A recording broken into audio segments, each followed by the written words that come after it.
Oh, man, my back. Damn.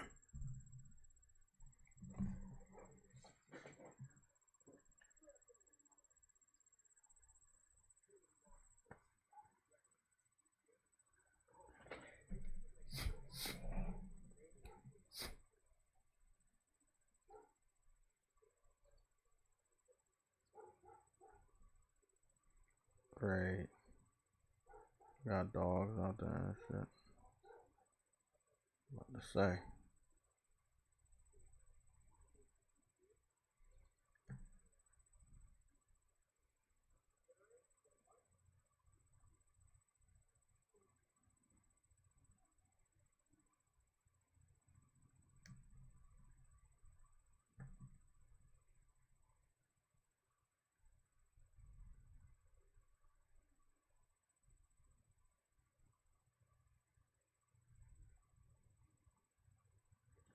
What's going on, everybody? We're about to get started. I'm gonna read off these shout outs and break.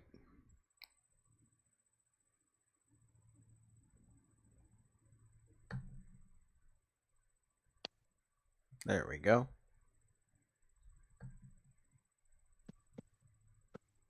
Someone's in the chat. True Witty is here on time today. Okay, everyone. Let's get started.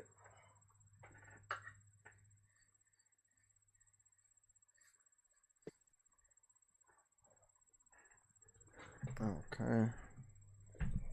Always on time, motherfucker. Yes, I am too. We're all always on time.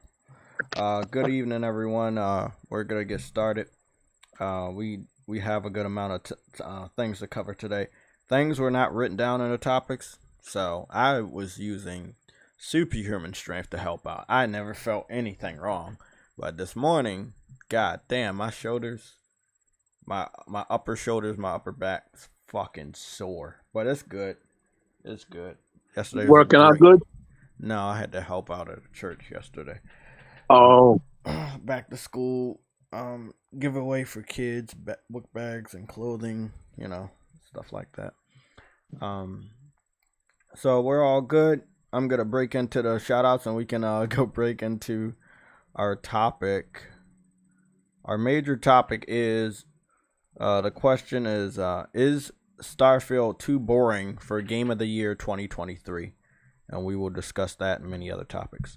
I am also well aware that developers are not waiting for Jeff Keighley. They're just doing a lot of reveals for games that are supposed to be revealed at the Jeff Keighley Gamescom. And again, this is one of the reasons why Sony doesn't go to Gamescom, because you know people will leak their information and things will come out ahead of time, and it's very unorganized.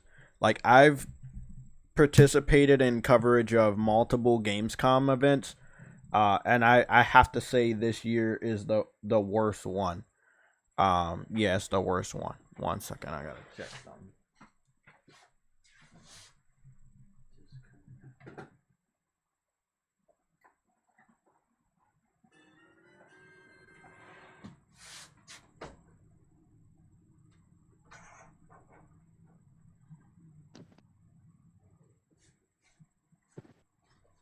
I don't know. My USB cord for that external keeps saying it's not working or something. I have no idea what's going on with that. I guess I'll figure it out later.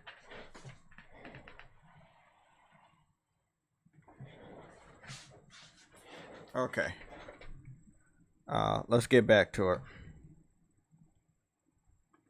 Ice Queen has reminded us that she's been a member for 31 months. Welcome, Ice Queen.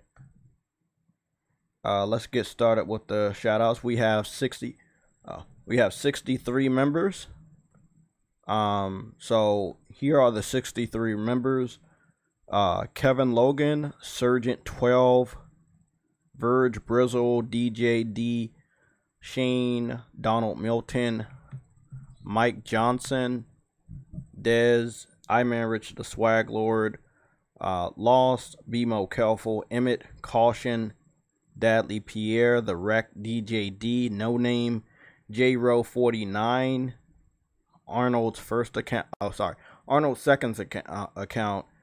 Kevin 2533, Pigeon Salad, Kaiju Project, Renald Blakely, Mustang Gamer, All Day is Good, Chief Debini, GD Plus Ultra, Future Element 9, Sub Dan S, D Truth, Arnold Wilkins, Andrew Wilkins, sorry.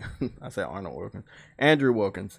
Calvin Smith, Tweaking for Days, Shadow Master, Dark Prince 6606, Sick Nick Mondo 16, Rebel Rick Gaming, Exen, Lorenzo Carlson, The Claymores, OC Reed Gaming, No Cap Podcast, Briarios, Nelson Gaming, Viper Reaps Corner, James Williams, Always Mad Gaming, Ice Queen Gaming, Cedric, Henry Heck, Arnold's first account, VR God V, MG Warrior, Stardust, Cyber Dragon, Gamergoon 53, True Witty, Enzo, Caleb Kaiser, Frostbite Slash, and our first member of the channel, Arcane Head 97, which has been a member for 40 months straight. Big shout out to all 63 of the members of this channel. If you wanted to become a member, you can do so at any time through the stream. But I would like, if you're going to make that decision, do it in the beginning of the stream so that we can see you and give you a shout out. I'm going to get to the super chats. I'm pretty sure we should have a device list. Yeah, there. I'm going to just go over the previews. So we got the Claymores, Lorenzo Carlson, Viper Reaps Corner, Games for Eternity, and Jason Xbot. So again, from the bottom to the top, we got Jason Xbot, Games for Eternity, Viper Reaps Corner, Lorenzo Carlson, and the Claymores. We're going to get the chat out the way, and we're going to break into this pretty eventful show. There is a funny thing that I want to post in the community section for people that do not know that we're live. Oh, shit. That's too loud. So, who do we got first? Who is creeping up here first? Lorenzo Carlson is our first person in the chat today. We have Uncompetitive next. Gregory is back with us today. Harlem PS Gamer. Cold Blood Sensei. Awesome profile picture and a nice name. Then we have Dadley Pierre. Ice Queen Gaming. Cedric is also here. Nick is here. Obviously, True Witty is going to be on a mic on the panel today. Predman is also here.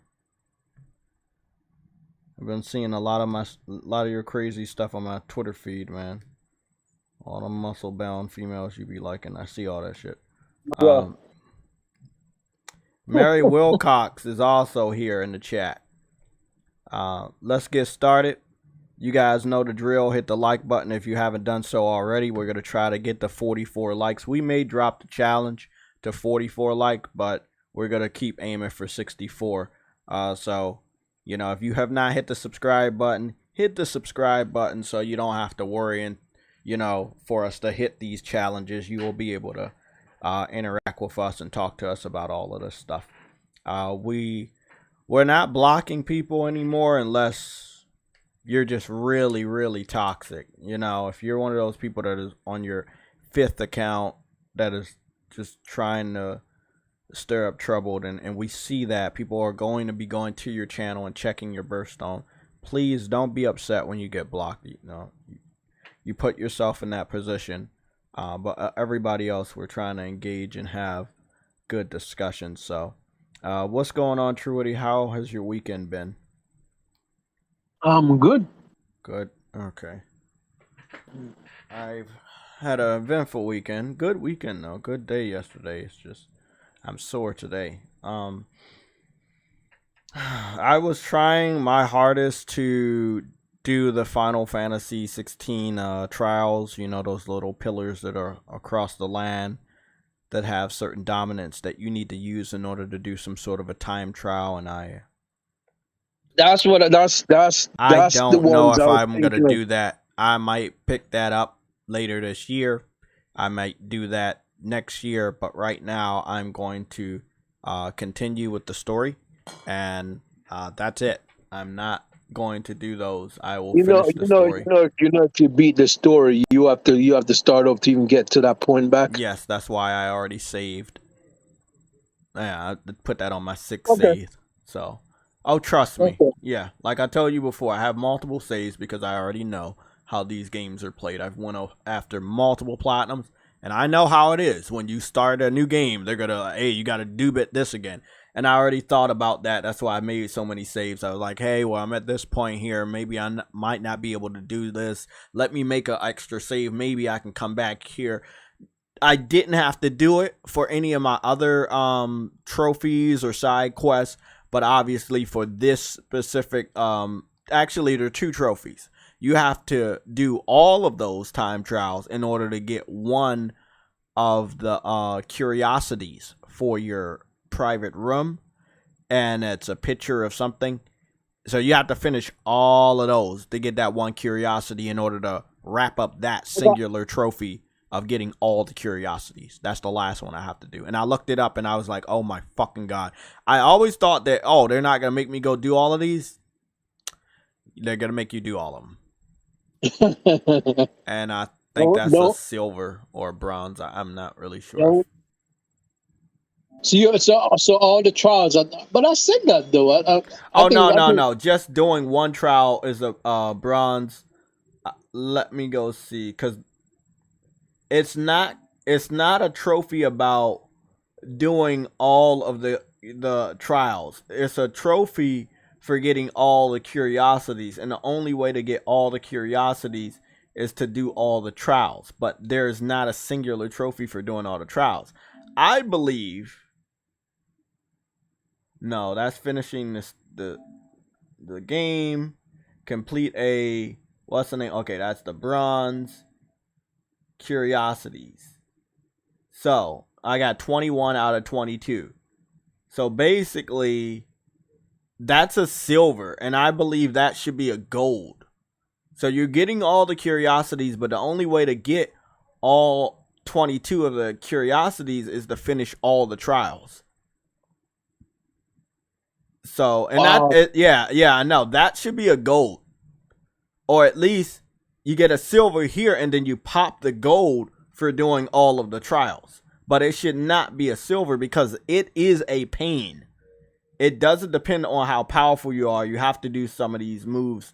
And the problem I was on is the third wave of enemies on the second wave. Where I had to fight the big guy with the cannon that he holds the cannon in his hand, and he just was fucking me up. And you can't heal on these trials.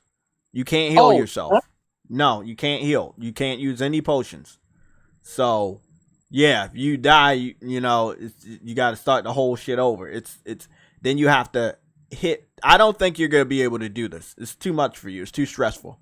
You're gonna have to do certain moves in order to get time boost on the trial in order to even make it to the very last trial. And then you're going to have to keep doing these certain types of moves and techniques in order to put more time on the board.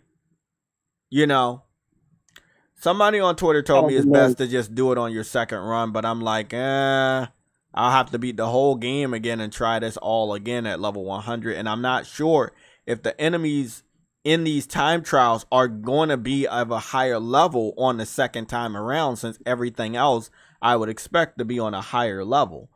So I'm afraid to do this the second time around. And I haven't talked, all these people that beat the game, no one has said anything about these time trials. These time trials are fucking annoying. I do not like time trials. I hate time trials, especially ones you're forced to do. I hate time trials as well, so yeah. that's the DNA as of right now. That seems to be the DNA of Devil May Cry that's in this game, which is, as you know, Devil May Cry had those trials where you were, you know, timed and graded, and they have that, but that doesn't even have a trophy. Hey Jay, remember what they said though, Jay? They said that you'll know which one of the parts of the games we worked on. Oh, I definitely. I think we figured it out. No, it's not this. So you know when you go to that little that pillar in the base, and you can go restart a mission. Like later on in the story, there's another portion in there, and that will be like a graded thing. You're gonna be trying to go through these different levels with a good grade on how stylish your attacks are. Oh yeah, that's Devil May Cry. But this bullshit too, that's also Devil May Cry. But that's the first one that I noticed that was Devil May Cry. I've never done any of those. I'm like, nah.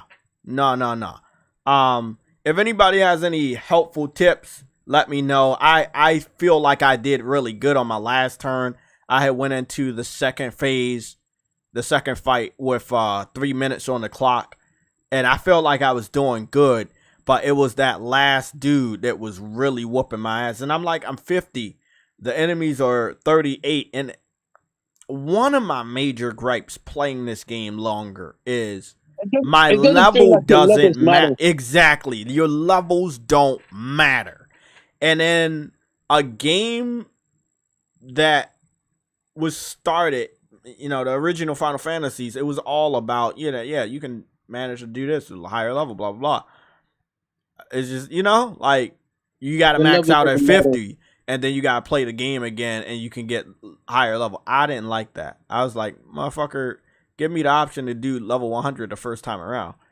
But like I said, I'm pretty much done everything. I don't think I'm going to go for the platinum before the end of this year. I may not. It all really depends. So my focus right now is tonight. I'm going to beat the story. I'm already engaged in the last portion of the game.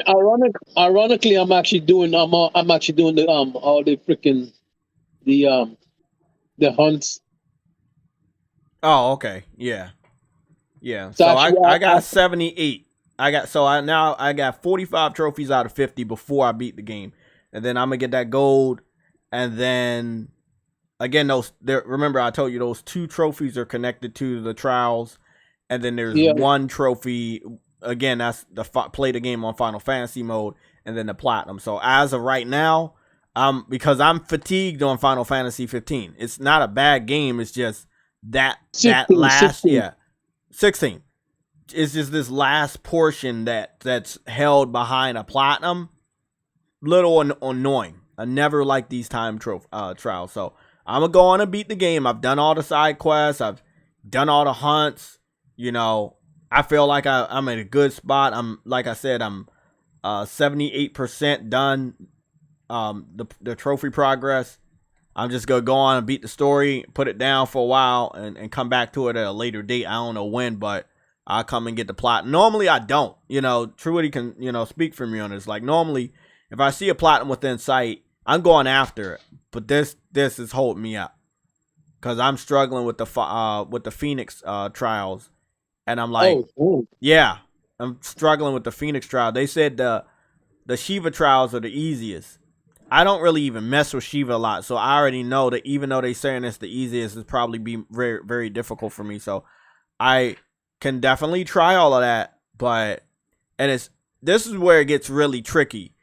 Before you initiate the next phase of the trial, you should definitely switch your perks. Like switch your bracelets and stuff like that so that you can have different types of boost on the type of special attacks they allow you to use. Because you don't always you can't go into these trials using the elements you want. You know, sorry. Yeah, not the elements, the abilities you want. So every time you about to start a new one, you should push start and go and switch your perks. Like maybe you want a better cooldown, maybe you want more attack for that ability. It really pissed me off. It already sounds like a headache. It's a fucking headache, and it was a headache. I try to get Ruma out the way So like I said, I have a save file right in front of, before the last segment started. So I'll just pick up one of my save files and go and maybe try room. I do want to get at least the last bronze trophy out the way, and then, for just doing one of them motherfuckers, and then I see. I don't think it's impossible, and I think I can have save files for before the end of my first playthrough, and then another save file on New Game Plus because I've done it before. But yeah, I wish this wasn't held behind the platinum because I fought some pretty difficult hunts, and yeah, as far as somebody that hunts for platinums, and got some pretty challenging ones. That's a little annoying. So that's my only problem with Final Fantasy 16 is that when you level up, it doesn't feel like you're leveling up. Yeah, that's my only problem. The level doesn't matter. Like you're like it feel like bro, if I'm a level 50 and I've got the best weapon in the game, I'm still not one hitting a single enemy. And I really hated that. I did hate that they did start scaling enemies, which is something that Final Fantasy was not very known for. Scaling enemies. That's like a new generation thing that they do in video games where they scale the enemies up. So, I think. I don't like it, but I'm not gonna say the game isn't actually fun to play, but it is just not. Yeah, nobody likes time trials, especially. Well, I find time trials in racing games challenging in a good way, but like time trials in like action games and stuff like that, nah. That for the people that love that shit, hey, hats off. For me, it's annoying. That just me. That's just me. So we're done on just the my game progress. After I'm done beating Final Fantasy, I'm gonna take it a little easy, and probably play Destroy All Humans, Ape Escape, some stuff like that. So you'll probably see me dabble in some other games. You may even see me on Final Fantasy Crisis Core, so you might see me on stuff like that. So that's it. Let's get started. True Woody, glad you're here. You're picking up I'm about to call it Stardust. You're picking up Starfield. Why am I about to call it Star Ocean? Starfield. You're about to pick up Starfield. Don't do that, bro. They ain't good enough to get Star Ocean. I've actually been trying to look for spoilers, not for like any malicious reason. I just wanted to look at some more gameplay, and I'm pretty sure closer to release there will be more leaks of gameplay that I'll be able to analyze. What I've noticed though is that there is a large amount of Xbox fans I've talked to that are definitive on everything. Like, oh, it's better than No Man's Sky. Oh, it's doing this, it's doing that. Oh, it's better than this. Oh, this is better. Oh, this is better. And I asked them, hey, can you post some gameplay so I can analyze it? I've done my part already by supplying you with gameplay of No Man's Sky. Can you supply me with Starfield? They're like, no, blah, blah, blah, blah. Like, then how do you know? Well, it doesn't matter, blah, blah, Bethesda, blah, blah, Bethesda. I'm like, okay, yeah, Bethesda did good. We don't know about Starfield. How do you know? Like, I just know. Like, if I'm not allowed to give that stupid ass answer, you're not allowed to give that stupid ass answer. That's all I'm saying. Okay? If I have to show my work, if I have to show gameplay, if I have to show screenshots, you're not allowed. You're not allowed to fucking skip that part. You're not allowed. So I'm very, very irritated by it. Being on Game Pass it should not be a condiment of. No, I haven't heard. No, they're not using that for me. For me, it's just, oh, well, Bethesda has this track record. Bethesda has this. I'm like, yeah, for Skyrim. For 11 years ago, Skyrim was a great game, but it was the most buggiest game in the world. Yes, it still got Game of the Year, but it was the buggiest and broken. Now, society and gamers and some journalists, they don't have the best response when it comes to buggy and broken games. Why? Because if you're going to judge one game harshly, let's say that came out this year, multiple games that were broken and buggy, you're going to have to look at Starfield and say, can we give it a pass? Because people are going to say, hey, we're not being fair. So some people are breaking like, hey, well, this is unacceptable for the console version. we'll still give the PC version like a 87 or 89 or some shit, but we can't, you know. So that's the thing. I believe that the majority of journalists, we've talked about migration here on the PlayStation Legion. I think the majority of journalists have migrated to PC gaming, and that most of them play their games on PC. And this is also one of the reasons why they are kind of pushing Sony to release everything on PC. This is not just a PC master race type of situation. This is, you know, this is a situation with journalists as well. Journalists have been a major push for PlayStation to put shit on PC. If you looked at any of their reports or articles over the last 4 to 5 years, almost immediately when Microsoft made the announcement that they were putting stuff on PC, they started to make articles. Maybe Sony should do this. Oh yeah, this is a good idea. This is pro-consumer. Why isn't Sony doing a pro-consumer? They were on Sony's back when Microsoft made it look like Sony didn't care about crossplay, and then journalists started writing stuff. Well, Sony's anti-consumer. They're not doing crossplay. Oh, look at how bad they are. They don't care about their game. So, most of them are in my age rank or higher. You know, I'm 34 now, so a lot of them are getting older, and they have these positions of power. They have the power of the pen, and they are, they're basically on writing these stories that are not true, obviously, but they're writing these stories about, hey, Sony needs to do this because Microsoft's doing this, or, you know, Microsoft's doing good, maybe Sony should do this. And, you know, again, the influence for PlayStation obviously hasn't been their fans, but it has been journalists, it has been you know, people on the PC side. So me personally, from what I've analyzed, I do believe that a lot of journalists are just going to be playing the PC version. I don't see them playing the console version of Starfield. You know, Parris has already showed that he has the code. It was a no-brainer that, kind of funny, he was going to get the code, but it was also a no-brainer that Parris was going to get the code. Let me show you, right? Because a lot of people won't believe what I'm going to say, but I'm going to just show you. And I'm gonna be eating some tasty cakes because I'm fucking hungry as shit, but I'm not. Hey man, that storage skill that you get, bro. Oh, it's so freaking good. What? So, which one? The skill you get from the last dominant. Oh, Odin. Yeah. Once, I told you. That's what I said.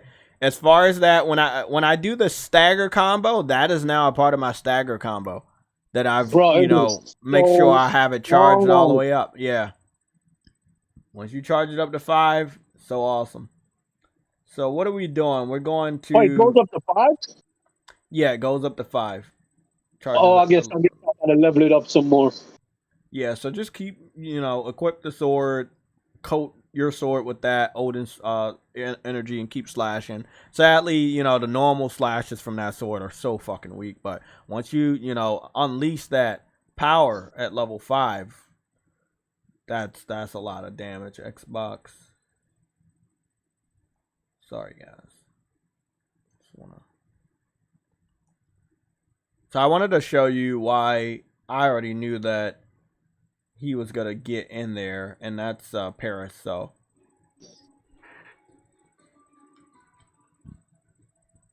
So Parris has the code, and one of the reasons why it's a little weird that Parris got the code is that we know Parris is very biased, right? And there were some things that had happened in the showcase that confirmed to us that Parris is working with Microsoft. And not in a more, gamer sense, but more of some sort of an employee.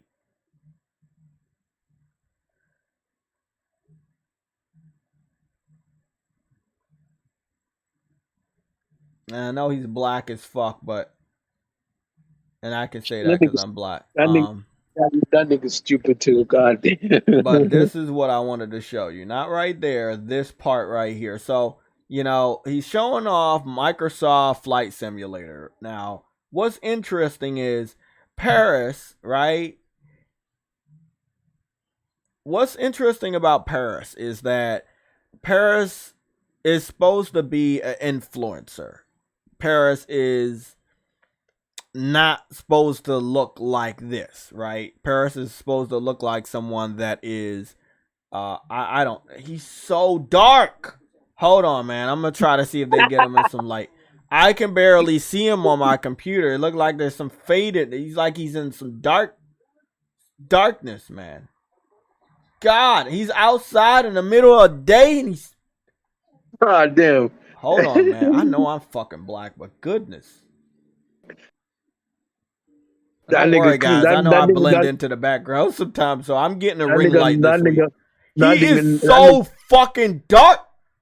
Bro, and that nigga might be African, from African descent. That's cool. We're all from African descent, but wow. No, I mean, like really, like okay. Kenya type okay, so thing. let's just try to break into this, right? So he's going to Microsoft Flight Simulator. You're looking at some new aircraft. The aircraft seems to be from Dune. Dune is a movie that used to be an older movie that probably was a book. So long story short, you got him, showing off Flight Simulator. But he's not doing it in like a content creator way. I've seen content creators. I've seen how they're paraded. I've seen how they're around.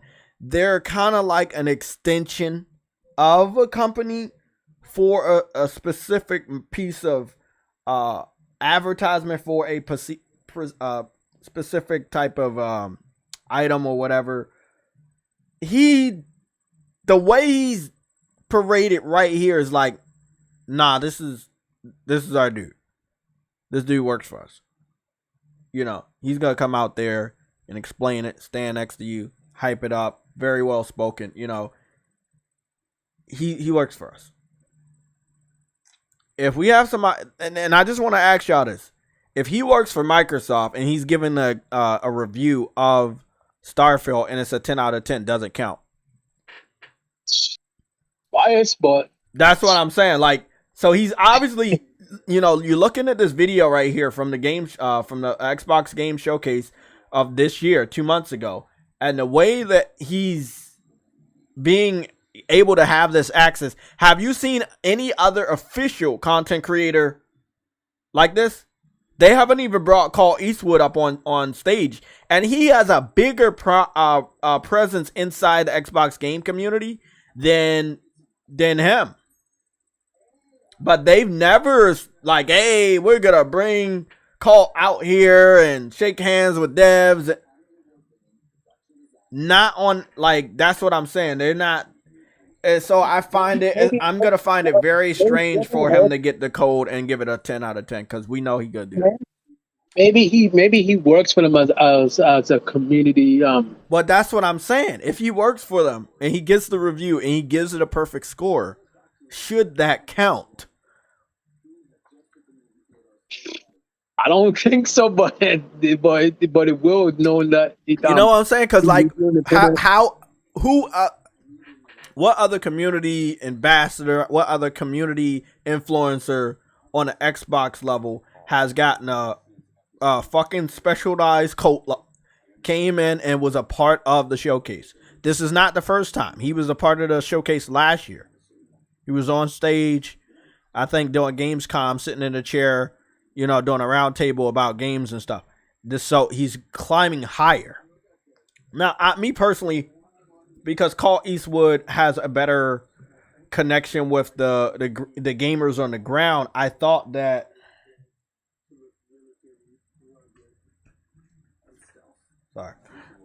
Call Eastwood would have gotten the community, was it not community ambassador, but community manager role, right? It does seem like Parris is going to get that role. He's been in the industry longer. He knows what to say. He knows what not to say. And no matter how much you don't like him, he just has more experience with this type of stuff. Call Eastwood obviously doesn't, but he's very well spoken. The question here is, again, if someone is already working for you and then they're giving a code to the game does that kind of not take the code away from someone else? I've already sent the stuff to True Witty. There's been a lot of like what is it, Skillix was snubbed. He has a lot of influence in the community and industry. He has a lot of subscribers, lots of followers, and they refuse to give him a code for Starfield. Probably because Skillix has spoken out about Xbox. The same thing could be said for Reforge. Now, I just came across Reforge earlier this year. He's existed for a while, but he's really made a name for himself this year. He's gotten even bigger too. He said some stuff. I'm a part of the same company that Reforge is a part of for Keymailer. Depending on your followers, depending on your influence, you're going to be giving out codes, right? Like I can get more codes if we get more support for this channel. If you guys want that, we can get codes for different games. Not always exclusive, obviously, but we can get codes. So I think that he had got Atlas Fallen. They gave Atlas Fallen to what's the name a while ago for Reforge, but Reforge said he wasn't on a list to get Starfield. Now Reforge, again, new in my book, just picked up on him this year. He's really, really good. He's really good. But he has said some stuff about Xbox, right? Critical stuff. Not bashing or anything, just factual, truthful things.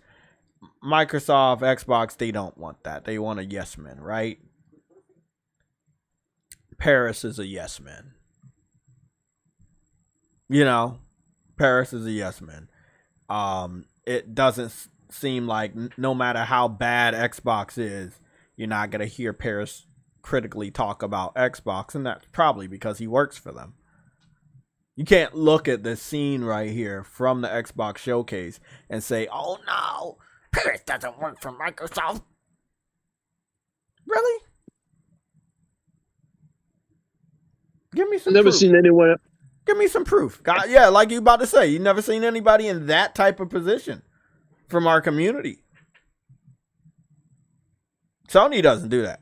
We know Sony don't play that shit. Sony does not play favorites. Yeah, they don't do that. I can't name you a time where they had a community, somebody in our community on stage. They're not going to do that. And they don't even get on stage most of the time these days. They do state of plays, but they're not doing that. Microsoft is very desperate to seem very appealing to the overall community.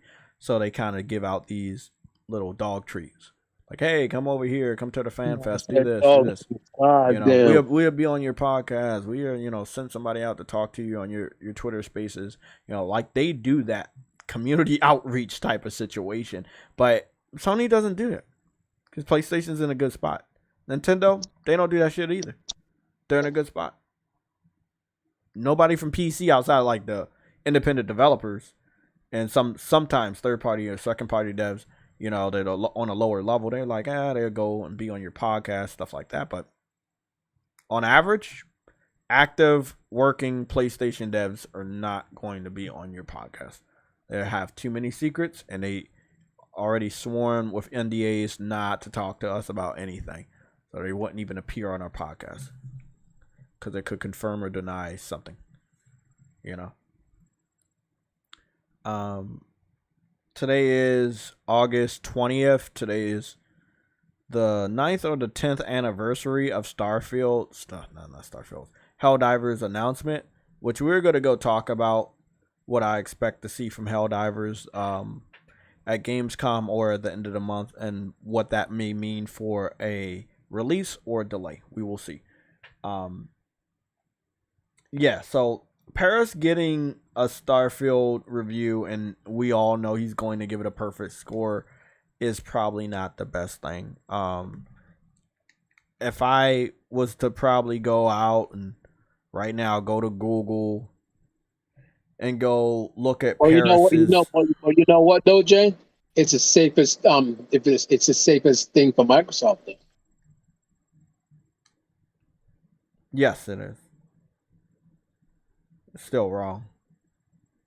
Yeah, it is because it's very, very wrong. You're gonna get a positive speak off from him. So That's why you give it to him. You know you get one because he works for you. But it is what it is. Microsoft playing a dirty game.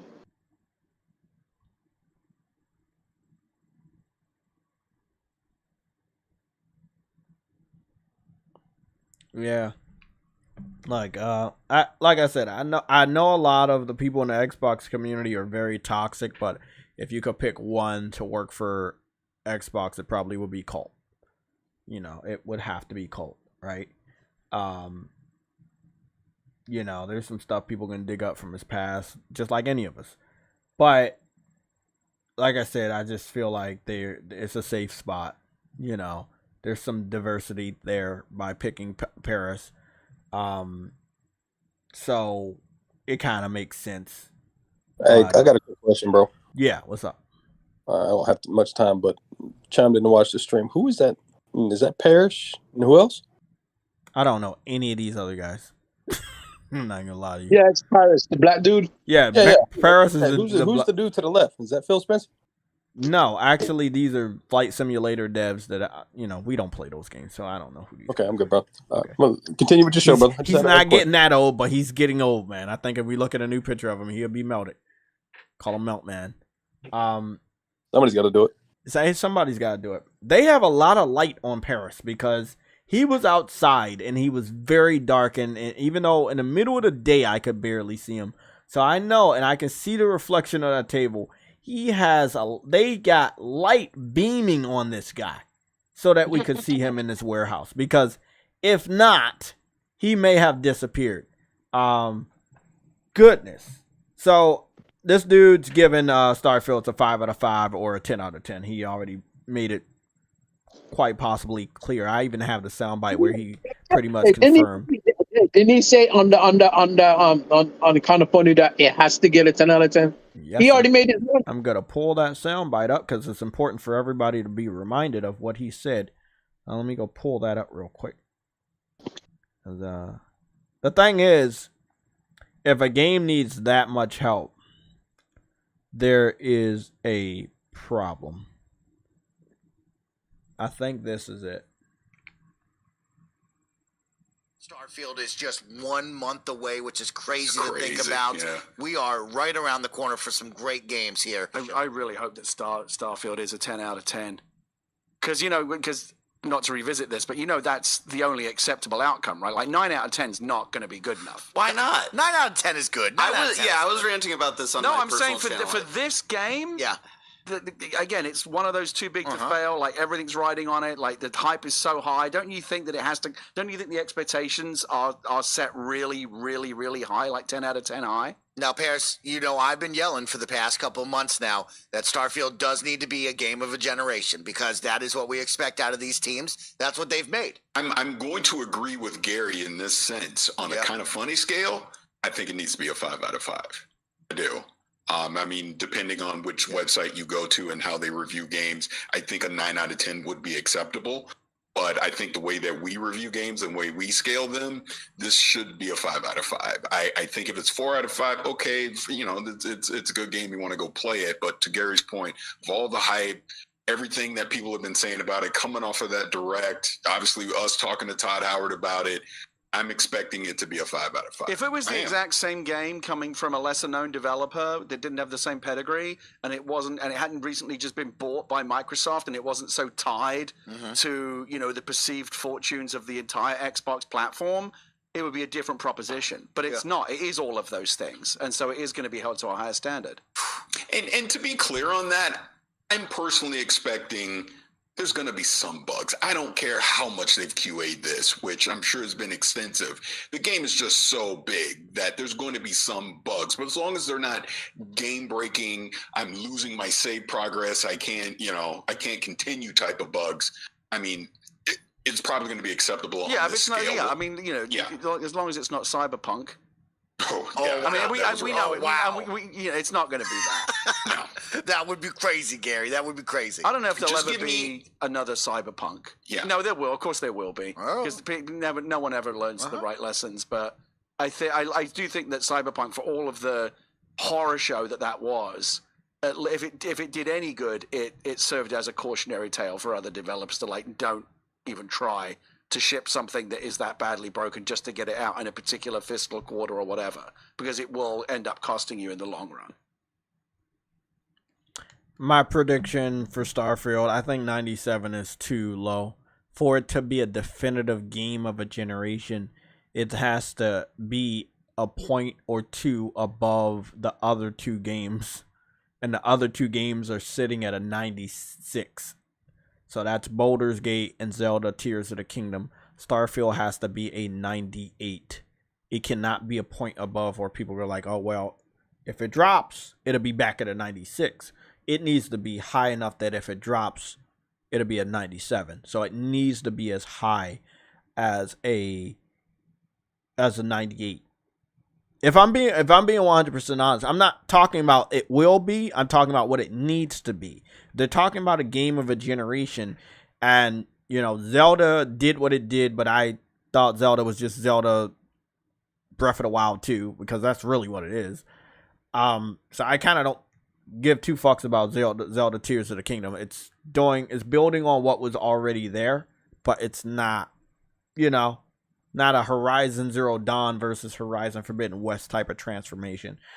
So I feel like Baldur's Gate being 96, 97, back to 96 is not going to move out of that spot. It's going to probably stay at a 96, and maybe it goes to a 97. I have to go check the reviews.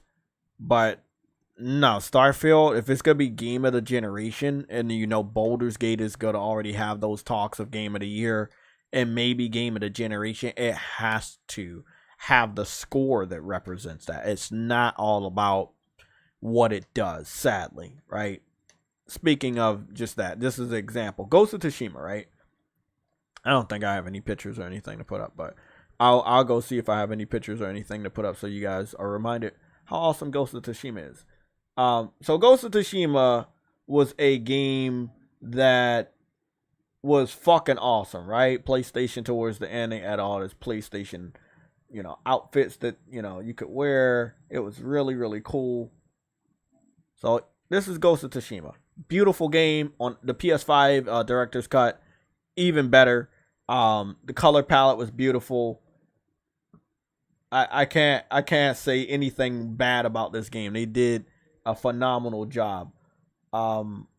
But for some weird reason, I'm gonna keep it here. For some weird reason, they did not give it a good Metacritic score. It was weird because everybody knew the game was good.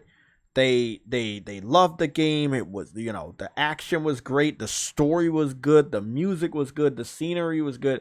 You know, everything was phenomenal. It was such a big upgrade over what Sucker Punch had previously done.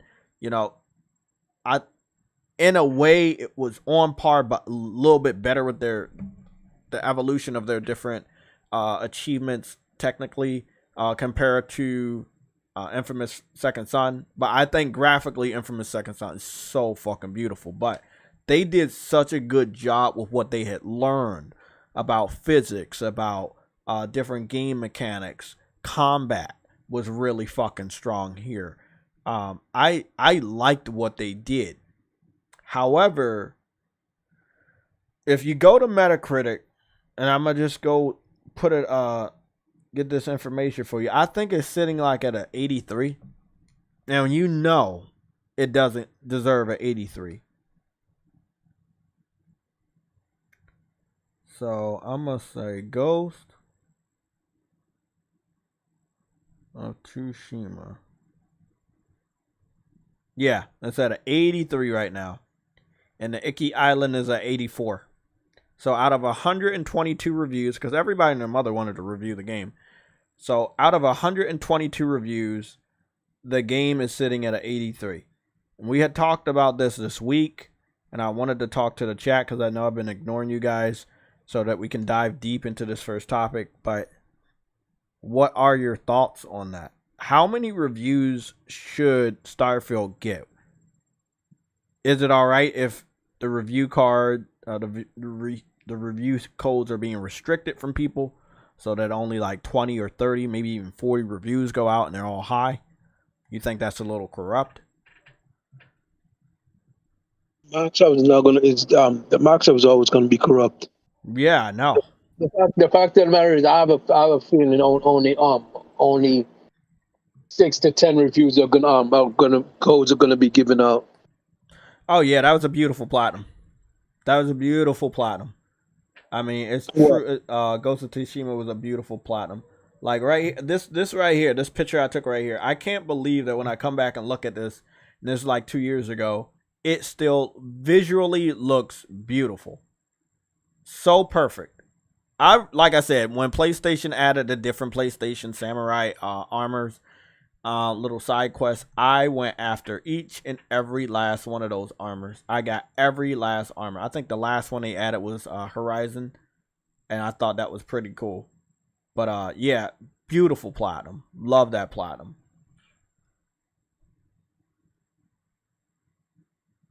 It's the biggest game in 5 or more years for them. I am gonna try to plat Spider-Man 2 since I platted 1. Yeah, me too. I mean, that's definitely going into it. You know, I was able to get the platinum for God of War 2018 and Ragnarok, and let's be honest, that was not easy. You had to fight the Valkyrie Queen on the first one. On Ragnarok, you had to fight the new Valkyrie Queen, which was she was a nightmare. And then you had the Berserkers, and then you had to end up fighting the Berserker King. So you had a lot more to wrap up. You know, it was a great adventure. Like, it really was a wild ride. The Claymores, you said Metacritic has been weaponized by Xbox. Classic American. Let me scroll up. There's too many comments. You said classic American mega corp trying to propagandize the public. I don't know if I'm gonna go that far, because Metacritic has been used by PlayStation fans, myself included, many times. What I will say is that when you go to Metacritic, you will normally see Xbox games don't have a lot of review scores. Like, everybody wants to review a PlayStation game, but they're not going to review an Xbox game, right? And it's the weirdest thing. Like, we know that the more your game gets reviewed, the lower the score is going to go. So, example, Texas Chainsaw Massacre is out, right? It's been out since Friday. But we go back to the PC version, right? We were here on Thursday. I think we was even here on Tuesday. It was at like 12 reviews, 13 reviews. It's only went up by 2. So now it's at 15 reviews for the PC version, which is the highest reviewed version because all the other ones didn't have enough reviews. So now I'm going to go back to the Xbox Series X. Now, look, what are we seeing on the Xbox Series X? Xbox Series X sitting at an 81, 6 reviews.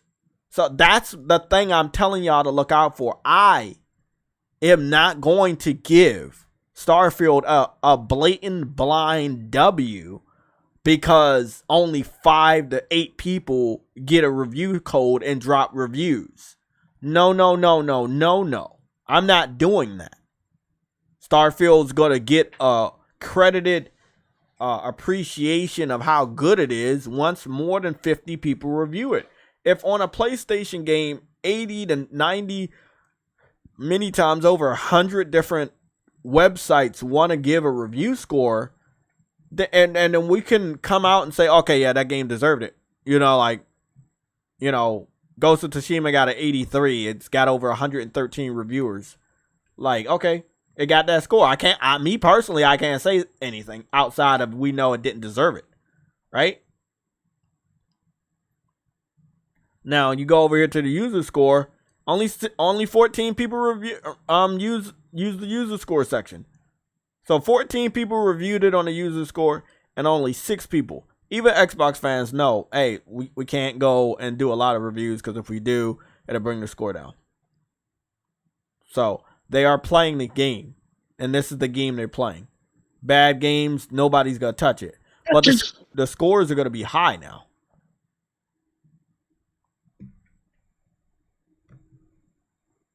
True, Eddie? Yeah, I'm here. With the $85 billion super chat. What's going on? Hey, man, I said, you know, you know, I found you another anime, Jay. Please don't. Just hit me up afterwards. Hold on, I'm trying to go to this one game, right? All these advertisements, you know how this shit is. Oh. I don't got ad blocker on here. Fuck. Go back. Okay, so Baldur's Gate 3 is now sitting at 56 reviewers. That's really high now. So, and it's still managing to keep a 96. It's possible for a good game to have a lot of reviewers and stay high. Ghost of Tsushima was a really great game. Why it's sitting at an 83, I cannot tell you, right? Horizon Forbidden West did things that no other game can and will ever achieve in this generation, and it's sitting at 87, which is a point lower than Horizon Zero Dawn, which most critics did not like, but it still sat at an 88. Horizon Forbidden West, the sequel, is sitting at an 87 out of spite. There were a couple reviewers that just blatantly gave it low scores for absolutely no reason. Again, the Baldur's Gate situation, 56 reviews, 96. User scores 8,262. It's sitting at a user score of 9.2. These are very high numbers, and these are also very high scores. So everybody can come together, the community as well as the reviewers, and say, yeah, this game is fucking awesome. Now, let's go to Truewoodie's favorite game, Redfall. If you go to Redfall,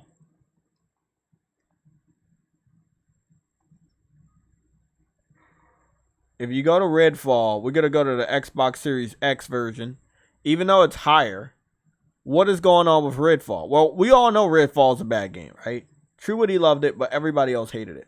So Redfall is sitting at a 56. 69 people reviewed it.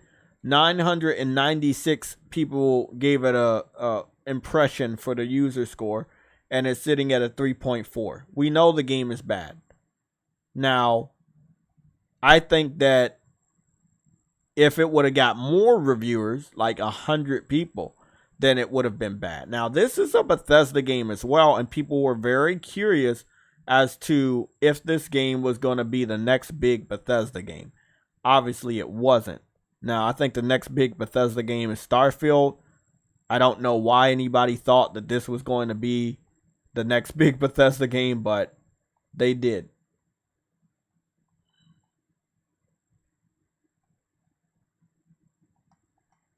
Trying to see.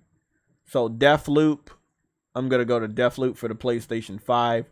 Deathloop for the PlayStation 5 is sitting at an 88. The Xbox Series X version sitting at an 89. And the PC version sitting at an 86 or 7 from what I saw. 100 people reviewed this, Truewoodie. It's another Bethesda game. 100 people reviewed this. Over 100 people reviewed this. And then Redfall got 69 reviewers. So Deathloop got 109 reviewers. Over 1,500 people of the community reviewed this game, giving it a 6.5. But the journalists, over 100 people. And they were like, yeah, this shit's great. And it first launched on PlayStation. And they were like, yeah, it's still great. So I don't think we should go into a situation where this game has only 20 people that reviews the game. It's the biggest game of the year, right? Everybody should have a code. That's all I'm saying. That's all I'm saying. You got big games, you got to give out a lot of codes so more people can talk about it. Unless you know it's not good. What's going on? I believe they know it's not a polished game. That's why. I don't even know what to say. You know, I'm not going on file saying anything about Starfield until we really see more. Or at least I privately can see more. I've looked for leaks. Whoever said things were leaking, I know where things were leaking, but I also know of that site, and I know that site has whoever's managing that site, a lot of things are not acceptable on that site anymore. So that's all I'm gonna say. Reddit is not the Reddit y'all remember. So just understand the spoilers, the leaks came out on Reddit, and Reddit quickly approached that by banning the person and deleting all the evidence. So if there's any more stuff, it'll probably be on Twitter, where Twitter doesn't have those type of rules anymore. Arnold, your question, do you have Deathloop JTech? I have Deathloop via PlayStation Plus. I do not play it much. I'm not very interested in Deathloop right now, but I will probably play it at a later time if I feel like shooting something. But I do not currently own that game. I did not pay for that game. Any other questions for JTech? Trust me, if I have a game and I like a game, you're going to see me play it a lot. Trust me. You will see me dip into it a lot. You will see it on my cross media bar. You will see it. Halo Infinite had a 98. It needs more than that. What the hell? Nick, what are you talking about? Let's go see what Nick is talking about. Nick must be smoking some Game Pass water, because I'm looking at Halo Infinite and it's sitting at an 87 right now, and we know it was worse than that. So this is the thing. The Metacritic score does not mean, the high Metacritic score for Starfield is not going to mean it's a perfect game. We've saw bad games get high scores. So Halo Infinite was one of those games that was obviously bad, and it got a very high score. So I don't necessarily believe that if Starfield was to get like let's say like a 86, 7 or 88, it definitely means it's good. Like Deathloop was not like the best game in my personal opinion, but I did like a lot about Deathloop the last time I played. I just couldn't sit still enough to play it, and I'm not a big fan of stealth, you know. But I was getting into it the last time I played. And, you know, then other things came up. Do I believe it was worthy of a 89? I'm not really sure. I mean, it definitely was worthy of an 80. Visually, voice acting, the banter that I've experienced, the guns and different powers that I started to experience. The AI was a little dull, but it could have been in the nice 80s, maybe like low to mid 80s. Nothing high going towards a 90. You know, if you got anything high going towards a 90, it's a certified game of the year by the entire gaming community as well as journalists, and I just don't feel like Deathloop was looked at that way by the community. The journalists, yes, but not the community. You have Gregory. You said it's weird because the beta had a Slayer playlist. I don't know what any of that is. You have to explain it, because I don't play Halo like that. Nick, you said, I'm saying Starfield needs to be a 98. You didn't say that. You said Halo Infinite had a 98.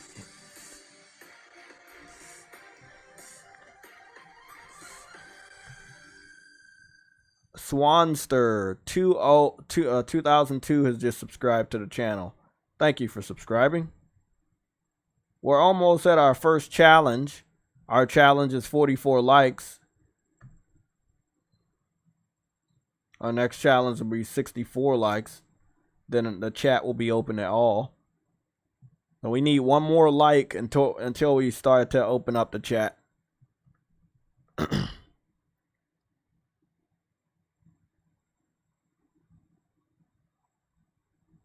I will change it this time.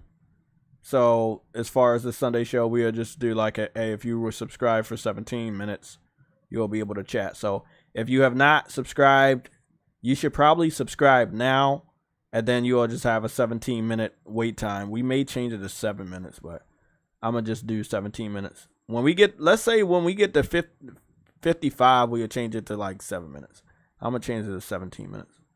And then when we get to 64, I take all restrictions off. Again, we just want to make sure we don't have too much clutter in the chat. We don't have a lot of trolls, toxic people, or racism. Yeah, we got like 91 people here. Y'all can definitely hit the like button. It's not gonna kill you.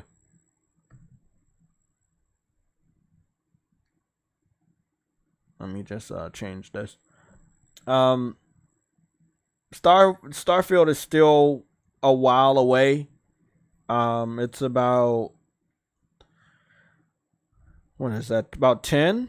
Yeah, 10 days away.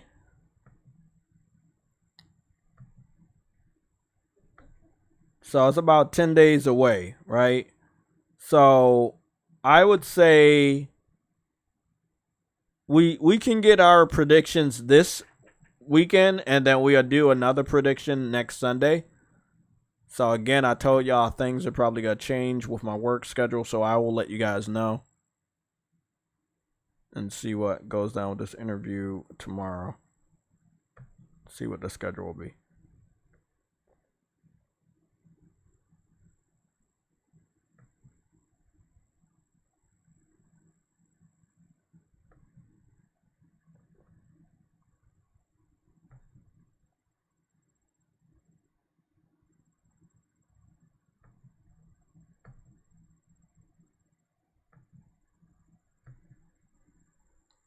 Okay, so I just switched it to 17 minutes. So if you've been subscribed for 17 minutes, you'll be able to chat. I know we got a subscriber in the very beginning of the stream, and then a subscriber recently.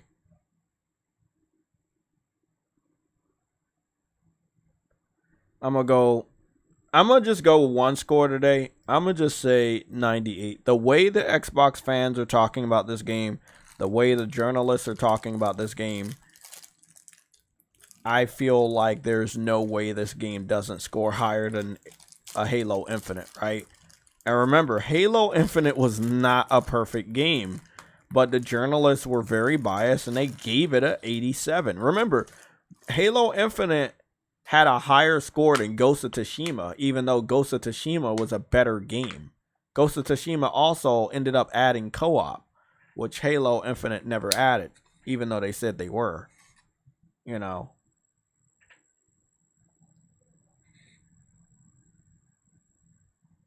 There's one more game I wanted to look up a score. I think the game got a low score, but I don't remember. That would be like Returnal. But I don't remember. I don't remember what Returnal got. Oh, okay. Returnal is sitting at an 86. That's actually very high. Man, Returnal got a higher score. Returnal got a higher score than Ghost of Tsushima. That's crazy. I'm telling you, they treated that game. I don't know what journalists. I don't know if it was the racism surrounding the COVID. I don't really know why they didn't like Ghost of Tsushima at all. Oh shit. I can't tell you why. Like I never understood that. Maybe they listen to crap too much and think it's job crap. That's what I was saying. Like I said, it may have been the COVID racism, because there's no way that Ghost of Tsushima deserved a 83. There is no way, bro. There is no way. Returnal, again, in itself was a great game. Obviously, Ghost of Tsushima was a better quality game and a longer game, and everything was higher grade. But Returnal, let's look at Returnal. 115 different reviewers reviewed that game.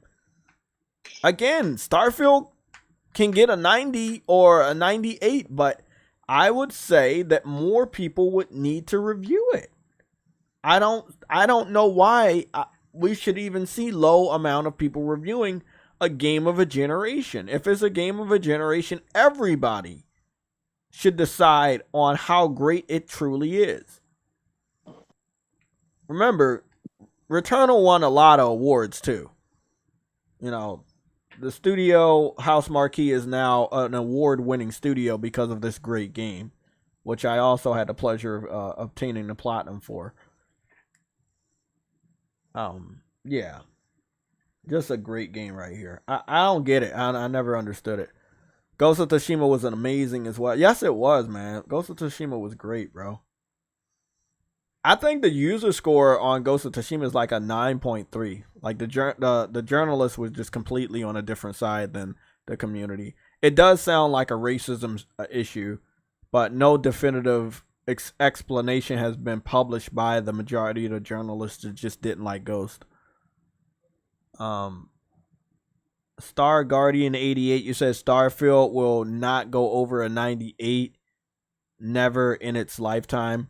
Okay, so this is the thing. Starfield needs a 98. It has to separate itself from all the other great games that are out right now this year or coming out this year. It has to be so high that no other game can possibly reach it this year.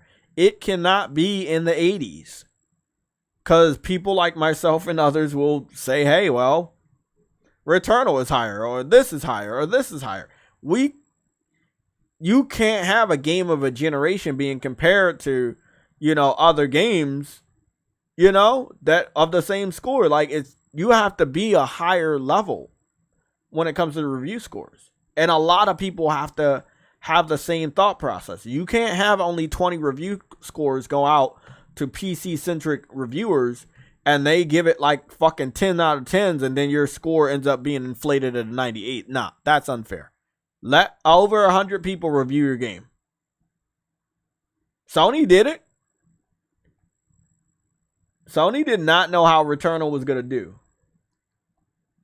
And they still allowed a lot of people to review this game. So it's sad because they actually expect so much more from Sony than they do when they do the company with the largest wallet. Exactly. This tastes good, man. It's that Game Pass. Exactly. Hey, why didn't you play your song when you came in? I didn't play my song. You have the song. That's your song. Oh, it's your song. You picked that song out personally. That's your song. Got it on my PC and my Xbox. See, I knew you love that song, man. Bro. Oh, I knew you ready. I got another song. I'm gonna put the video up, but man, I got another song. I got another video and another song, and I'm gonna put it up on YouTube real soon. Probably today. Probably right now. But all I'm gonna say, it's another Xbox song. You know what? I'm gonna put it up right now. Who's the artist this time? I don't know. You're gonna have to find out. It's a guy named True Woody. Oh, I'm gonna put the video up right now because I'm pretty sure nobody's gonna watch it, so that's cool.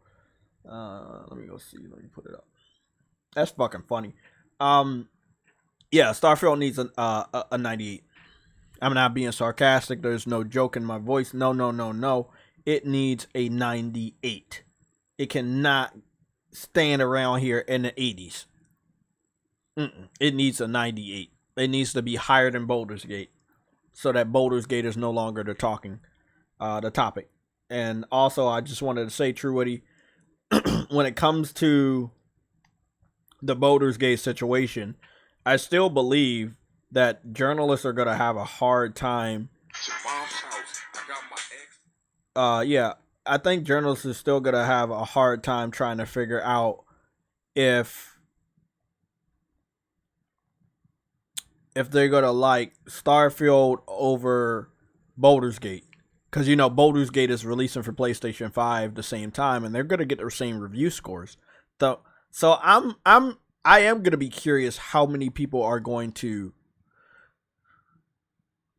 be influenced by one or the other game to hold something over one or more game. You see what I'm saying? Like, oh, this game's open world and you get to go to space. Well, this game's a traditional RPG. You can have, you know, fun time with people, you know, mature fun time.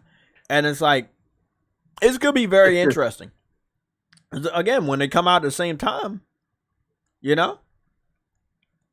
Well, what can you do when it comes out at the same time, bro? Like, it is what it is.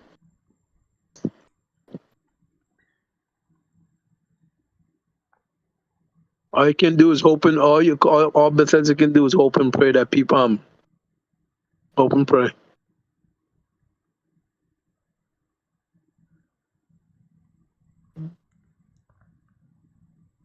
So that's the next biggest game, right? Starfield. Yeah.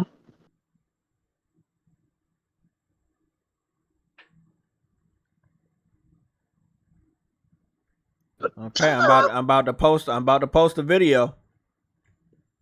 It's only 18 seconds of your time. If you wanted to go support a short video, well, it's short. It's a short. But it's only 18 seconds of your time, True Witty. Try not to sneak over there because I know you want to. But it's a song by True Witty. It is called Xbox. I recorded True Witty singing this song in the chat when he thought everybody had left and we had not, and I recorded him. And oh my goodness. Just want to let y'all know, man. I'll show y'all the video. It's actually why would you do that to it's me? actually a video of True Witty using his guitar to sing the song. Why would you do that, bro? Why would you record me without my say so, bro? This nigga here. This nigga right here. That's your boy True Witty. True Witty's a very tall person, but he's very slim. A very slim individual right there. Ghost was a 10 out of 10 for me too. True Witty dropping hot fire. I would call it cold ice. I wouldn't call it hot fire. Yeah. I didn't know I was light skinned though. Yeah, True Witty. I didn't know I was that light. Well, you've been waiting for Game Pass that long, you know. It's been a while, bro. You know, you've been hungry for a while, man. So it is what it is. Hey, that's all I'm gonna say. I'm not even gonna play the song. I'm gonna let y'all be surprised. Y'all want to go over there for 18 seconds to go listen to True Witty's new track. It's called Xbox from PlayStation Legion Records. You know, it is what it is. True Witty. So what's your final prediction? I'm gonna say 98, and because I'm gonna say that if everything goes right with Starfield, right, and the journalists do their job, but Starfield's maybe not the best, it's going to be a high score, even though it doesn't deserve it. You know, like let's all think about this. You know, Halo Infinite didn't deserve to be an 86, but it got an 86. So what do you think Starfield is going to get? Starfield may not deserve to be an 86, but it could get a 98. Okay, easily. hold on. Let me check something real quick before I made that final.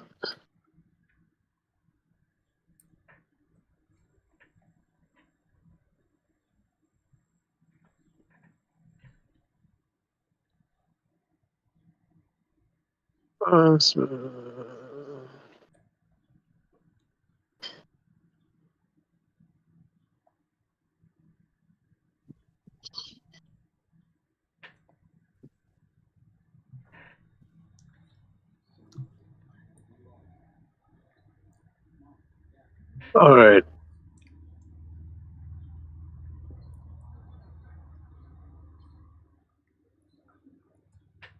Arnold, the reason why I'm saying a 98 is because if the journalists that love Xbox, the ones that got the early score, are the only people to give out the score for at least a week, it can get to a 98 if the majority of the scores are 10s and there's Skyrim Special Edition is not that high on Metacritic. What the hell?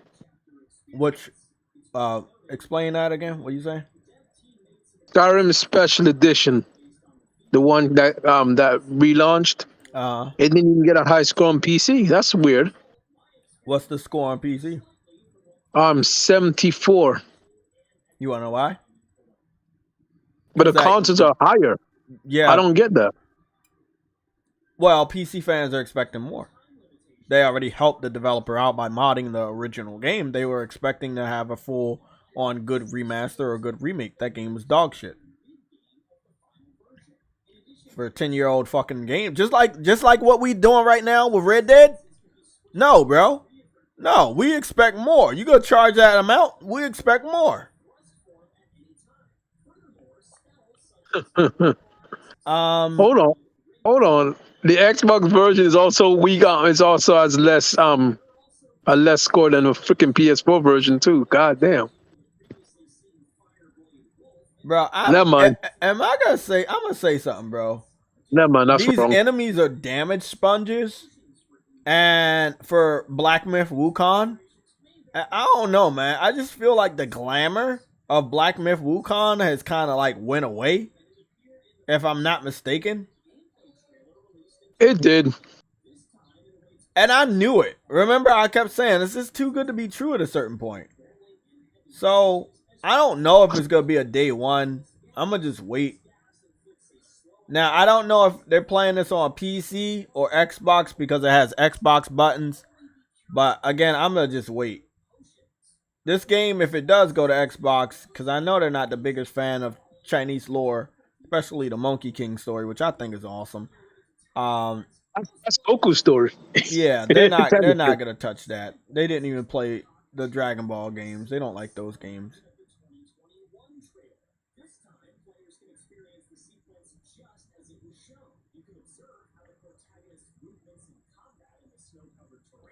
This dude's hitting the enemies with his staff, and they're not staggering. They're just eating those hits like it's nothing.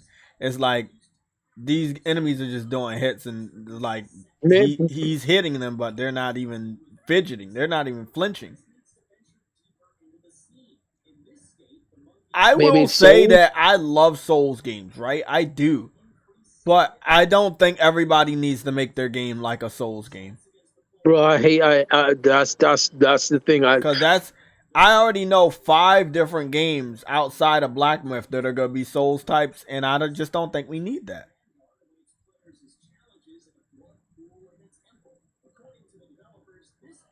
I don't like that so many of these titles want to be Souls. I don't like because Souls is very popular. That's why. Yeah, Elden Ring was popular and made a lot of money. They're like, hey, if we just copy off of the trend, it's also a niche product. Yes, it is. But they are like, hey, it's popular. Let's copy. No one gives a fuck if it's niche to a hardcore gamer like True Woody. No one gives a fuck. I'm just being honest. They don't. I knew that everybody can't be a Call of Duty, right? But it didn't stop people during the PS3 360 from releasing first-person shooters, knowing that they didn't have the experience. But Jay, the big difference between Call of Duty and a Souls game don't sell very much. And Call of Duty sells. Hold on. Those shooting games that different. Listen to me. Listen. I'm not talking about Activision. I'm not talking about Call of Duty. I'm talking about when Modern Warfare 2 came out in 1, that everybody saw the popularity. We had Japanese developers, we had European developers make shooting games, and they thought they were going to be able to pick up on that excitement of shooters. And they started making shooting games that were out of their element because they didn't make shooting games, and they ended up eating dirt. A lot of those studios also went bankrupt at the end of that gen. So that's what I'm saying. Following the trend, I'm using Call of Duty as an example, but I'm saying following a trend is not a guaranteed method of success. Whether you're following shooting games that are getting popular or you're following Souls games, whether one is popular and one is a niche, it doesn't matter. Copying is not a great strategy for success. It's not. Example. I know a lot of people that copied off of Rags and Fratanga making YouTube videos about me. But you know the difference? Is that their popularity of their channel was only determining on me and my content. So if they can't make any content about me, what do you think happened to their channel? Died. So again, just don't copy. Try your own thing. I like Black Myth Wukong. I think it's cool. But it just being another Souls game, it's no. And I'm gonna be honest, bro. Graphically, the reviews should be high on the graphic side. how flashy the attacks are, maybe it'll be good on the review side, but I'm just not sure. Because again, it's like you're hitting the enemies, but they're not flinching at all. Like your hits absolutely do nothing to them most of the time, except for the small ones. I mean, he's doing some big swings too, you know?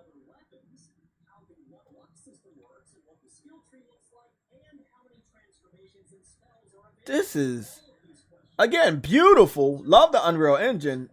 Love the culture, you know? The Monkey King story being dived in, I feel like a proper way. However, the fact that it's just a Souls game kind of sucks. Also, we don't have a definitive release date, and it could likely get pushed back even if we do get a release date. It's kind of worrisome because we've seen it happen so many times. You know, I did have a good feeling about Black Myth, and it was like day and date, but I don't know if it's day and date anymore. Thoughts in the chats? Are you guys still getting Black Myth? Again, there are a lot of Souls people, and if you make a lot of Souls games, one of these games will catch on. But yes, Souls games are niche, but they're not niche anymore because after Elden Ring did some stuff, people are going to want to get a Souls game, you know, and they may want to buy a different Souls game more than others. So you just never know. But it's a big market for it when it comes to content creating, and I think that's one of the things Truity may be missing. It may not sell a lot, but the content creator is making a lot of money off of the content of whatever Souls game they're covering, right? They're making a lot of views, a lot of money, and that right there is booming when it comes to Souls stuff. And there's a lot of Souls games out here, or Souls likes.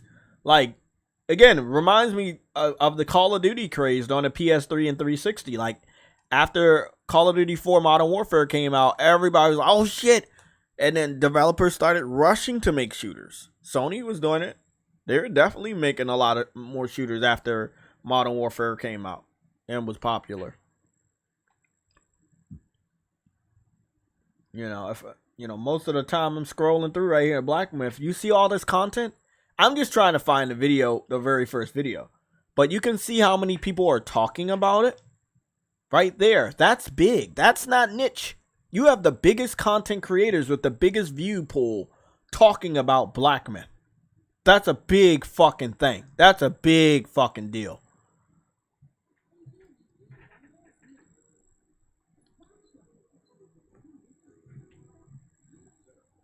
Let me go see how you guys feel about this. I'm gonna read the chat real quick. Everybody loves Bloodborne. I love Bloodborne.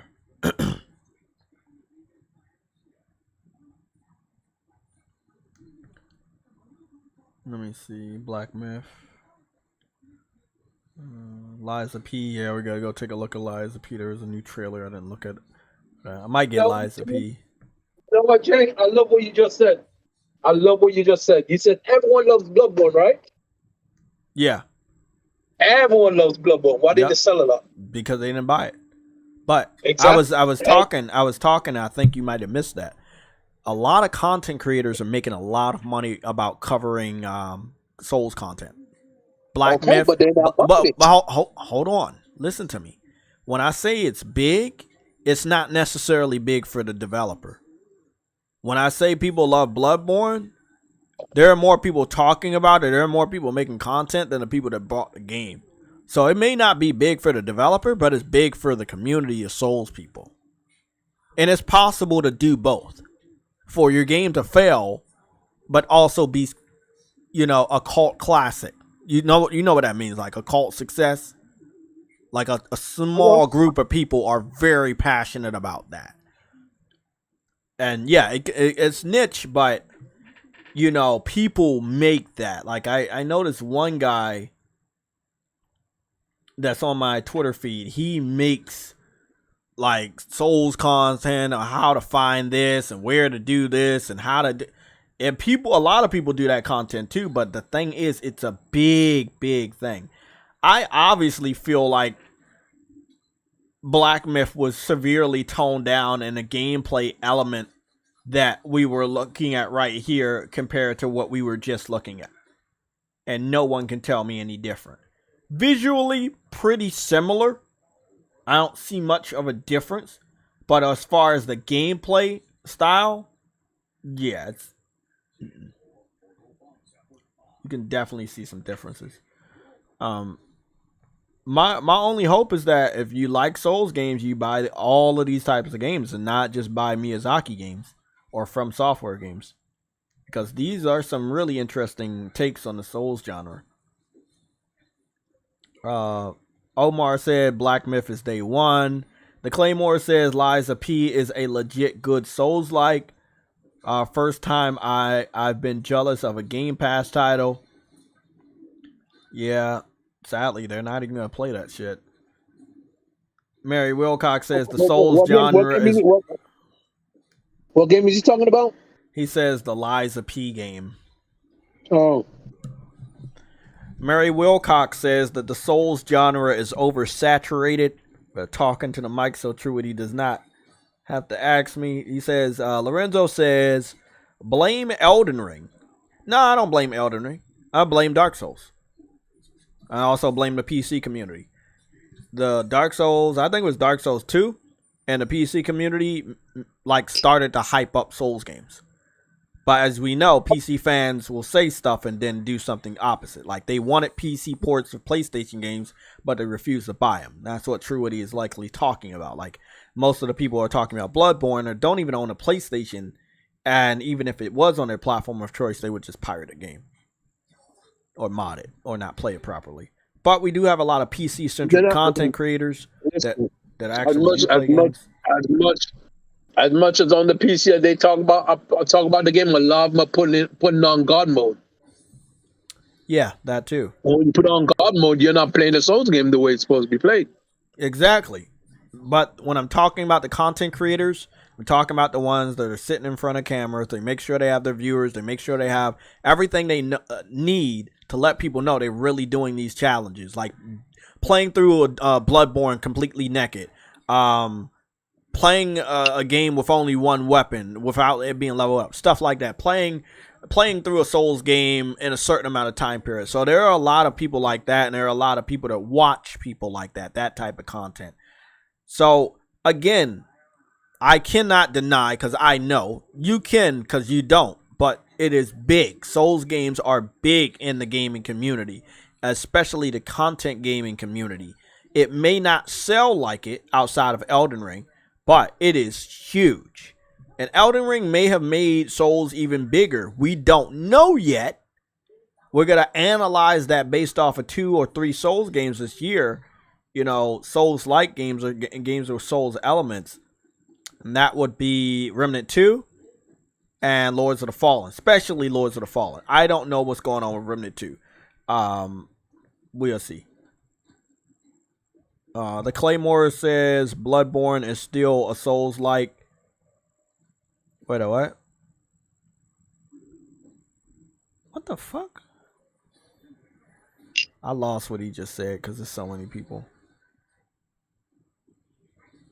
No, you said Bloodborne still the Souls-like GOAT, in my opinion. Yes, it was. That's where me personally, I feel like Bloodborne really brought a lot of attention to, okay, Souls games are fucking awesome and cool. But they didn't like the game enough to buy a PlayStation. And most of the people that were talking about Souls were on PC, even at that point in time. So they were, you know, that's why every year, every minute, every hour, every month, every week, you have PC people begging for Bloodborne. And until their hair turns gray, you know, and they're walking with a cane, like most of them are right now, because it's been years. Arnold, you said JTech. It does look good. Yeah, Unreal Engine looks good. Unreal Engine 5 looks good. And any game with Unreal Engine 5 is automatically going to look good. Liza P, I don't know. We got to go take a look at that. But I want to play the game, but I'm not going to go buy that game day one to help, you know, the Game Pass people. You know, I don't have to buy that game day one. Yeah, I would have brought it day one if the developer didn't give us the game, and then, you know, like, we have to pay for the game and they don't. They need to stop that. It's really going to hurt their sales. I know, because every game that launches on Game Pass does not sell good over here because people are very, like, cautious. Hey, what's wrong with it? You know? Harlem PS Gamer, you said Bloodborne was the first Souls-like game I played. Yep, I can confirm that's a lot of people. The Claymore, as you said, Wukong is intriguing, has intriguing characters. This little old guy alone has more personality than every Starfield character combined. God damn it. Oh, God. Oh, man. Harlem PS Gamer said, why are you jealous when you can play it on PS4? I'm guessing Harlem PS Gamers talking about the PC community, but they will not buy PlayStation. They will not. PC fans have already stressed well enough to me that they will never buy a console. There are too many games that go on PC. They're just gonna sit back and wait. So they don't believe in buying a console, no matter how cheap it is. They do not believe it. They want to play with mods, like True What He says. They want to play in God mode. They want to add like I already said, mods. They want to do mods. They want to play in 120, 200,000 frames per second, all these other things.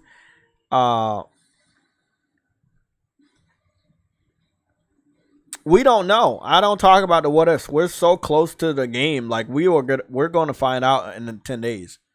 So I'm not going to talk about the what ifs right now because we're about to find out in 10 days. By the end of the week after this, we're going to find out what's going on with Starfield. I'm going to say a 98 to cover my ass. I'm just going to just cover my ass with a 98. Fuck that shit.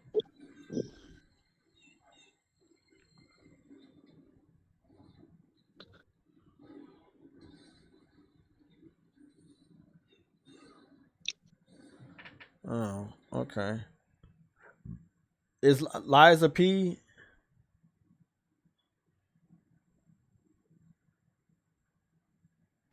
I'm confused. Liza P.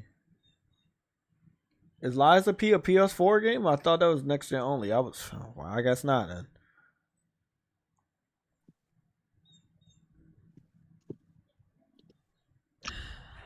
Let me go check. Hate when sometimes the games don't give you the complete listing on the PlayStation Store because you have a different gaming console now. So now they won't tell you if the game's also available on PS4, and then we got to go search the information. It's fucking annoying. Is Liza P on the PS4? Fuck! Is Lies of P on the PS4?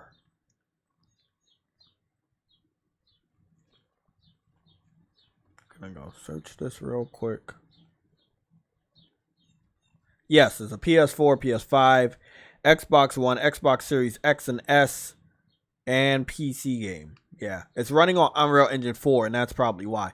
If it was running on Unreal Engine 5, yeah, it'd be different. But Liza P has been in development for a very, very, very, very long time. So it kind of makes sense that it's on Unreal Engine 4 and not 5. If that was the case, then we will be waiting until the end of this generation for this game.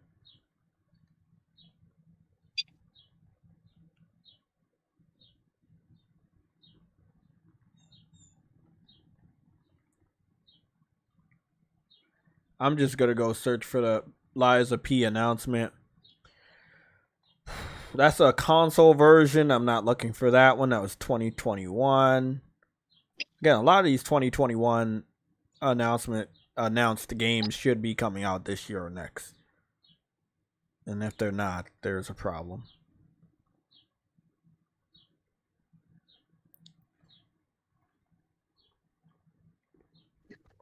I think Liza P has been in development for a very long time. I'm going to search it. I'm going to search it by hand because Google Voice sometimes not working good.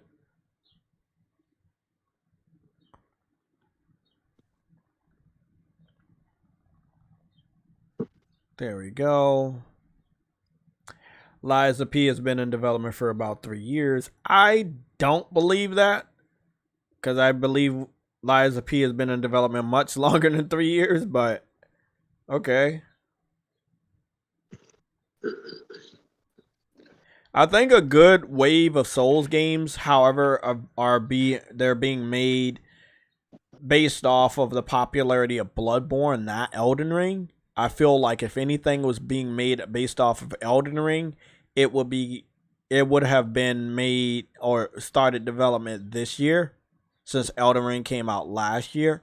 So everything is actually the development is starting to be like, it's in development based off of Bloodborne. Bloodborne was the game that made a lot of these games, you know, especially Lies of P. If you're looking at Lies of P right now, like, Lies of P takes a heavy inspiration from Bloodborne, not Elden Ring, because Elden Ring wasn't out when this game was advertised, when this game was made. Bloodborne was out. Could say the same thing for Black Myth Wukong. We don't know what influence Elden Ring will have outside of it, the game being more open. This is definitely Bloodborne. I feel like PlayStation gamers should support this, but me personally, I don't want to support this shit. I'm going to wait for the reviews to come out and see what goes down, but I'm very disappointed that they took that Microsoft money and put this shit on Game Pass. It looked like a solid game, but I personally cannot support this, or I would be contradicting everything I've said up until this point. So I won't be doing it. But I'll be picking it up at a later date. I like Pinocchio and I love Bloodborne. Damn, this shit looks fucking good. Well, I'll pick it up later. I'm not gonna like permanently skip it, but I'm gonna pick it up later. Much, much later. Who's picking up Lies of P day one? Because I think it's coming out next month in September. Yeah, it's a cross-generation game. Yeah, that's why I was wondering what the dude was talking about in the chat. I was like, bro, what are you talking about? Is it on PS4? I was like, oh, it's on PS4. Like I said, I looked it up, and that's why I was like, oh, it's on PS4 and Xbox, and it's using Unreal Engine. That's why. And again, it's, you know, taking inspiration from Bloodborne, so it's gonna be playing and looking better than Bloodborne. I've already played it. You know, it looks better and runs better than Bloodborne. I have a video for you guys to watch, because I did a comparison between the two, and I think it was really good. It's just, it's on Game Pass. This may be a really good quality game though for them.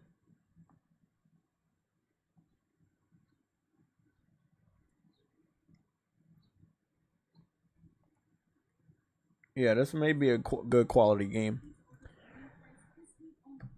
Are you guys tired of crossplay? Because a lot of you guys look disappointed that you found out it was a cross generation game. I said crossplay, but are you tired of cross generation games?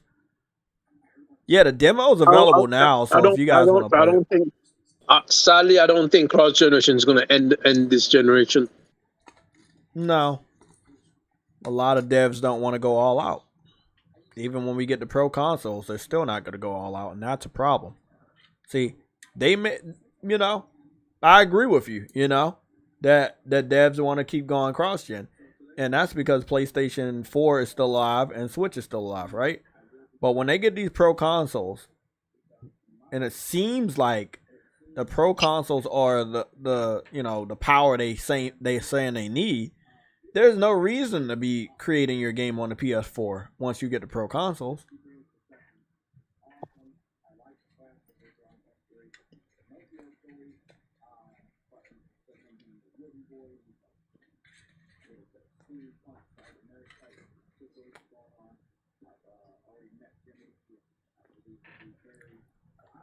Yeah, Lies of P took so much inspiration from Bloodborne. It felt really, really good. You know, it felt really good. So, I think it was able to get the formula down pat. The feel of the game, it feels very authentic. I think it's going to be the closest experience you're going to get to Bloodborne. And again, you know, the atmosphere, all of that. The movement of the characters, the movement of enemies, really well done. So, we'll see if Xbox fans play it. They're going to brag about it, but they're not going to play it. We know they can't play Souls games worth shit, so, yeah. I'd definitely be seeing a lot of PlayStation dudes play that game. And like I said, the Souls games are hot. You got Liza P, you got Remnant, you got Lords of the Fallen, you got 3 fucking Souls games. And you might have another one coming out this year. I can't even remember. But there's 3 Souls-like games coming out this year. Souls games are fucking hot. They may not sell good, but wow, they're getting a lot of them, right? Nobody's going to stop making them because there are different studios making them. They don't know how bad they're going to sell yet. So these different studios are like, oh, people like Souls. Let me make one. Oh, let me make one. And that's why, you know, Truity's right. They're still niche. These games are not going to go sell 10 million copies. But these different developers have to learn that. And that's why you guys are getting so many different Souls games, because there's so many different developers currently that are not under the same roof making them. Most of them are under like indie devs. So they haven't gotten the word that they're never going to make enough money off of these games, because the only person really making money is the originator of these types of games. They didn't get that memo yet. Kind of like, you know, when it came to Call of Duty, you know, all these other developers kept making these shooting games. They didn't get the memo that people just want to play Activision shooting games. You know, they don't want to play anybody else's shooting games.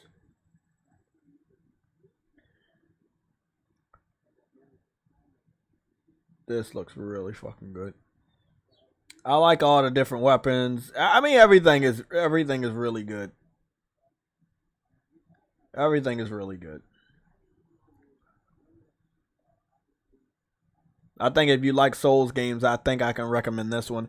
I really want to recommend Lords of the Fallen, but I want to see a little bit more gameplay on consoles first. That's why I was so happy that we were able to get some gameplay for, you know, Lords of the Fallen. They gave us a demo so we could actually play and see, oh, okay, yeah, this is going to be good. Everybody else doesn't seem to do that, except for Neo. Neo is the only other dev game that gives out demos.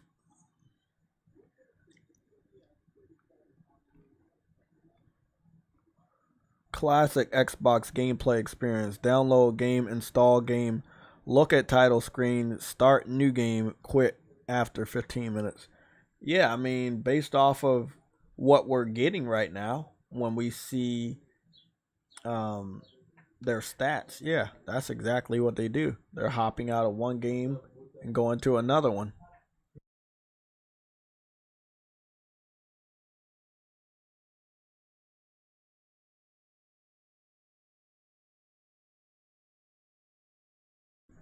Yep, Warlock, that is exactly what Liza P is.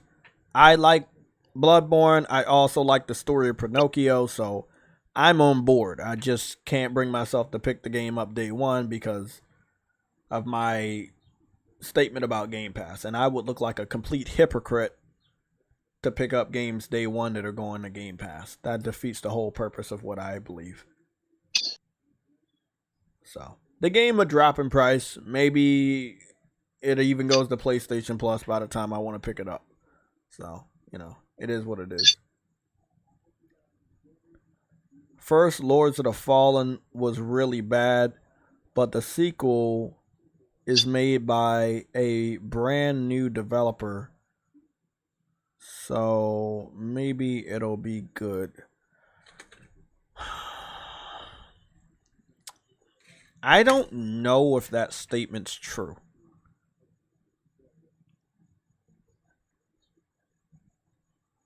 Is the same developer working on Lords of the Fallen?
I don't know.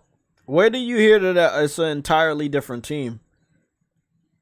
They're rebooting it, but I don't know if they said it was an entirely different team, because the first one was a Souls-like. The only difference is you didn't get to make your character, and the character that you did have, or the characters you did have. Well, the first guy that I had, somebody told me if you beat the game or something like that, you could switch classes to different characters. But I had one guy, and that one guy was big and bulky. And he reminded me of somebody from Gears of War. But it was a Souls type, but it wasn't straight like the Souls like Bloodborne. This new one seems to be taking a lot more inspiration from the Bloodborne Souls types. There's a big difference between Dark Souls 2 and Bloodborne. And I feel like a lot of developers that are making Souls types now, they're taking inspiration from Bloodborne, not Dark Souls 2. I feel like Lords of the Fallen 1 was taking inspiration from the first Dark Souls, or the second one. But Lords of the Fallen, the new one, is taking inspiration from Bloodborne, which is probably why most people like it more. From the art style to the graphics, also to, again, character creation. Even though I know Dark Souls had character creation, but the first Lords of the Fallen didn't.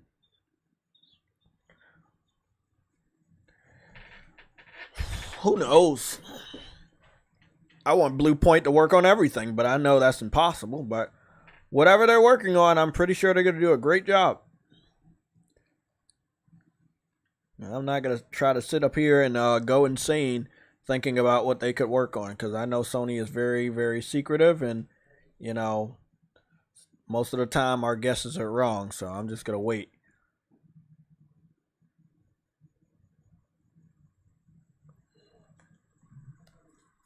Oh, let me go check, man.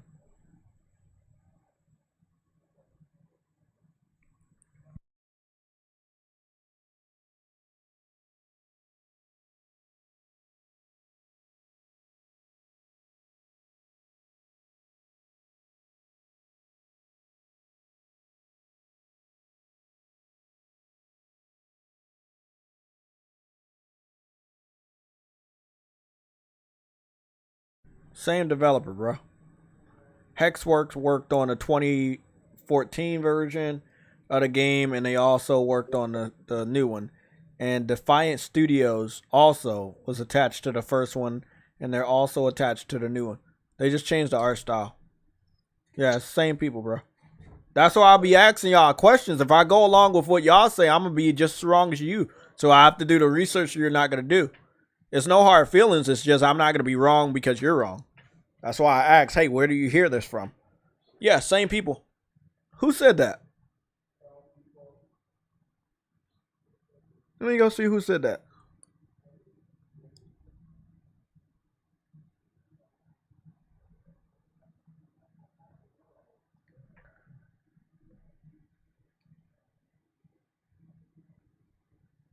Lords of the Fallen.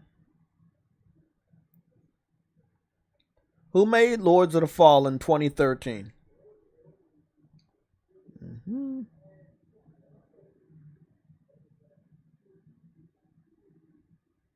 Lords of the Fallen is a action role-playing game developed by Deck 13 and CI Games.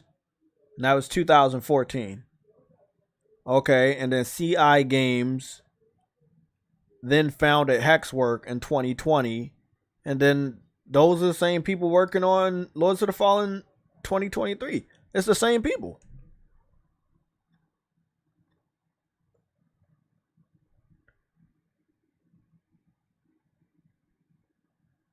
Yeah, but I think they turned Deck 13 into Hexworks, I think.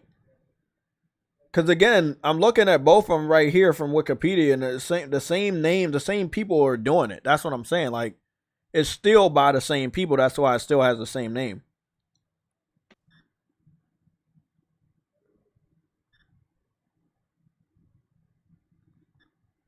Let me go see what's this one say. Hexworks, CI Games. They don't even mention oh, okay, there no, never mind. They mentioned Deck 13 on the 2014 version of the game. CI Game and Deck 13 developers. Publisher CI Games. So, and then the new one. No, the new one is CI Games, the publisher, and the developer is Hexworks. So, who is Hexworks? I don't know who Hexworks is, but it's still the same publisher.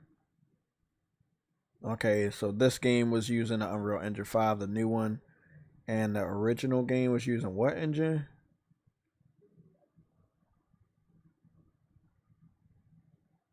Oh, it doesn't say.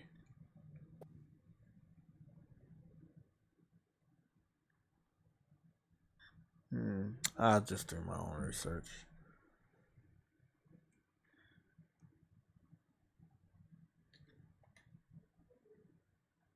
It's still about the same people, man.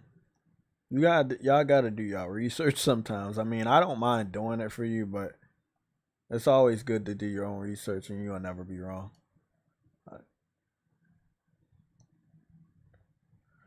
Oh, hold on. Let me do something with my USB.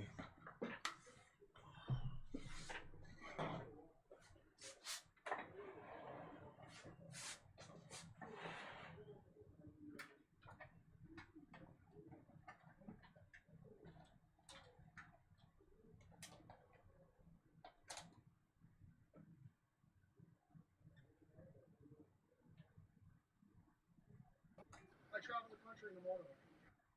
Oh, cool. Yeah, been to all 48 states by road.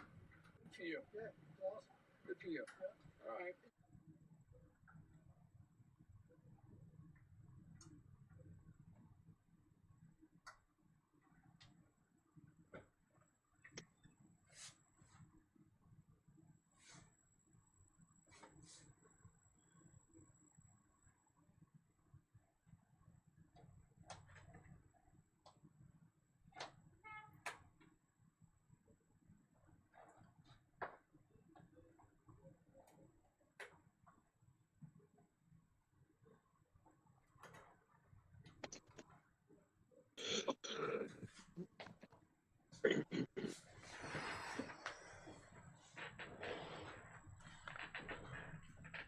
Okay.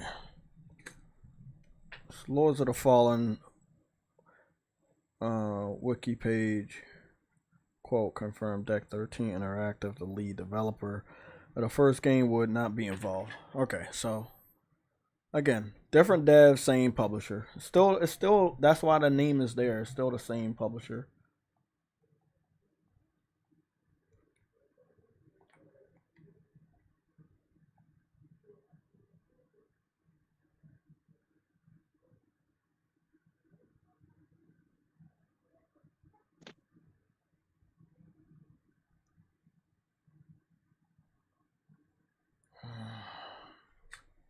Let me check something, man.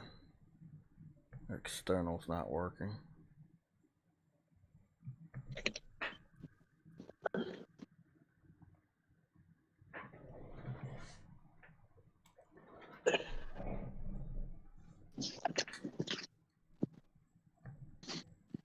Yeah, it kind of makes sense that they was gonna have to change though, because the art style that they wanted to copy off of, and let's be honest, all due respect, people are copying, but the art style and the gameplay style were gonna have to be different. Bloodborne and Dark Souls 1 and 2 are very, very different. This is why Dark Souls 3 took a lot of inspiration from Bloodborne instead of took inspiration from Dark Souls 2, because Bloodborne was hotter, newer, was running on a newer engine and everything, so they kind of took a lot of inspiration from that.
Yeah, I mean, yeah, like I said, like Deck 13 seems to be, again, with their style.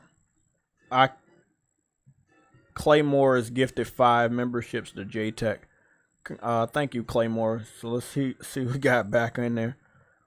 Seattle Chef got back in there. Games for Eternity, Jeff B Gaming, P Silent Night, Nick Victory Fire 007 have all became members again through gifted. It does pay to just be active on the channel.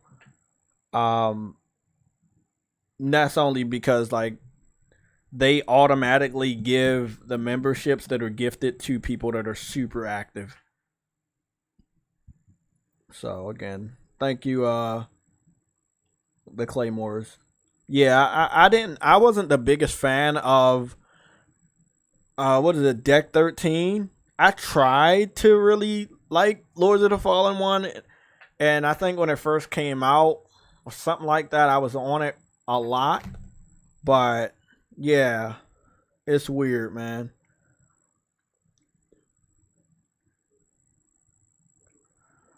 Okay, let me go see what's going on here. Storage.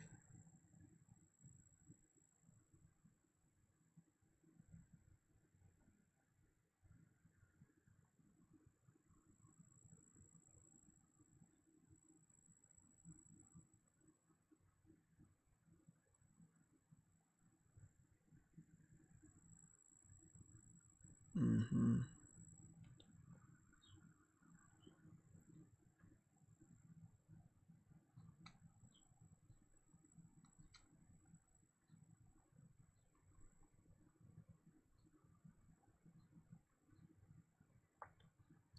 You know, when it comes to this external hard drive stuff, I already figured that I was never going to find a fix for this. Because right now my external hard drive is not being read, but it does kind of suck because no one gives you good fixes. Well, at least PlayStation's official websites never give you good fixes for shit. You end up needing to go to different websites, or I got a lot of help from YouTube people. They helped me a lot.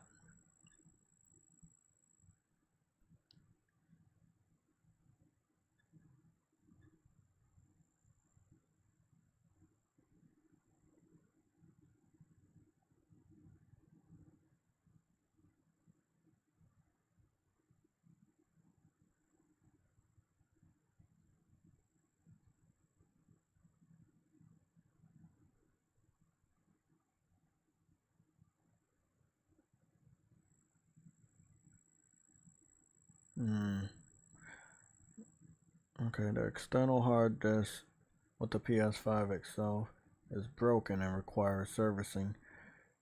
There is a problem with either the USB cable or the USB SATA. No. That's not the one I have. Well, I gotta do more research. Gotta love it. Because I know I'm using an external hard drive that most people don't use, because my shit's like an 8 terabyte. So let me go get the full name, search that. That sucks.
No, I'm not seeing Save data, no.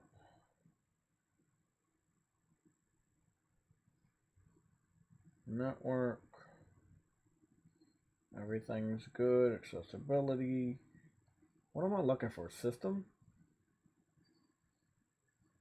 System update.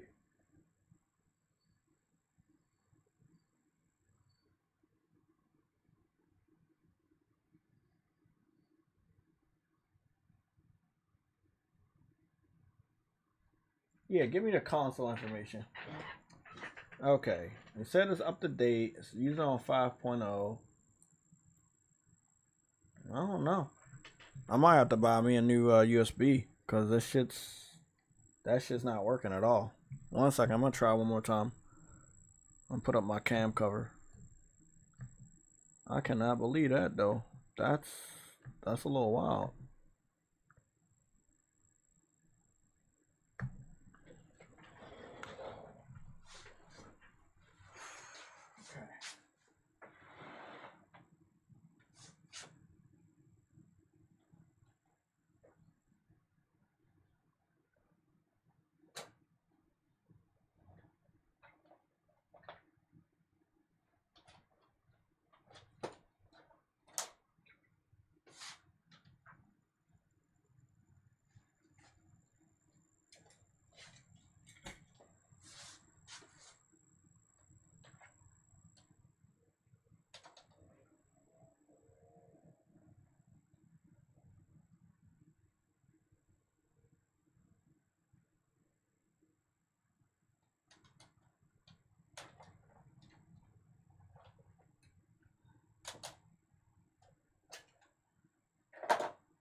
Yeah, I'm not sure what's going on with it. I know it's still working because that shit's still moving and all. But I'm not sure what's going on with it, so I'll just look for a fix later. Let me just go get the name of the product. Damn, that was my favorite external. Oh shit. And that shit's valuable too because they got a shitload of games on it. Where am I looking at? Okay, I need to look in my cart, all my orders.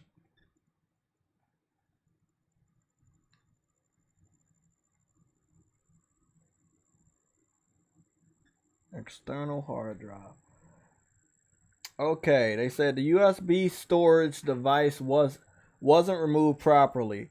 When removing the USB extended storage drive, go to the settings /storage/USB extended storage and then select safely remove from PlayStation 5. This will prevent data loss, corruption, or damage to the USB external storage drive. Okay.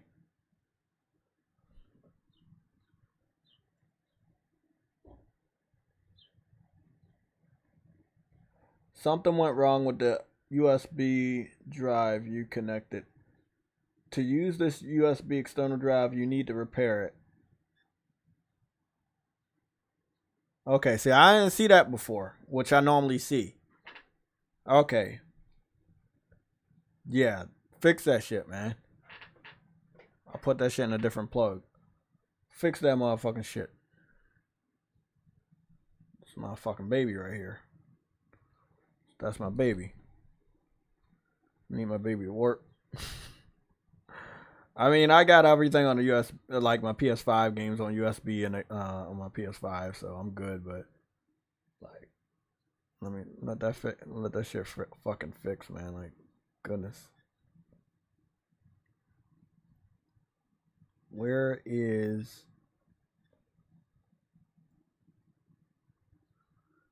I can't even find the shit I'm looking for in the Sunday show. Why am I so lost today? I'm gonna have to fix this screen.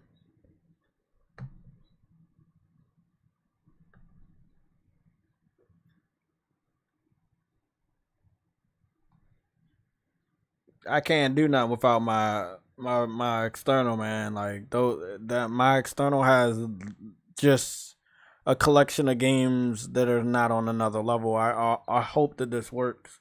I truly hope that this works. I don't think I did anything wrong. I've turned my system off in proper ways and I've never disconnected it. Maybe something got loose a little bit or something. I saw reminders of that, but I haven't done anything wrong with it. You know, I'm gonna get a new entertainment system. I think it's pretty important for me to get one. That has never happened to me before. So I see the external. If you see right here, you see that little external loading thing is up there. So it's loading all the data. So I'm just gonna wait for it to load and be patient. That shit scared the fuck out of me, man. 500 plus games, bro, on there. 500 games, over 500 games. No, I cannot let that. No. By the way, if you wanted the external digital device, because I've had it for years, I purchased. That's a lie. They say I purchased this in 2020. I did not purchase this in 2020. I purchased this a long ass time ago. I've had this shit since the PS4 generation. It wasn't 2020. Let me go see. They said 2020. Are you fucking serious? It felt like forever. 2020, March 7th, 2020. Okay. So I had it since 2020, I guess. I thought I had it much longer than that, but I guess not. You sometimes feel like you have it longer than that. I guess. Maybe it was my other one that I had, which you probably had another one that you were using, and then you got a because I had this a long time. It has to be because data doesn't. I have the one that I used to have. I have it. It's connected to the Let me go check and see what the date on that one say. 2017. So maybe that's the one I thought I had. And this was 1 terabyte. Yeah, that's the one. But I've been messing with externals for a while. Let me just say that. So I had this one 2017, this one 2020. This one's good. So it's nothing wrong with it. I make sure I keep it clean. I keep it dusted. You know, I don't have any problems with it. It's a 8 terabyte external from Western Digital. Woo! Yeah, 8 terabyte USB 3.0. So, you know, it's USB 3.0, so it's definitely good. Password protection, backup software, all that shit.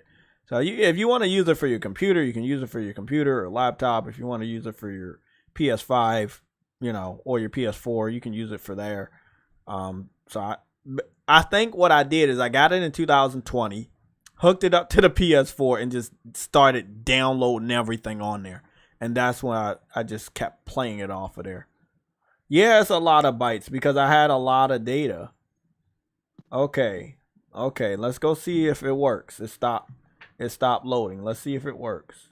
Oh, thank God. Yes. It's happened to me before, Jay. It's not really. No, it's happened a lot, but it's never happened to the point where, they never let it fix. Yeah, I think that's just a part of the new beta, the new firmware beta, because if it's ever had a little problem, it'll like, okay, it disconnect. We're gonna fix it. Like, yeah, it's never been like that, what I've just dealt with, which scared the fuck out of me, because if y'all looking at what I got, they say I got 242 USB games right there. I got a total of 600 games in total on PlayStation. And then like it's a lot. It's a lot of games, man. Like that's a lot of games. 242 games, man. Thought it was a lot more than that, but it's 242 right now that they say. That's a lot of games, bro. It's more than this, but I don't know where the rest of them are. Maybe they got deleted. Maybe they didn't. They'll pop up. Hopefully. Yeah, that's a lot of fucking games, bro. That's a lot of fucking games. Don't want to misplace that shit. Do not want to misplace that. I'm glad they had added this search bar thing too for the new firmware. I'm glad when this firmware goes public for everybody, it's definitely gonna help. You know that you'll be able to search. You should do a tutorial when it goes live for everybody. I will. I'm not sure how useful it'll be because I know other content creators already beat me to the punch. Because you can do a tutorial right now. So if you want to go over here, you're gonna have 3 sections. I can do a tutorial right now. You got 3 sections. You got search. Yeah, but you don't know what's gonna stay. That's what I'm saying. This is all gonna stay. I do know. That's why they do these betas. Everything that they're beta testing right now is gonna stay. It's just they're making sure that they fine tune it. All of this stays. The searching, you'll be able to search for your games inside your own library, just like you do on any others. You'll be able to search. Then you'll also have the sort. But you're not going to need sort if you can search. But sometimes you don't know what you're searching for. So you'll have the sort. You'll be able to sort between platforms, PS4, PS5. Also between... you know what's funny? The fact that they have that, they know PlayStation niggas. I got a lot of games I didn't need to search. Yeah, I mean, there are some people like myself that carried everything over, you know. Yep. And it's like, hey, that's what you want to play. So I carried everything over. You know what's so funny though? Microsoft knows their niggas don't buy a lot of games, so that they don't even have a search bar in their library. Yeah, they don't. I guess I don't know. I don't have an Xbox. No, I'm telling you, there's no search in the library of games. Yeah, but it is what it is, man. It freaked me the fuck out because I got too many fucking games to be losing. I mean, it's not really losing, but there are some games you just can't download anymore. I just want to go check on my collection real quick. Hold on. Dolby Atmos fee on Xbox Series X and wait, there's a fee? It was always a fee. There was always a fee to use that on Xbox. We don't have it on PlayStation. I know, yes. They added it, but we do not have a fee on PlayStation. Damn. They're charging you for sound, bro. What the fuck? Okay, just making sure my Marvel Ultimate Alliance is still on this fucking shit. Woo! Man, I was freaking out. I'm not gonna lie to y'all. I was freaking out. No, you cannot search in your library on an Xbox. You can't search for a particular game in your library on your Xbox. Yeah, so in your library, like I have a library of games, a huge library. Sometimes I forget where they are because there's so many, or what they are because there's so many. So sometimes you don't even know if you have them downloaded. Yeah, exactly. Sometimes I don't know if I have them downloaded. So like right now, and I'm gonna try to search for it, but it probably won't pop up. If it got deleted, no, it didn't get deleted. It's right there. PT, I still pulled PT with me. That's why I said this external hard drive is worth hundreds of thousands of dollars. That's worth a lot, man. That's what I'm saying. This hard drive is worth a lot of money, man. This is a very, very valuable hard drive. All you gotta do is say PT's on there and the value goes up. Exactly. So PT is on here, but I also have Marvel Ultimate Alliance 1 and 2, which, you know, they don't have it on store anymore, and it's very difficult to find that. I have 1 and 2. So I have Ultimate Alliance 1 and 2. You know, I have all the Crash Bandicoots games here, the ones they remade, except for the new one, because that's dog shit. I got the Spyro Trilogy on here. I have Tony Hawk Pro Skater 1 and 2. The Call of Duties, for some reason, I was doing some projects with that. But then, you know, my backlog is crazy. You know, I got a lot of House Marquee games, you know, Alien Nation, Ascent, the top-down games, you know, Helldivers, Magica, Gauntlet, you know, Deathloop, Callisto Protocol. I got this game, which I know I can't play, but it would be nice if I could play. But it says it's installed, but I can't find it anywhere, so gotta wait until the price drops on the PS5 version.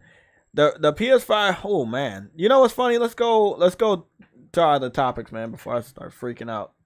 Some more. I was just so, man, like, you gotta understand, bro. I got games on here, bro. Like, I got games, bro. I got games on there. I think I almost got 6 terabytes worth of games on that bitch, man. It's a lot of games, man. We do have a PlayStation. No, it's not a PlayStation exclusive, but it's like I don't know what to fucking call it. All I know is that it's not on Xbox and PC. It's called Ys X Nordics or YSX Nordics. The Ys series has been out since the PlayStation 1. It's a JRPG. Now, well, it's an action JRPG, and they're bringing it back with the 10th installment. And instead of like being focused in Japan, it's gonna be like Norse, because again, Norse was made popular by God of War, so even a lot of different developers, including Ubisoft, is bringing Norse to them. So this game, I gotta say, I was really happy that, you know, they're doing this. The towns look like they're gonna be fucking awesome this time around. There wasn't a lot of towns on the first game I played. You on this island and you had to build shit. I thought that was cool, but then it seems like the next game had cities or towns, and then I had skipped that one, but I'm not skipping this one. You got team attacks and shit, 60 frames per second. You got grappling hooks. It's very fluid. You got this little hoverboard surfer thing. It's a lot, you know? It's a lot in a good way, and I just look so much fun, and I'm just ready for it. So this comes out in September, but I don't know how much time I'm gonna have to play this. So I don't want to say I'm getting it later. It's obviously a day one, but I'm gonna be on Ether nights. You know, I don't know how I'm gonna be able to play both of these games, but if you are interested in JRPG, this game's coming out for PS4, PS5, and Nintendo Switch. On PS5, at least I can confirm on PS5 it's going to be running at a flawless 60 frames, because number 8 was running at 60 frames, and that was the PS4 version, and I was playing a lot of that on my PS5, so I know that Ys 10 is going to be running at 60 frames per second on PS5, so very excited about this. Like the new character designs, you know. I like all the new abilities they got, from the grappling hook to the little surfboard. Yeah, it's about to be dope. P Silent Night, you said Ys series has been out since before PlayStation. Nintendo had them first, like Final Fantasy. I had no idea, so thanks you for letting me know. I know that Ys has been out since PlayStation, because that's when I first heard about it. You know, so I didn't know it was out before Nintendo, or I didn't know it was out on Nintendo, so I wouldn't know.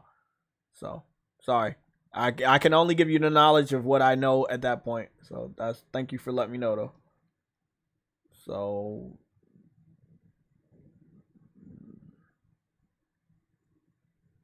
was it Nintendo, was it Super, like, was it on the NES? Was it on the NES or Super NES?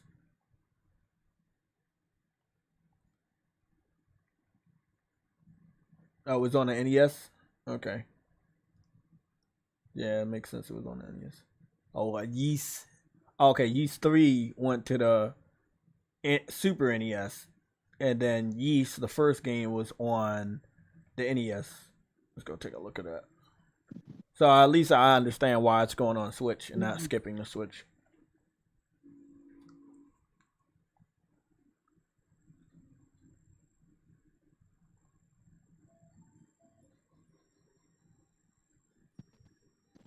So you see an enemy and you're just pushing them and shit. That's how it was back then. Okay, let me go see what Yeast 3 looks like.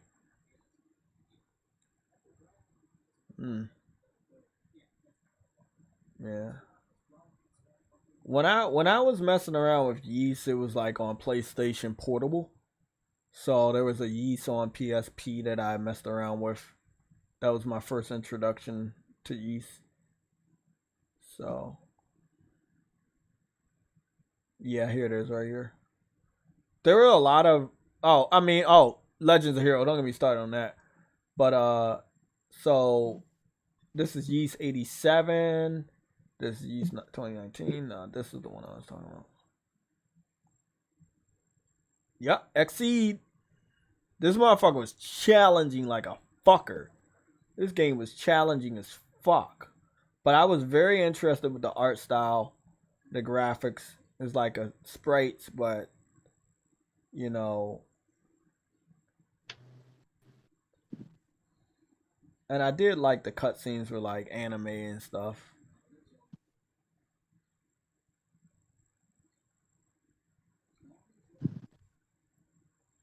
I'm gonna just try to. There we go. So this is what the action was like. It was like top down, but it was action.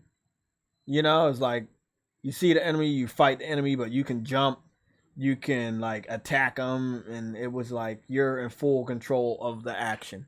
It wasn't turn-based at all, and it was very fast-paced, and at that time it was very challenging. But I think if I was to go back, I'd be much more educated on the mechanics. But I thought it was awesome, and it was completely different from the JRPGs I was playing at that time, which were mostly turn-based. So I grown to like it and respect it over the years, and you know, when I see him, I pick him up. Yeah. So that was my first experience with Yeast. And then when they did 7 right here, I was very excited when they did 7, and then I picked up 8. I was waiting for 7 to make its way over, and I think that 7 made its way over to PS4, but by that time it was too fucking late. And I was like, nah, well, 8 is out and it looks better. Let me just pick that one up.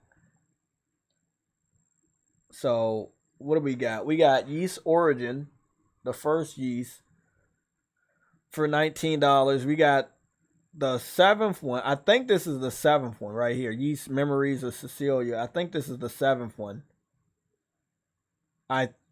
Maybe not. Okay, maybe not. But this one was on Vita. I remember this one was on Vita.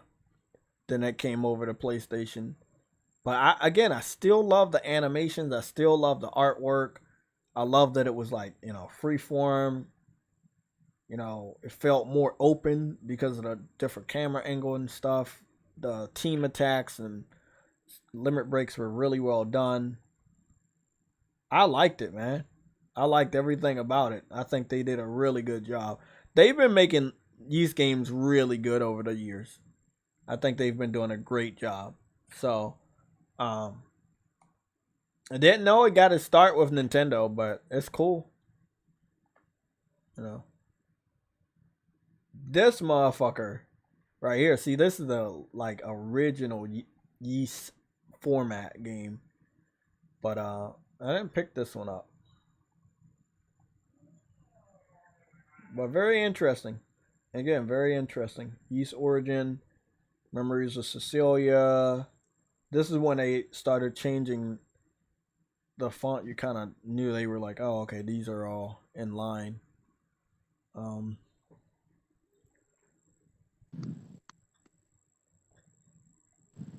Yeah, I'm hoping after 10 they get like I know they don't want to pick sides, you know? I know they don't want to pick sides, but it would be really, really nice if maybe they can, you know, do a few games with PlayStation, see if they can boost that visual, you know, those visuals, and still have the same gameplay, obviously. But I think they definitely deserve a visual upgrade. I think PlayStation can help them with that. Everything else can stay the same, but you know, yeah, I guess I see why it's on Switch and PlayStation and not going to PC, you know, or Xbox. Kind of makes sense at this point. You talking about Red Dead? No, the Yeast game. YS, yeah, those games aren't going to Xbox. Let me see. Let me go to the rest of these topics. I will say that it's a lot of games that Xbox is missing.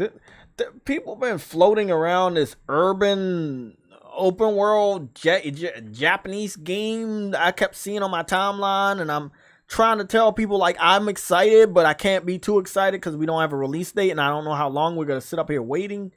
So people be getting excited about stuff too much, and then like they'll come right back to me, the person they tried to get excited about the game for, and then they'll ask me, "Hey, bro, you know anything about when it's coming out?" Like, bro, you're the one that you were the one trying to get me hyped up on the game. I don't know anything about the game, so it's so wild, man. It's really so wild. I don't even know what the name of this shit is, bro.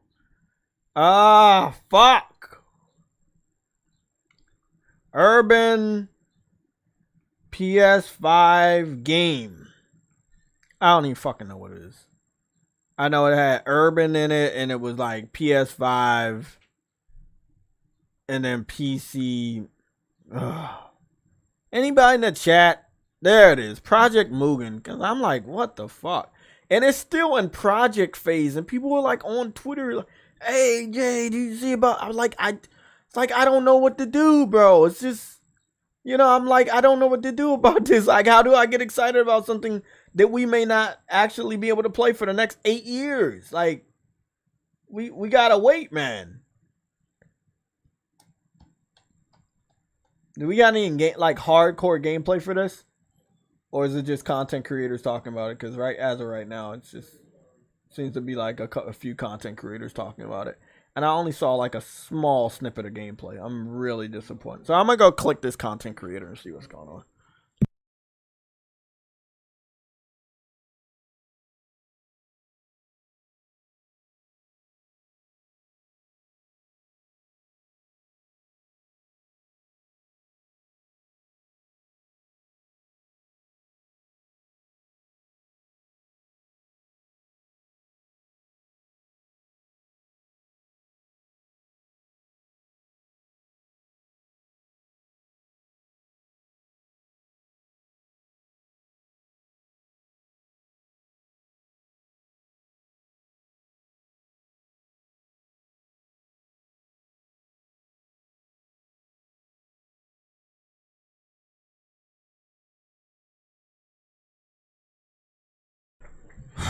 Arms.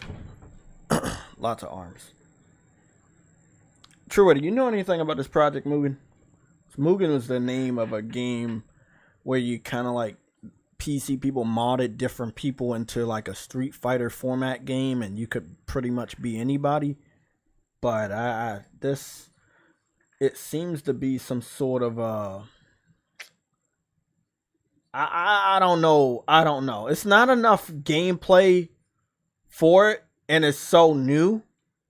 And I've already had 5 different people try to hype me up on it. And it's like, bro, I just don't have enough information on it to get hyped up on yet another game when there's like 5 different games that I was hyped up on that haven't released yet. And I'm just waiting for some games to release. So I think it looks cool, but there's not much to go off of. And as we now have learned, when a game is in the project phase, we don't necessarily know if that game is going to stay on PlayStation or if it may end up on another platform. So I feel like we should wait for more information. Give it about 2 years and see what happens. Because a lot of these games that, you know, were getting shown off about 2 years ago, they're finally getting shown off again. And, you know, maybe we'll see. We'll see something. Yeah, I'm kind of, Henry, I'm tired of that, you know? I'm just really getting a little tired of those types. They're so predictable after what happened with Tower of Fantasy. I'm like, nah, bro. Nah, I'm good.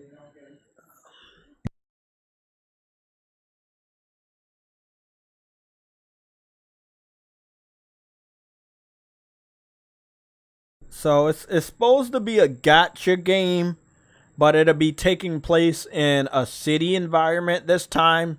So let's think of it like in Tokyo. And I guess it'll be open world. But it looks too good to be true. And a lot of people saying it's coming to PlayStation 5 and PC. And it may be a no-brainer that that's happening. But all I'm going to say right now is I've learned my lesson about games that are confirmed for PlayStation. That's all I'm saying. I've learned my lesson. So just because something looks good doesn't mean it's gonna stay that way. So I'll wait, man. I'm so numb to this now. I don't know about y'all. I'm just numb to it. It's not that I don't get excited about games. It's just if I know that game is within grasp, that's when I start to get really excited. I'm like, oh shit! Like I couldn't stop talking about HELLDIVERS for 3 straight weeks because I know it's within grasp. But this, I know how long these types take to come out, so it's wild.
So, Alexander Clifton, what's going on? Claymore, what's going on? I don't know, man. Like, I'm when you only have a small snippet of gameplay, it's weird.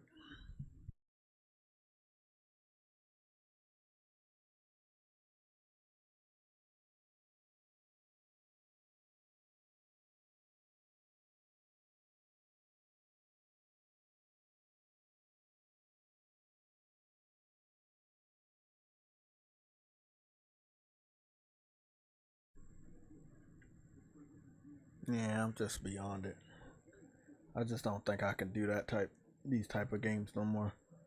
I'm gonna wait because right now it just looks like, hey, let's get these people hyped. But I don't know. I don't know. August 23rd. Let me go see what's going on. What did he say about August 23rd? Fast-paced combat system. How do you feel about it? Blah, blah, blah. I don't feel anything.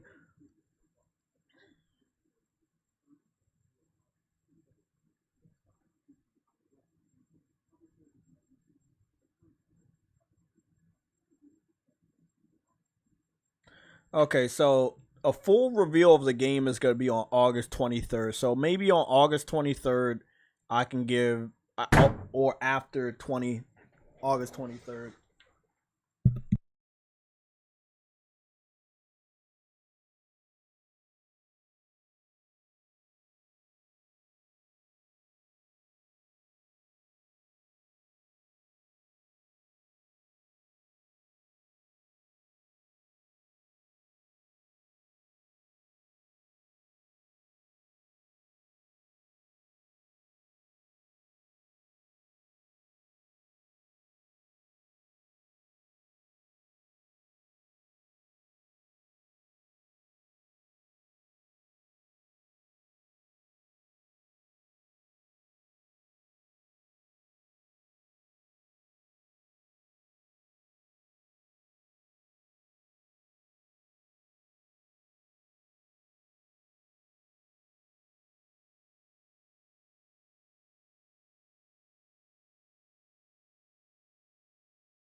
Sorry, I had some technical difficulties with my arm.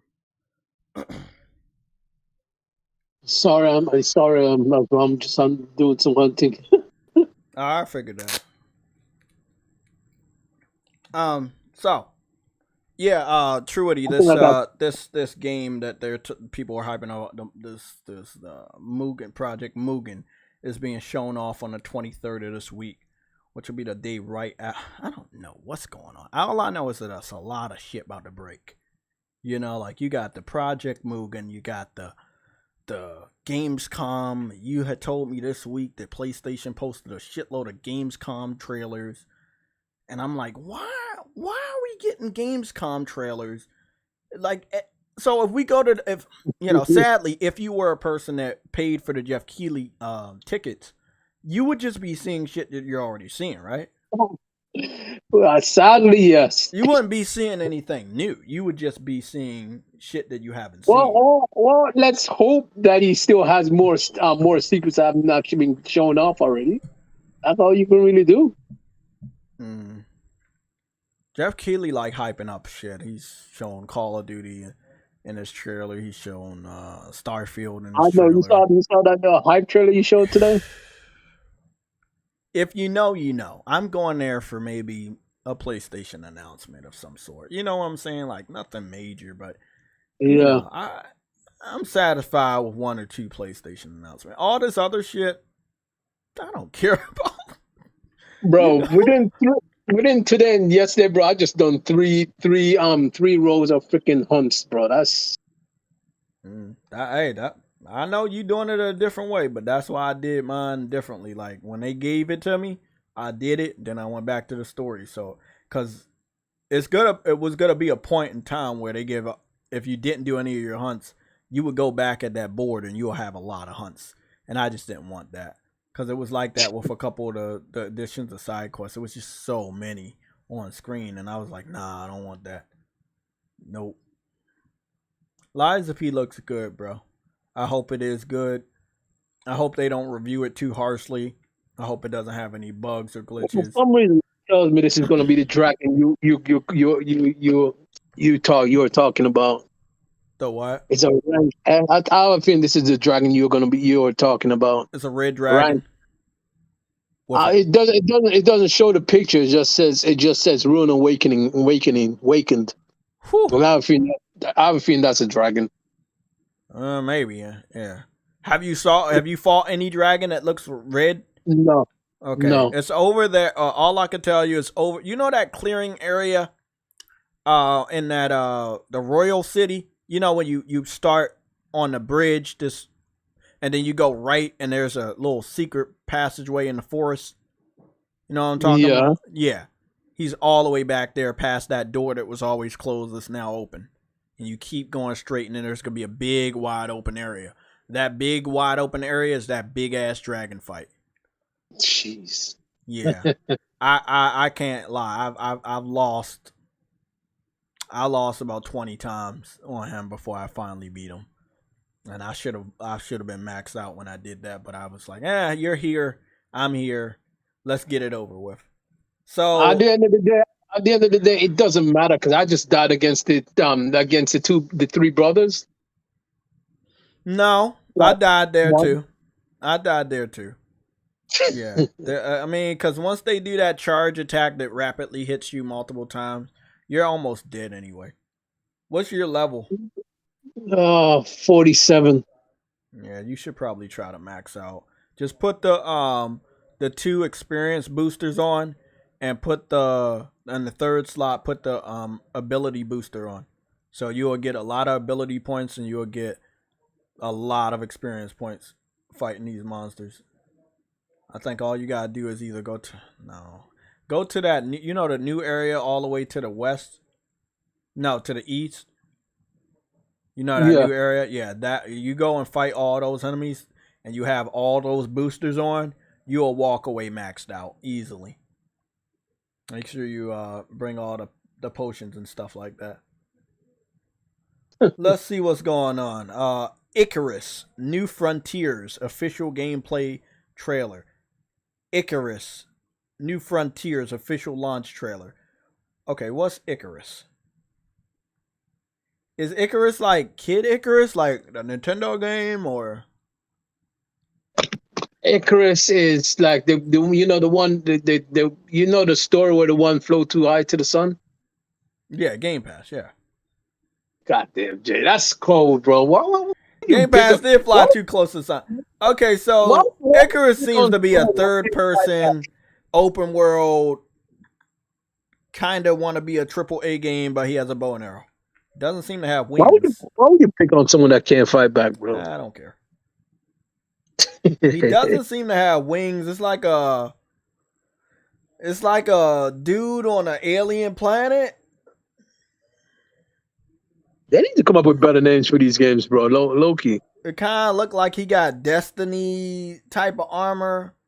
This looked like one of them PC, you know, Minecraft games where you're crafting shit and making houses and shit. I guess it's an existing game. I never heard of Icarus. I can't talk about that. I didn't even know that game existed. They really are showing off a lot before, you know, this Gamescom. I like I said, I understand why Sony doesn't go to these events anymore. The people would just expose them and leak everything, and it's not right. It's not right. Okay, I heard about this, the Bomb Rush Cyberpunk, which is a successor to Jet Set Radio. Oh, you can do rollerblades, skateboards, or bike. That's pretty cool. Okay. Oh, you can make your own character as well. Okay. Well, I guess if you're a big fan of Jet Set Radio, then this would be good. Or Mark Echo's video game. Oh yeah, Run We Awakened is the dragon. Yeah, that's the dragon. You see him? Yeah. He's gonna fuck you up. Why say it like that, man? God damn. Nah, I'm just saying he's gonna fuck you up, man. I died 20 times, and you know, I know he's gonna fuck you up, man. Oh fuck! I know it. Oh shit! Yeah, exactly. The hardest mark is the red dragon. Exactly. Yep. Motherfucker's the hardest mark. He's the hardest one. Everybody else, and I got him out the way so early. I was so proud of myself, man, because I knew no one else was gonna be more difficult than him. And I fought a S mark the other day, and it was just nothing. You know, it was just nothing to me. So yeah. Oh damn. You may want to fight some other ones, max out your level, and go back at them. Ain't no point. You might as well go all maxed out with them because you're gonna need it. Yeah, shit. Made me not want to fight this nigga, bro. What the fuck? Why are you saying shit like this? You probably don't want to fight him. Oh, we got anybody in the chat picking up the new Call of Duty? Modern Warfare 3. They changed their color to red and black in order to get me to buy the game. Yeah, they try to get Jay to buy it. I will not be buying that game. You can make it red and black. You can put some gummy bears. You know what? If you put some gummy bears in there for me, I might buy the game. You know, you send me 2 stacks of gummy bears. May change my mind. Damn, Tiara said the hardest notorious mark is the red dragon. God damn. Yep. So, is anybody buying Call of Duty? Is anybody buying the Immortals of Avium? Anybody buying any of these games? Because me personally, they look a lot like very generic. This Immortal of Avium, I haven't heard a single person say, "Hey, I'm buying that shit." Nope. Everybody like, "Yep, it's there. It's just I'm not gonna buy it." I am not gonna buy the game. I have nothing against it. It's just not. It's just so generic. You can look at something and tell it's generic. It don't matter who's the actress or actress or actor. You know, it's generic as fuck. And I just played Ghost of what is it? Not Ghost. I mean Tokyo Ghostwire. And it's like, it was doing the same shit. And it's like, this just seems so poor. You know, it just seems so poor.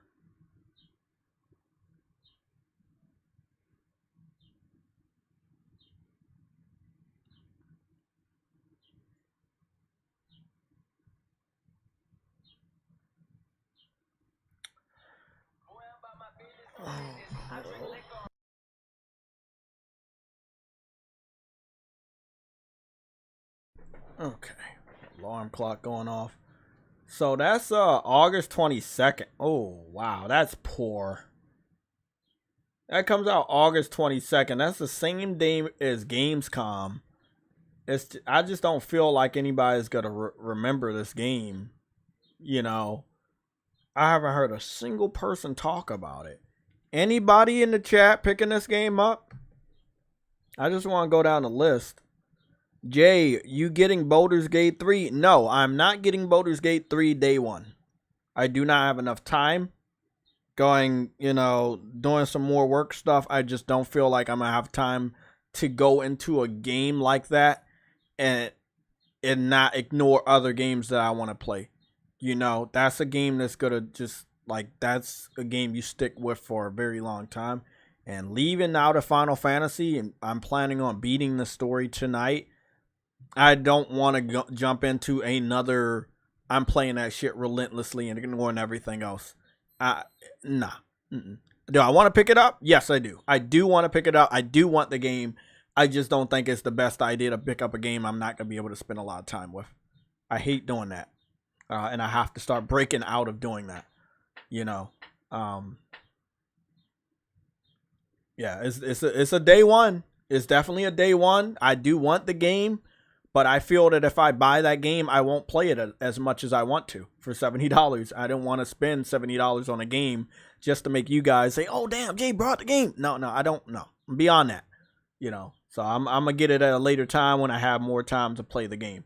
I do not have enough time to play a game like that. And you guys have to understand what type of game Baldur's Gate is. That there's not a pickup and you can put it down whenever you want. Nah, you're going to want to be on that game a lot. It's a lot going on. It's a good game. But you definitely going to want to make sure that you don't have a lot of other games that you want to play or are about to come out. So with Boulder, all due respect to Baldur's Gate, nah, I'm good. Lorenzo Carlson with a $2 super chat. You say, nope, they more like a Black Friday special. Yeah, I think Immortals game is gonna. Immortals game is gonna be like a Game Pass or PlayStation Plus title, and I'm not saying anything bad about it. It just seems not. I'm not interested in it in the least. There's nothing about this game that has grabbed me, and I really hope that modern day game developers don't try to put modern day Hollywood storytelling in their games, because we're not going to buy that stuff. So they really got to stop doing that. I've noticed recently that they've been doing that quite a bit. And they really need to stop doing that.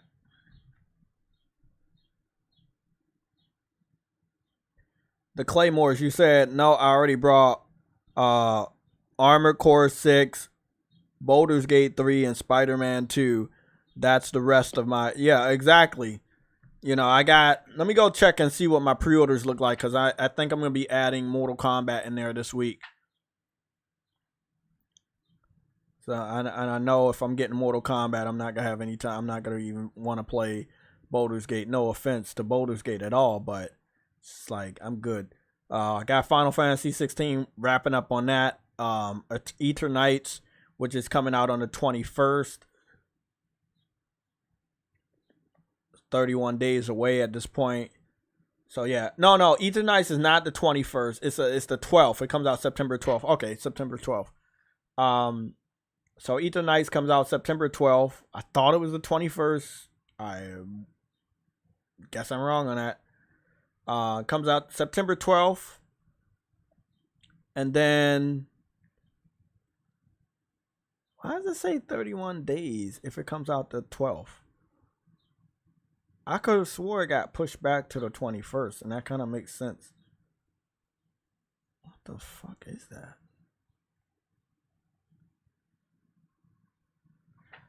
Let me go check that.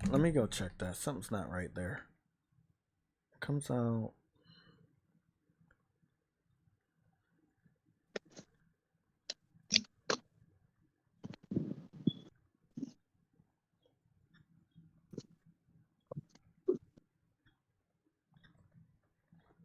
Exactly. It says September 21st. Why does this date still say September 12th when it's the 21st? They pushed it back. They pushed it back to the 21st. It's not the 12th anymore. That's weird. That's just so fucking weird. So it's coming out the 21st. Yeah. So this is coming out the 21st.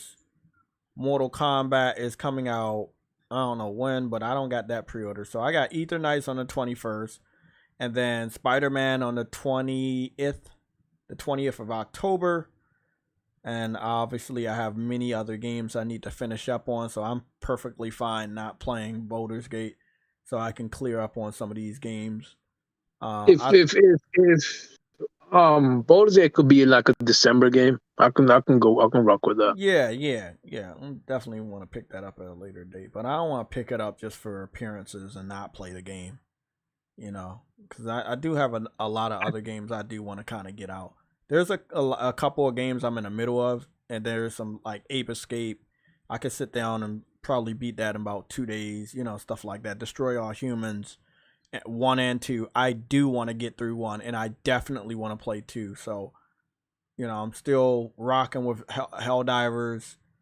I got 40% out of the way of the main story, the main trophy. So I definitely want to, you know, do some more with HELLDIVERS.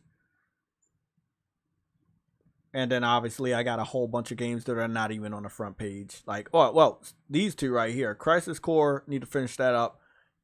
Anno, I know I've been talking about beating Anno for years. It hasn't even been out for years. Let me go see. Oh, shit.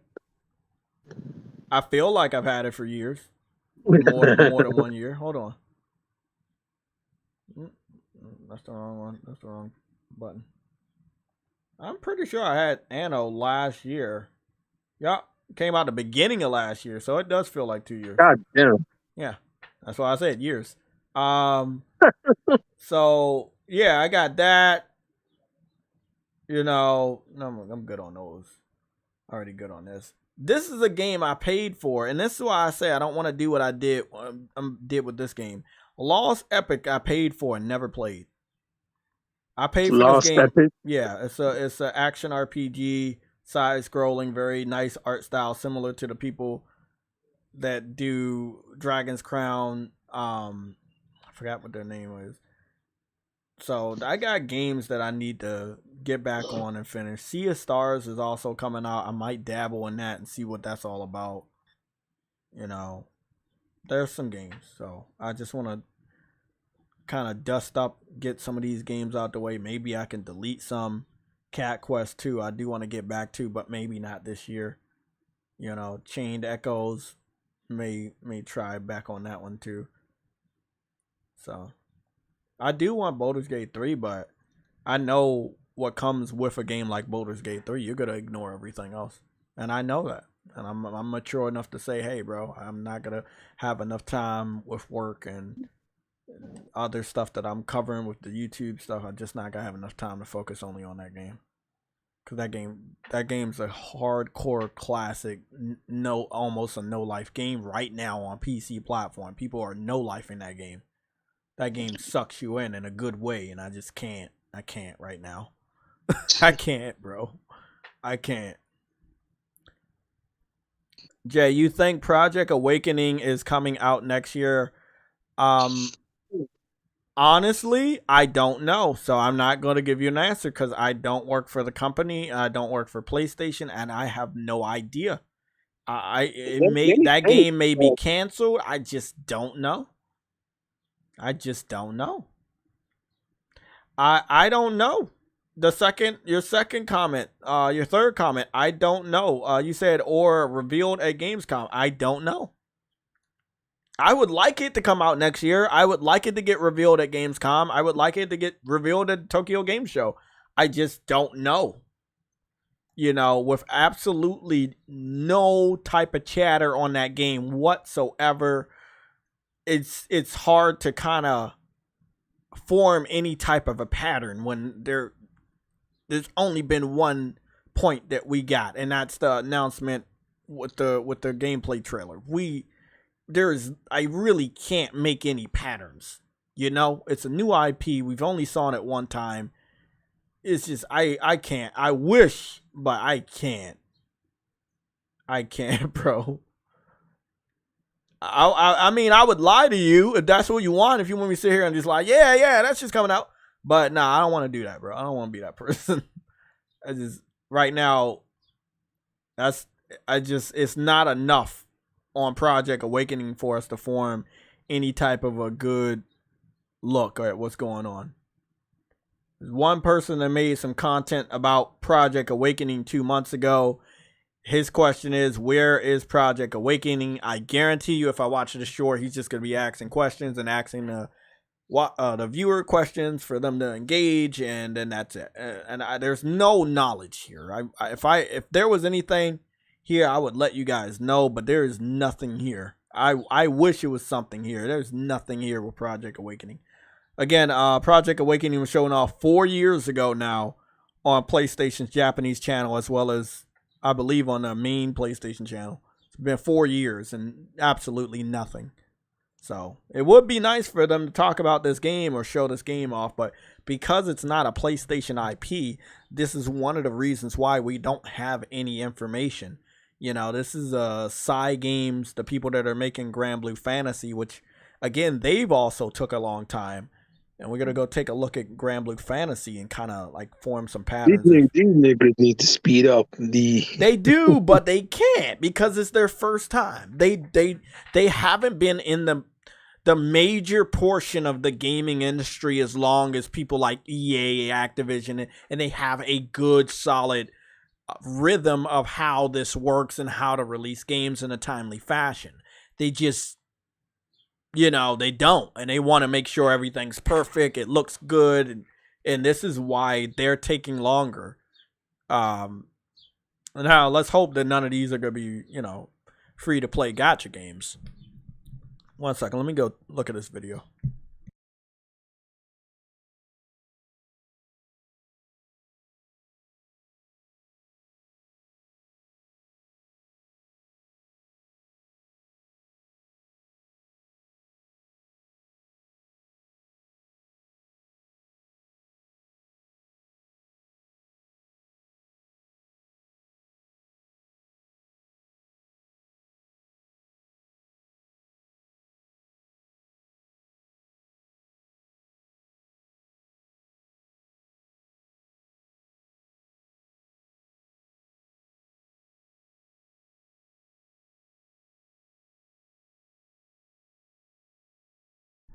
So he literally asks 8 questions at the end of his short video. Like I said, content creator trying to get engagement. It's like, nigga, we watching your fucking video to learn. Like, the fuck? No? More questions. But yeah, the game was shown off 4 years ago. I'm ready for it, but it's like, yeah, there's absolutely nothing here. I'm going to go watch the trailer again, but there is absolutely nothing here. I wish, man. True Witty's right. They need to hurry up. And I know that they just have... There is a pattern with Japanese developers, Korean developers, Chinese developers, where they take forever to make these games. That's why I'm so numb now. Like, I can't trust them to give us a game in a timely fashion, and then that kind of recedes my hype for any of their games. So I kind of wish that, maybe they wouldn't take so long, so then I could get as excited as you guys are. But why are we getting excited when we know they have a horrible reputation of delaying their games or never almost bringing out their games? And with what happened with Capcom and Deep Down, it is getting increasingly more difficult for me to trust these devs. This kind of looks like something that should have been like a tech demo for something. And maybe it was. Looks good though. Looks really good. I wish I could play it. But, you know. We don't know when the fuck it's coming out. So, we're going to dive into a little bit of Helldivers. I'm not going to talk your heads off or your ears off about Helldivers, but I'm going to talk a little bit about it. This game is so mysterious. You know, obviously it's an action RPG set in medieval times of some sort. You've got the dragon, you got the spear or the sword going through the dragon. It says Project Awakening. You got some giant all the way in the distance and some fog or whatever. And it's, you know, it's cool. I mean, it's a cool game. It looks good. The graphics look good. It obviously was gameplay, but it was only 1 minute and 38 seconds, right? Like, there was only one segment where the dude is fighting this wyvern or dragon type creature, and then that's it. We know it was gameplay. You can look at it and tell that that's gameplay. That's all in game. But again, Games, not play. Again, PlayStation dudes are like, oh, this is a PlayStation exclusive. I expect more. I expect it to come out. But you have to understand that when the game trailer started, it says Games. Games is not a part of PlayStation. So we know that now Games is working on Project Awakening, Grand Blue Fantasy Relink, Grand Blue Fantasy Versus, for a studio that we're not familiar with, making new IPs, right? 3 of them. Is Games? How do you expect? I'm pretty sure I've heard of Games before, though. You have, don't they? From these games, the games I just named.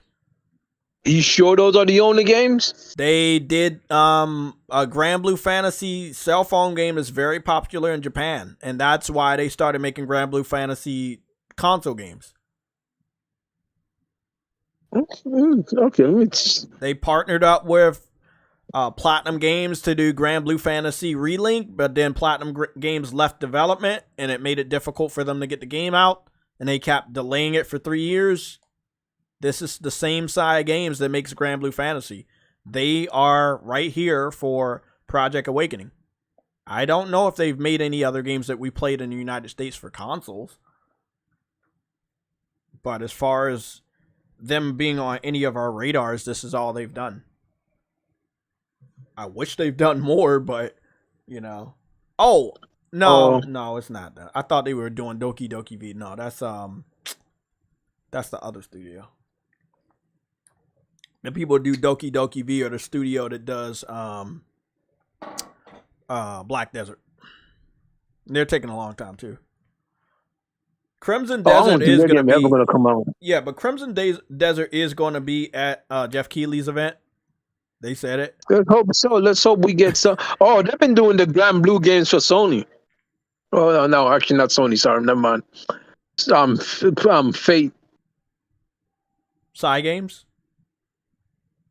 No, they've been doing the Grand Blue games, not Fate. On cell phone? Yeah, I guess so. I told you that. That's all they've been doing, those. A bunch of... We've covered them for years now on PlayStation Legion for the Sunday show. For like 5 years. So, trust me, I know about these guys. Because there's not much to know. I mean, that's not a bad thing. They are doing good at everything they're doing. Like, Project Awakening looks great. Grand Blue Fantasy Relink looks awesome. Grand Blue Fantasy Versus looks great. But they're not out. The only one that came out was the fighting game. And it was easy to do. But Relink, they've delayed that more times than I can count right now. I think going to console games is a lot more difficult for them than they thought it was. That's probably what it is. They need guidance too. I know what we want is something smart, but they're not going to do it. They need to team up with PlayStation in a better way because they need guidance. They need help. They obviously can't do it by themselves. Look at what happened with Fist. You saw that Fist game I played with the bunny rabbit with the big arm. Like, there's no way that game would have came out in a timely manner if Sony didn't help. Or Kenna. Or Stray. Like, it's just no way we would have gotten games like that. Yeah, they look small to us, but the reason we got them this quickly is because Sony had involvement. Like, these devs, I understand. I want to be independent. I want to own the rights. I want to do this. I want to do this. But at what cost? You take so long until the loyal fan base that you had no longer exists? Like, at what cost? You know what I'm saying? They say everything. Like, we're excited. Like, obviously, they're showing off these trailers, right? To get us excited. But by the time you finally bring out the game, do you really expect us to be excited anymore? So we got Grand Blue Fantasy. There we go. Grand Blue Fantasy, right? Project Relink. Gameplay footage, Japanese IGN 5 years ago. 5 years ago.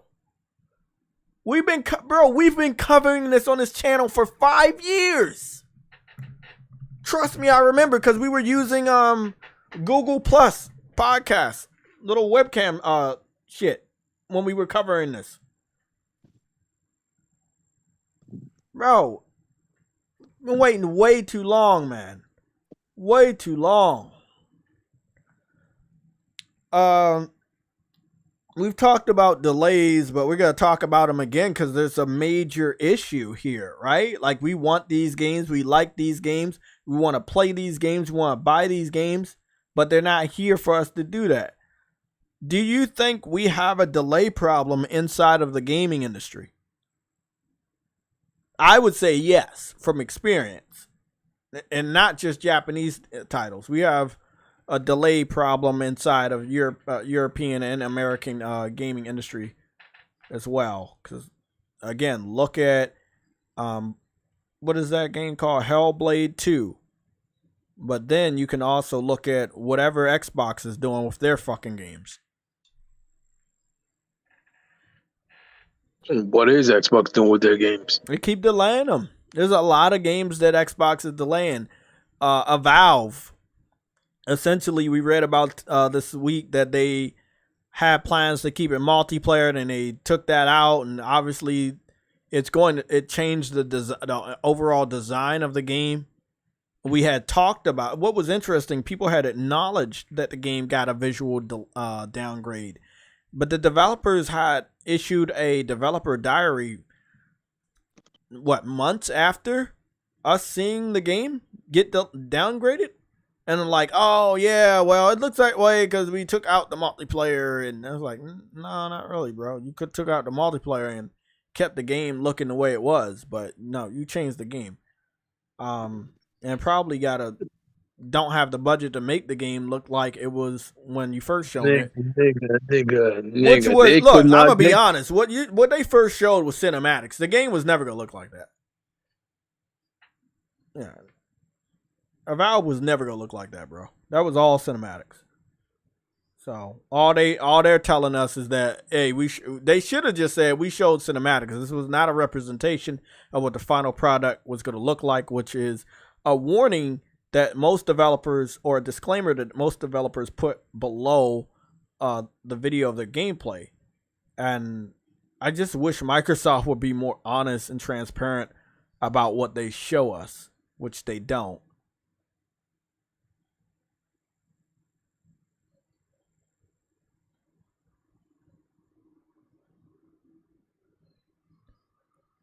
Briarios, what are you talking about? What could have been on the Switch? Oh, you're talking about Final Fantasy 16 running on the Switch? No. You guys. You want Switch to be blow up, nigga? The fuck? When Sony buys Square, Nintendo fans gonna be salty. They never see Final Fantasy 6 on Switch. Oh, you talking about 16? The Switch would never get Final Fantasy 16. It's just not powerful enough. Mass produced, you said Japanese don't believe in crunch. They need their rest. They sleep on bunk beds and small closets. I agree, mass produced. They do need their rest, but their games in many ways are smaller than the games we've been getting from American studios, which we're able to get at a quicker time. And again, there's no way where 5 years is acceptable. Literally, this generation started about 3.5 years ago. This is unacceptable. You showed off your game. And again, we already know this shit's getting delayed again. You showed off Grand Blue Fantasy 5 years ago. I'm going to go into the video, because I've been waiting for it to get to the 5-year anniversary so that we could get the dates right, lined up.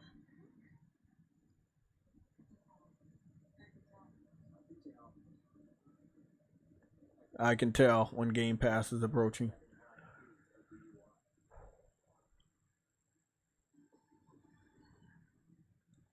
Okay, so they showed this game off in 2018, which was the same year that, if I'm not mistaken, God of War came out, as well as Spider-Man. So they showed this game off for almost a long ass time ago, man. That's, wait up, 2018, 19, 20, 21, 22. It's 2023. That's across 6 years. They saying 5 years, but that's across 6 different years. And look, wait up, that is 6 years, bro. True Witty, that's 6 years, bro. True Witty, wake your ass up. Hold on, let me play a song. You're a dumbass. If I play a song, What'd you say? you might wake up. Hold on. Game Pass. Got it on my PC and my Xbox. Yeah, goddamn. Oh, okay, there you go. I knew the song was going to work. I was saying that Grand Blue Fantasy was shown off January 24th, 2018, which means this video is going to be 6 years old next year. It's 5 years right now. But to be honest, this ain't even the oldest video. There's a video older than this one.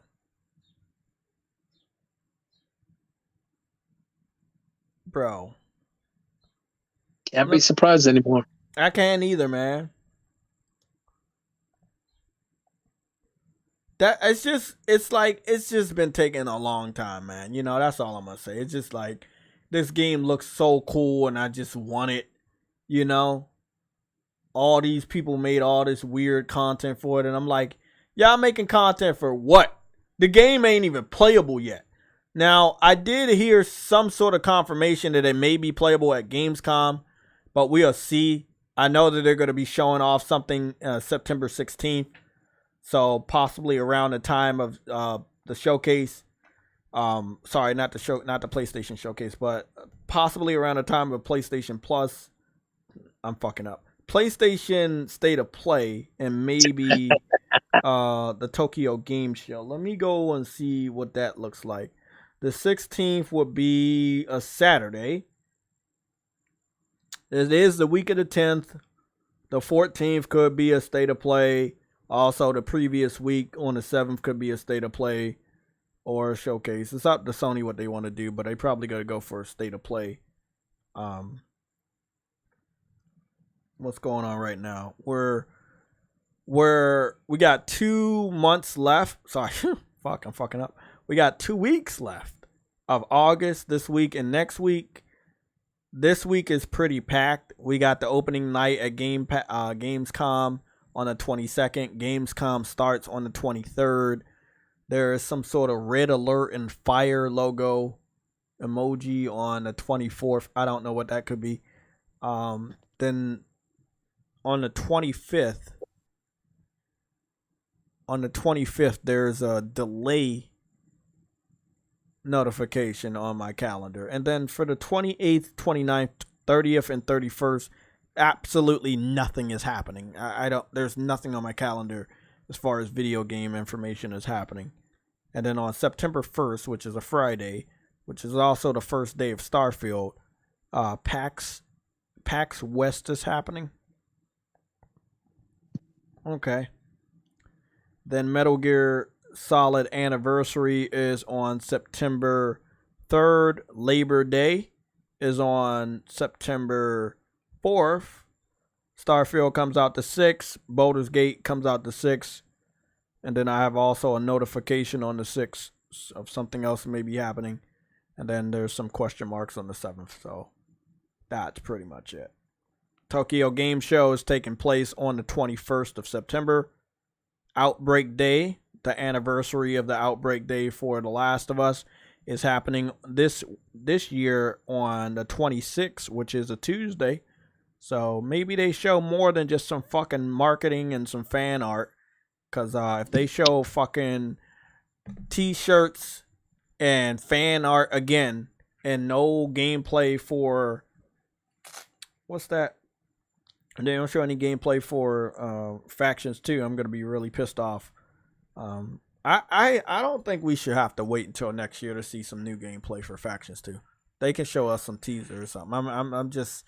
Naughty Dog is a very well decorated game studio.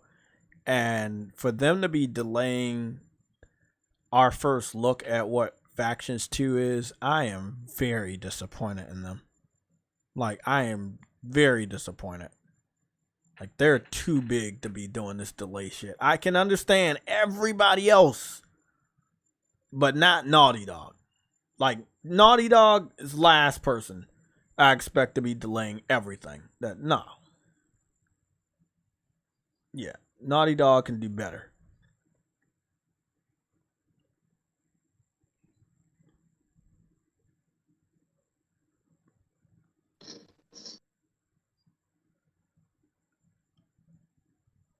Let me see what this is about.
You know what? I keep forgetting that final Grand Blue Fantasy fighting game comes out this year. I forgot when it comes out, but I know it comes out. Let me go check that out real quick. I need to put that on the calendar. I don't know if both games can come out in the same year. I don't know if it's smart for them to do that.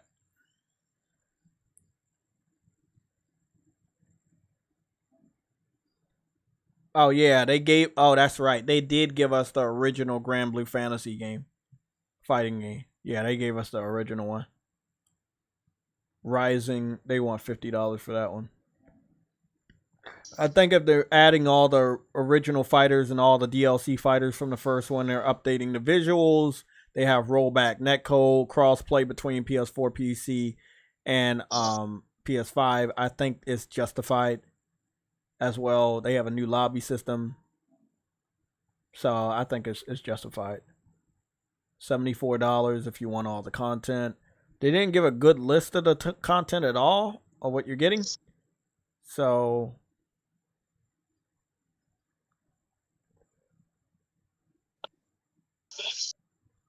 I thought they were gonna have some sort of a beta or something, but there's really nothing.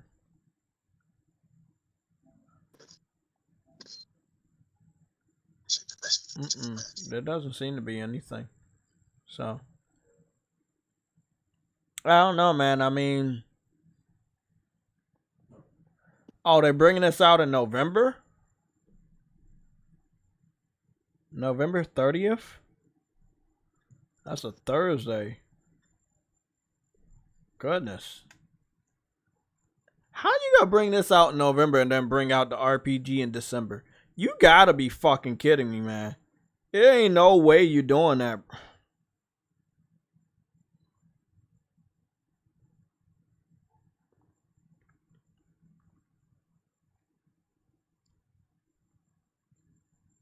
Grand Blue Fantasy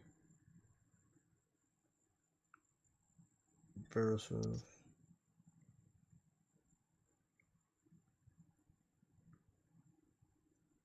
I'm gonna put that in the calendar. I expect a delay, man. Like, they gotta go to September and they gonna have to delay shit. I don't expect them to have an event in September and not delay shit. Cause realistically, man, and this is what I'm not understanding with them. Okay, you don't want to do crunch, but you don't have one employee that's looking at the calendar. You don't have one singular employee that said, hey, well, we may not want to release our game right here. This looks like the end of business year for the United States and Europe. I don't think a lot of gamers are going to buy a brand new game like ours at the very end of their year. Like, it's just, they're not being realistic, man. And then when their game eventually flops financially, meaning a lot of people don't buy the game, they're going to be upset. And you only have yourself to blame. They don't think. That's the problem. How? These people went to college longer years than we even went to high school. How? How is that even possible? They've been in the industry longer than we've been out of fucking school. It makes absolutely no fucking sense. You can't look at a fucking calendar. It's just, that's crazy. Nah, that's wild, bro. I don't want no game to flop, bro. I'm not a big fan of flopping. I don't wish ill on any of these games, but they got to do better when it comes to reading these calendars. True Woody, your thoughts? You buying anything at the end of November? Isn't that like you know, making sure you have your money right for Christmas, give out Christmas gifts and shit? You know, nobody's really spending I don't really buy nothing really in November because and you're not buying nothing new in December. No. That's what I'm saying. I'm not buying shit new in December. And if I'm gonna play anything in December, make sure the pre-order is set before that month. Like, I don't mind pre-ordering a game that's coming out in November or December as long as you got a solid date and you can get us to pre-order the game before that month comes out. Then I'm good. But I'm not buying shit at the end of those years, bro. Like, November, December, I ain't buying no new game in those months, man. Unless they're like, marked down on the sale. Jason Xbot, what's going on, man? What do you guys think about? What do you guys? I know that's a horrible name. What do you guys think about this? Because I seen it before with this same damn studio. It's just realistically, you got November 30th, and then I think they said Damn, hold on, man. Hold on. Let me go check that one more time. Grand Blue Fantasy Relink. Let me go check. This was the...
You good, Jay?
Am I the only one that sees Discord is quiet, or is it just me?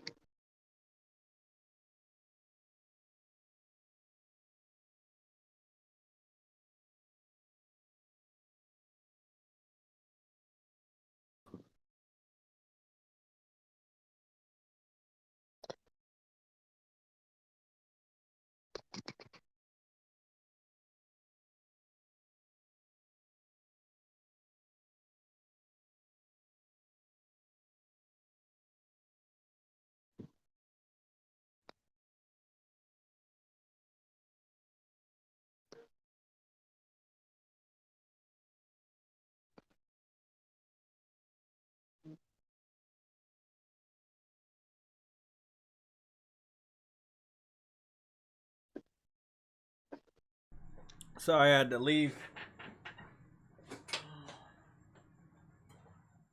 Oh, shit. You gotta be kidding me. True Eddie's probably hasn't been holding it down, but we can't expect I didn't much. know you left. I didn't know you left. God damn. Yeah, I know. That's why I'm a ghost of Tsushima. You're not supposed to know when I leave. Okay? Those are the rules. You know you're not a ghost. I'm a ghost of Tsushima. You're not a ghost. Different type of ghost. It's a way different type of ghost. What is Jay doing, Truity? I was eating, getting some food, man. You know, I gotta eat. Give me another 25 push-ups. You're not allowed to do human things, bro. What are you doing? Well, you gotta do human things. You gotta be human unless y'all want me to die of stardom, starvation, whatever. You know what it is. What the fuck did my damn YouTube flip to? You got some chicks out there, some bikinis? What are y'all watching on my damn channel? What's going on over here? What you been watching, Jay? What the fuck? What's going What you been on watching, over Jay? there? What you been watching? That's the question I got for you. What are you watching? What I watch doesn't pop up on your feed, Jay. We were about to talk about Grand Blue Fantasy's new trailer and see what the release date was. Man, we really do talk about release dates a lot, huh? I think for the last 2-3 years. Because I mean, there's a lot of release dates, lots of delays, and it's just like, this game looks so good. Yeah, you got a super chat, Jay. God damn, I didn't see that. Hold on before you read it. Hold on. Okay. Briarios with the $5 Canadian.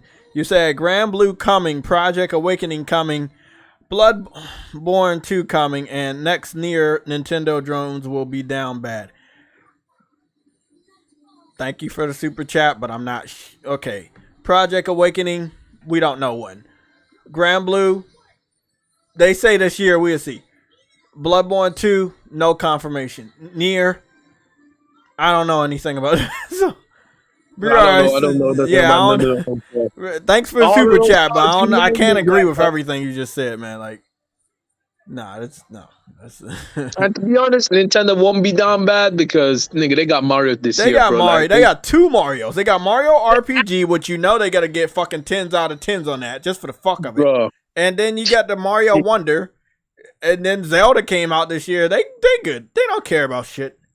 They don't really care about shit. Let me go back and look at that trailer. Hey man, I honestly can't wait to see if they actually do got a decent Switch next year, bro. I actually can't wait to see what they pull out, bro. If it's actually good, a powerful Switch. That would be nice. If it's actually good, I may actually throw them some bread. I want this game so fucking bad. I can't tell you how much I want fucking Granblue. I want this game, like, I wanted this from the moment I saw it. And the fact that that's been 5 years since I saw it. Briario said you're going to be surprised. I will be surprised, but, you know, because I don't be listening to people like you, and I end up being wrong every time listening to y'all, and then y'all gonna not take the. I would be surprised if Bloodborne 2 comes out. I'm trying to figure out where he heard about Bloodborne 2 being confirmed. Bro, y'all be talking about stuff and want me to believe it so bad. I ain't gonna do it. Not 2. All we've been hearing about is the Bloodborne remake, not 2. Like, and that's a rumor, though. All of that's rumor. But no, but it's all been rumors. That's what I'm saying. So I'm like, where the hell did you get 2 from?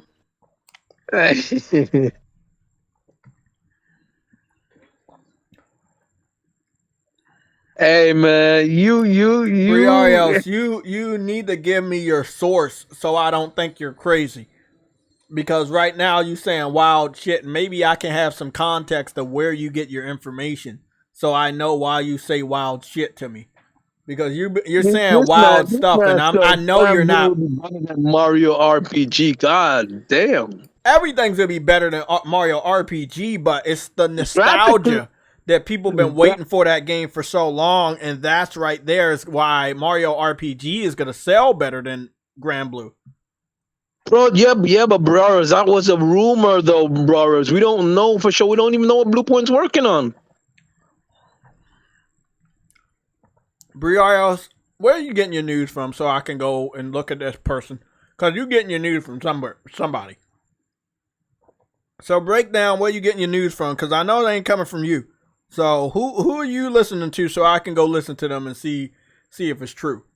Because this stuff seems very far-fetched.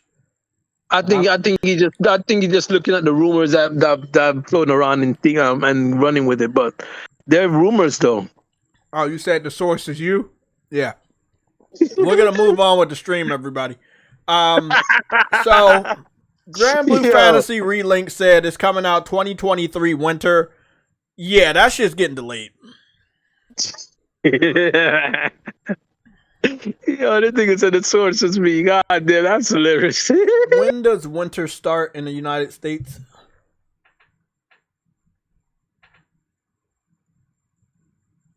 Winter. Okay, so listen to this. Winter starts on the 21st of December, and it ends on March 19th. This shit ain't coming out this year. Listen, this is why I can't fuck with them, man. I cannot fuck with them. Y'all, if y'all want to know why I've started not being excited about the type of games I normally am excited about, it's because this bullshit right here. You delay. In January, this game will have been announced 6 years ago. Do y'all understand that? That means I've been waiting for 6 years. That is not acceptable. Fuck the crunch. It's not acceptable. And do you expect to still sell millions of copies? People forgot about that shit by now. That's what I'm saying. And who's to blame? Them. They got to blame themselves. This is unacceptable. We know they're not going to bring this game out between the 21st and the 21st and fucking the 31st of December. That ain't happening. So it's going to probably be January, February, March. Yeah, but Granblue's not. I don't think Granblue's even their IP. It's come from an anime. So what are you talking about? Granblue. Granblue is Side Games. That's Side Games. Yeah, I know that's Side Games, but I don't think that's their IP because it's an anime. Do they own the anime IP? Let me go check. Because if they don't own the anime IP, it's not like Granblue IP. I found these results.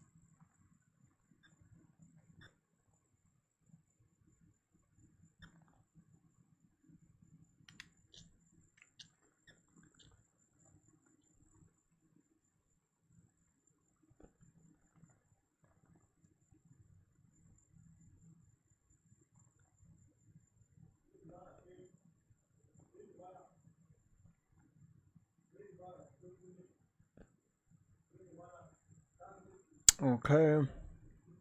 I just searched up another one. What is let me go see what this is. Oh, this is Grand Blue. See, Grand Blue with a D, that is an anime, but it's not the same. Grand Blue Fantasy is a trademark of Cygames Incorporated. Oh, I know my stuff, but y'all gotta learn later on that I know my stuff. But it's cool. Continue to doubt me. Grand Blue has always belonged to Cygames, right? I know, but it says it right there. Underneath the game, it says Cygames Incorporated. It's only gonna give you the name of the people that own it. So if there was somebody that owned the anime, right, and it wasn't Cygames that owned the initial IP, it would have said this name, and then it would have said Cygames. So what it says down the bottom, and you can't see it on my screen, it says this game is currently in development. Copyrighted Cygames Incorporated, underneath copyright 2023 Sony Interactive Entertainment LLC, and then it says PlayStation Family Mark, PlayStation 5 logo, PlayStation 5, PlayStation 4 logo, PlayStation 4 is registered trademark or trademarks of Sony Interactive Entertainment Incorporated, and then that's it. So Cygames. You need to go to this website if you ever have questions so you no longer like wander around in the dark. It's called trademarks.justia. That's JUSTIA.com. And then go to the search bar. And if you don't know if something's copyrighted, you can go search there and find out if it's copyrighted and who it's copyrighted by. Send me the link in the Discord. I'll look at some. Okay. I'll hit you up with that link in a little bit.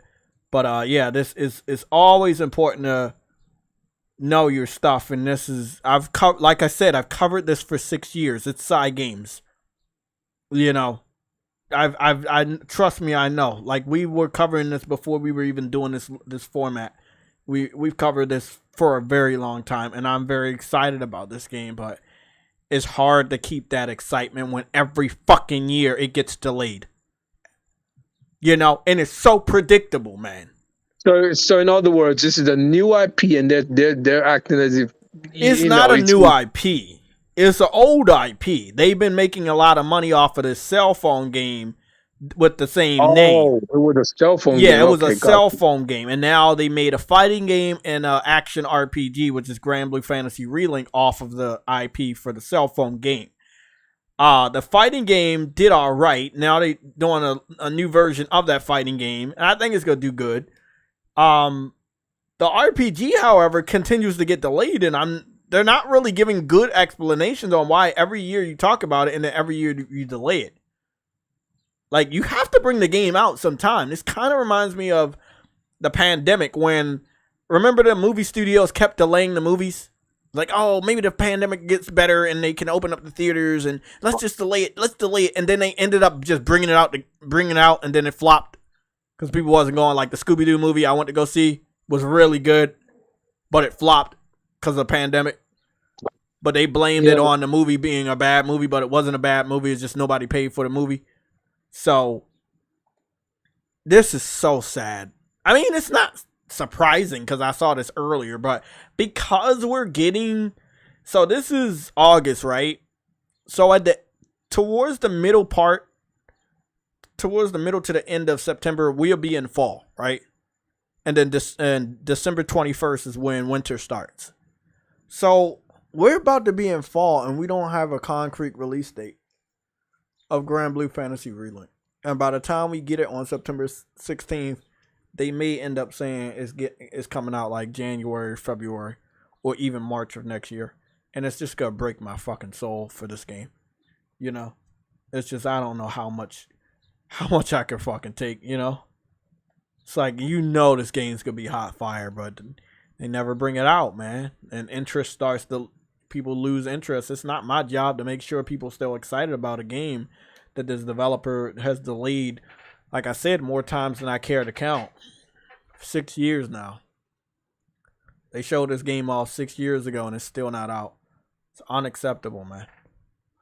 Miyazaki and Sony might be scared of failing to improve on a masterpiece. Only reason a sequel wouldn't release. Yeah, but you can make a remake. If you're afraid of Bloodborne 2 not being good, just make a remake. Go team up with Blue Point. Give them all the help they need, just like they helped them with Demon Souls. Made a great remake, and help help Blue Point make a beautiful remake to Bloodborne, and it will make tons and tons and tons of money. Just make sure that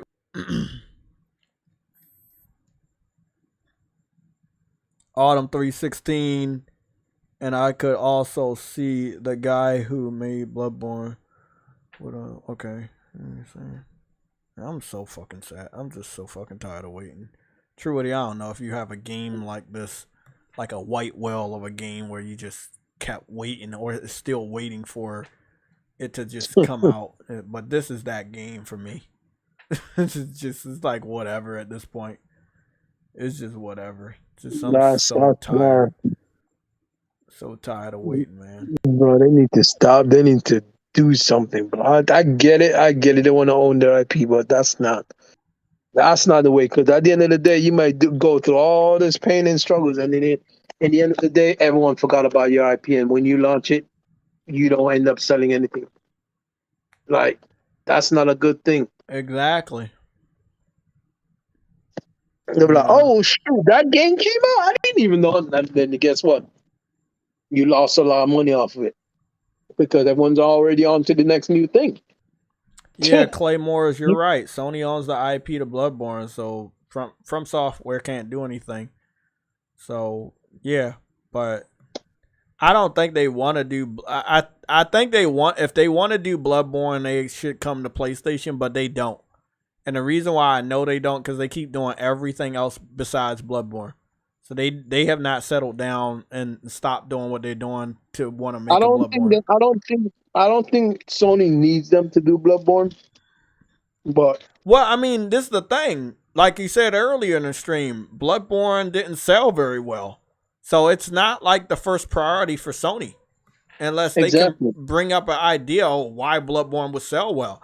Now, Elden Ring did really good. Really, really good. But we don't know if that can be replicated by a Bloodborne, because Bloodborne didn't do good, but Elden Ring did, and that's not enough for Sony to say, okay, do a Souls game. Nah, it's not enough. But I'm pretty sure they're hard at work at doing something with the first IP, which was Bloodborne. Maybe remaking it. I don't think it's gonna be some lazy ass 60 frames, because it's been a little bit too long now. How old is Bloodborne? Bloodborne is 8 years old. Its initial release date was 2015. So Bloodborne is 8 years old. Next year it'll be 9, and then the following year it'll be 10. So I would say, and see, that's really interesting, True Witty. Bloodborne will be 10 years old when the PlayStation will be 30 years old in the United States. PlayStation turns 30 in Japan next year. So I would keep an eye on schedules. I would keep an eye on birth dates and anniversaries if I was you guys, because there are definitely some stuff to see. So again, I'm just gonna do a little bit of Helldiver stuff. Now, the Helldivers announcement anniversary is today, which was August 20th, about 9. Well, guess what? It's now 10 years old. Earlier today, it was 9 years old. Earlier today, it was 9 years old. Now it has officially turned 10 years. So the Helldivers anniversary for the original announcement trailer is 10 years old today. Awesome. So there we go. What is everybody's thoughts? Obviously, Helldivers was shown off at or around Gamescom. It was a nice hit. People really love it. I've talked to a lot of fans over this last week. I've talked to them on Reddit. I've talked to them on their Discord. People are still very energized about part 2. People that didn't play the first one want to play this one. I heard from certain Xbox fans that was like, hey, bro, you know, nobody cares about it. Nobody said, no. People care about it. And a lot of people that didn't get to play the first one, they want to play the second one. They definitely do. The first announcement trailer was only able to get 190,000 views, while the second announcement trailer was able to get 363,000 views last time I checked. Very excited. Very, very excited. The co-op trailer has now hit 617,000 views, which is fucking huge. And yep, the first announcement trailer, or the announcement trailer for part 2, is at 363,000 views. So the sequels definitely have more energy behind them, with the announcement being 300,000 views, and then the first co-op campaign trailer being 600,000 views. I think it's gonna do good. You know, we don't gotta watch this. I already made a clip for this, but I think HELLDIVER is gonna do good. Now I will be speculating on what I'm about to say next.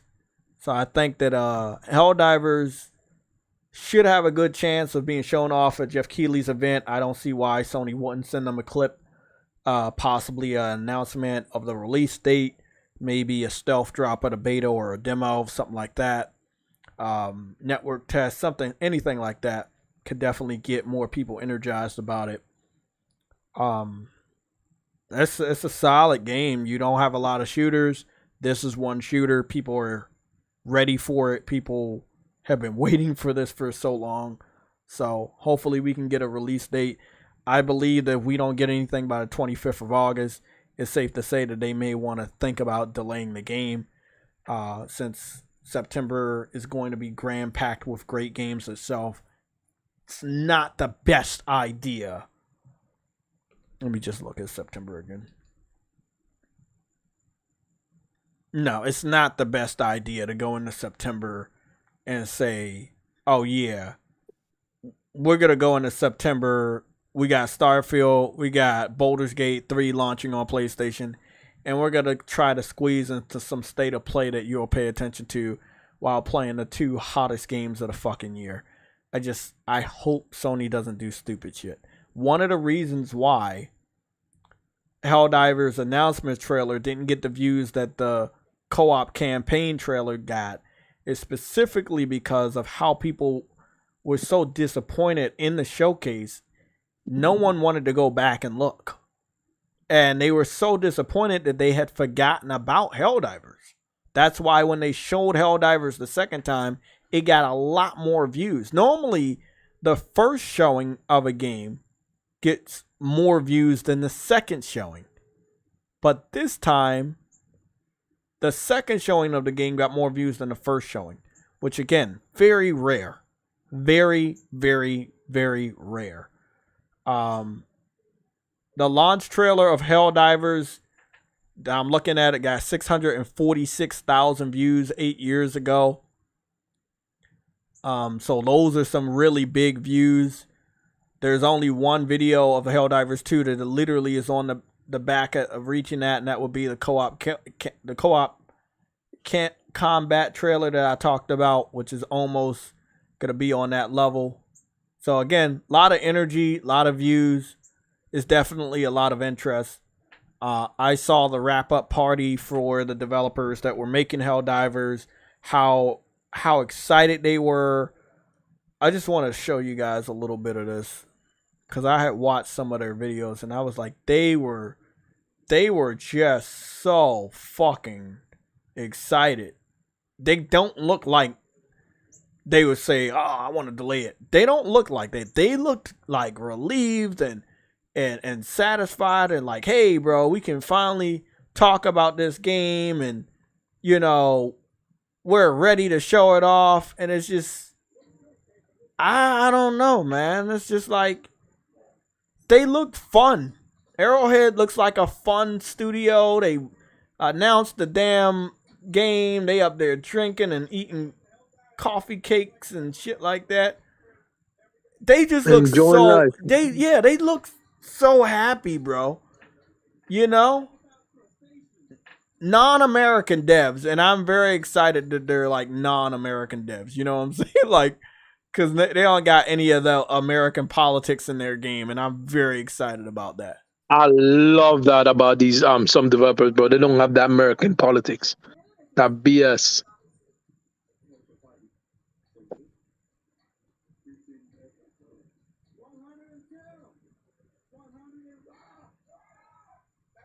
I'm fucking ready, bro. They just look very fun, bro. Helldivers look funnier than Starfield. Well, it's not. Starfield's not exactly a funny game, though. Like, it's nothing funny about it. I don't think it's meant to be funny. I think he said funner. Oh, funner. Like, okay, okay. Yeah, it's funner. Call it fun pack. You know? You ever heard one of those? No. Yeah, I haven't you know about Game Pass, though, don't you? Oh, yeah, I've heard of a Game Pass, but I definitely heard of Game Pass. JTech introduced me to Game Pass. Maybe. Look, I'm just happy for them. Like you don't know how, like, this right here, this group of people, they look fucking awesome, you know? Like, they look like they had so much fun. I don't look at them and say, hey, we ready to delay this shit as soon as we showed it off. Nah, that would be a Sony problem. Right now, they have to communicate with the studio and make sure that they can get this game out and start promoting it. And I'm hoping that Sony has a plan, because it is their IP. I'm tired of Sony allowing these games to die. Because, again, it is really... it's really their responsibility. You see the dude? You remember the bigger dude with the beard that was on the trailer? He opened the fucking what's the name with an axe, and I was like, oh yeah, that's a God of War Easter egg right there. But he got a real fucking axe. Like, that shit was dope, bro.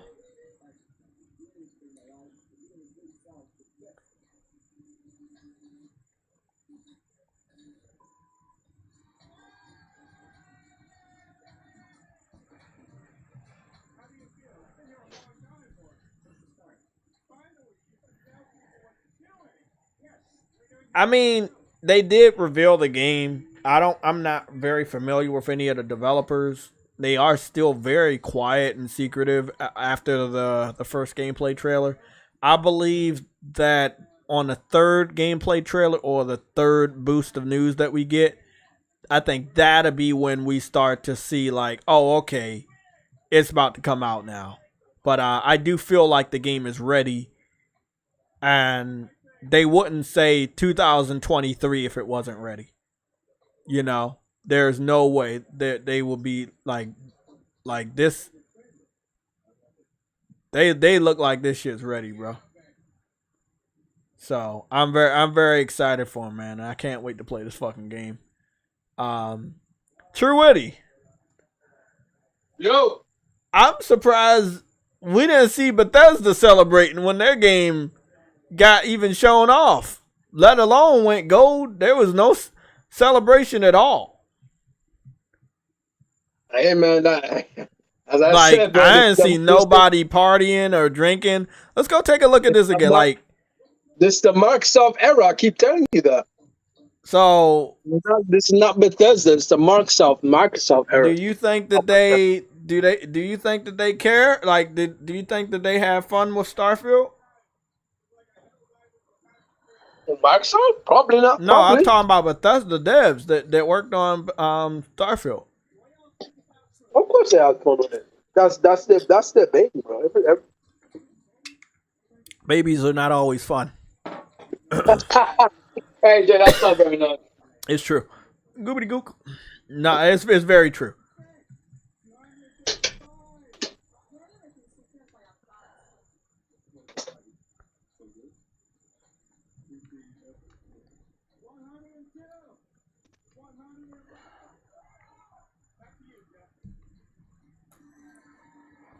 Fucking Helldivers. bro. These niggas was ready, bro. You know what's funny? It's like when your game goes gold, bro. It's like they were celebrating like when their shit went gold, bro. That shit was big. So from what I got for them, they said 2.5 years.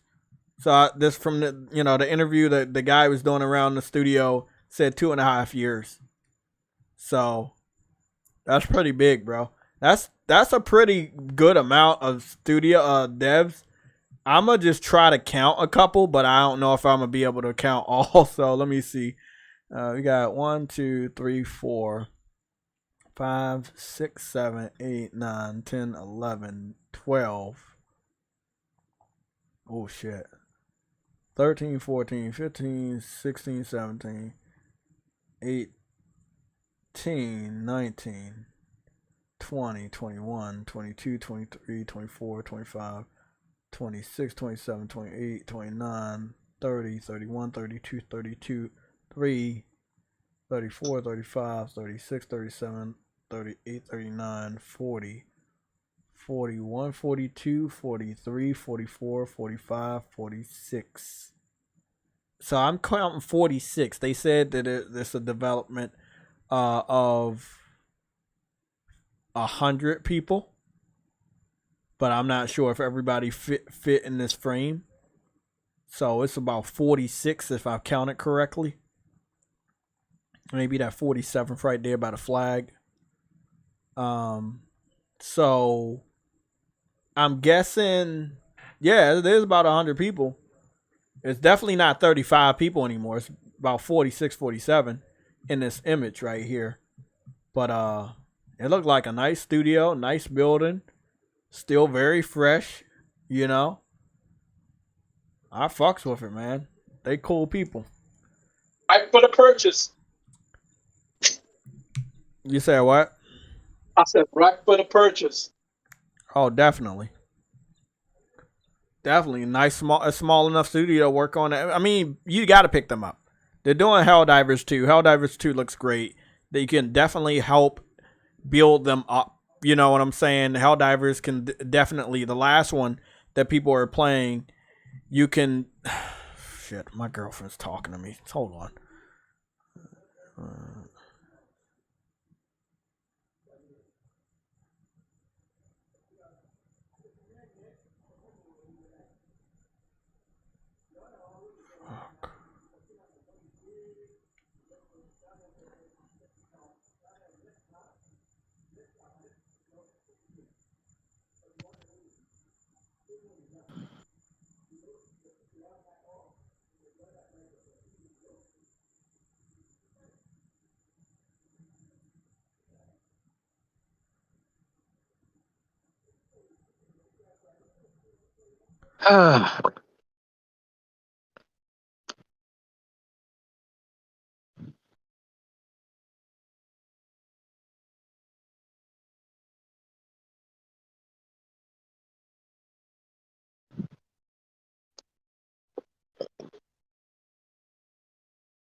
Yeah. So yeah, it looks like a dope ass group of people, man. Like everybody looks cool as shit. Like really, really cool. So I fucks with it. It was pretty cool to see the new Super Earth logo. So that like there's a Super Earth, that's what they call it in this game. But it looks like that's the new Super Earth either banner or cape.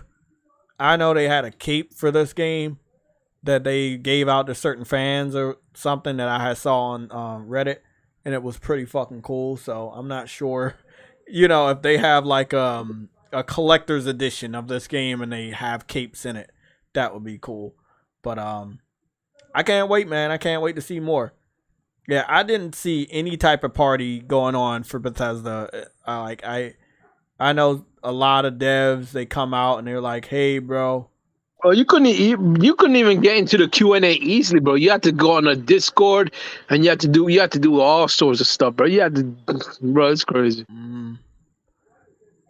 they said the new Like a Dragon had an overview trailer of 7 minutes long. What the f? Yeah, it was a 10-minute long Hey, bro, video, wait up. Why she got cake like that? Asian chicks don't have cake like that back then when he was... Bro, she got cake back there. Call it cake. Hey, the Japanese love to insinuate. Nah, see, that's the thing, though. If this is a story about the first protagonist, right? This is a prequel. So, they would have been flatter back then. Okay, well, it is what it is. Looks great, though. So if this plays like the original Yakuzas, you'll probably get me on there. However, if they going back to subtitles, oh yeah, you gonna miss me with this shit, bro. I'm not going. Wait, hold on. Is this a new Yakuza? Not Like a Dragon? It is a Like a Dragon, but it's a prequel of the first Yakuza game with Kazu. Okay, that's interesting. Yeah.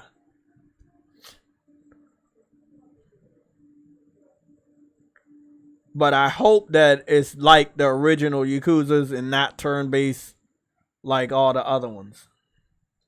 So 2 Yakuzas are coming out then.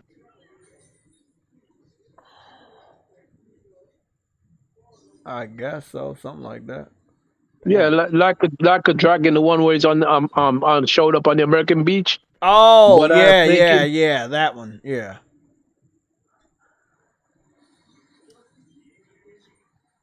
Damn, bro. This shit violent as shit.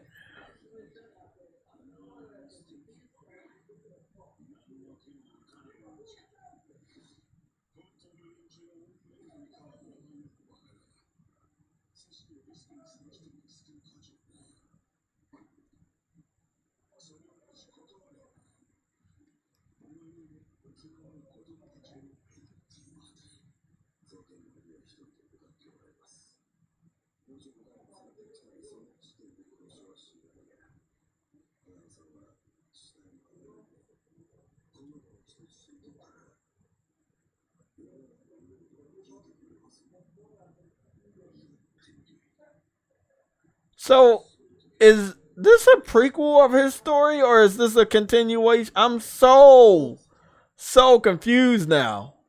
Because he showed a picture of him with the kids, but that picture is from part 8. Or part 7. Probably part 8 was part of a prequel. I don't know, bro. Like, I'm so fucking confused right now. Yeah, because he looks younger though.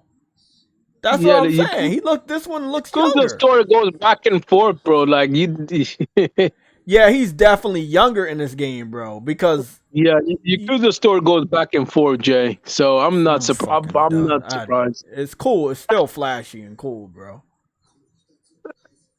They know the story they're telling. The dude from the new Yakuza's in this one. Okay, what is going on? I'm confused, bro. Somebody in the chat help me out.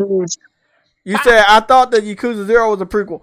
I did. Yeah, the Yakuza 0 and Kiwami, they were prequels, but I thought this was prequel because he looked younger. But now I don't know. God damn. Probably. Were they younger? Were they the whole crew from the last Yakuza that was an RPG? Oh my goodness! I'm confused. I'm confused. Yeah, me too. I'm confused too. He still got his back tattoo, so maybe he was retired and not younger. But if he's not retired and not younger, then why he look young? He don't look. I'm confused. Yeah, me too, man.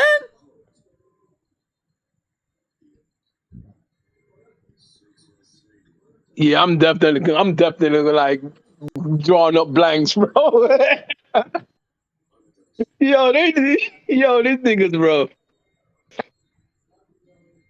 I'm so fucking lost. That's why I wanted this shit to be in English voice acting, because it's already confusing. Like, that's why I don't like watching.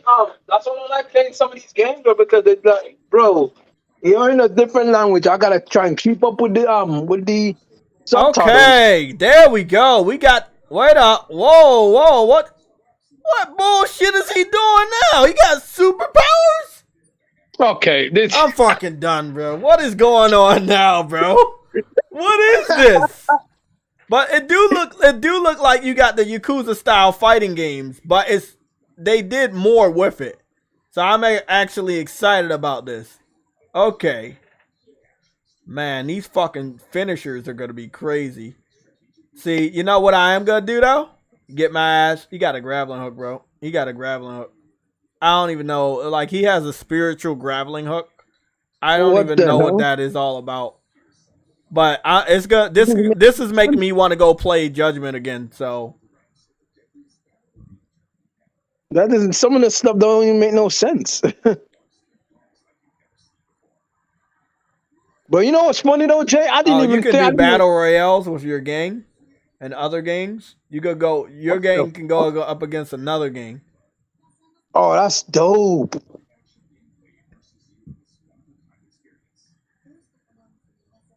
Oh, you can like take pretty Japanese chicks on a.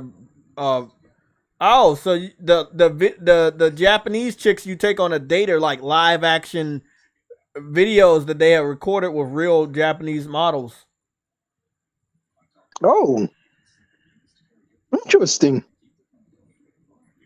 You got all these different mini games. Oh yeah, the Sonic fighting game.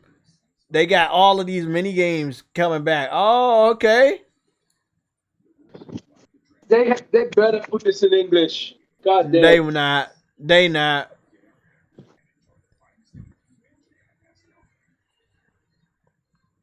This shit gonna sell though. This gonna sell. Yeah, it's gonna sell. I ain't buying it until they get that English in there.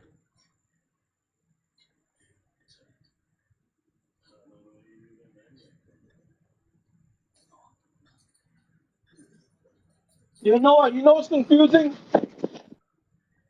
You know what's confusing? Why go through the effort, right? Wait up. Well, now he's old again? With gray hairs? What the fuck is this? Okay, hold on, Jay. Hold on, Jay. I have a feeling I get it. I have a feeling I get it.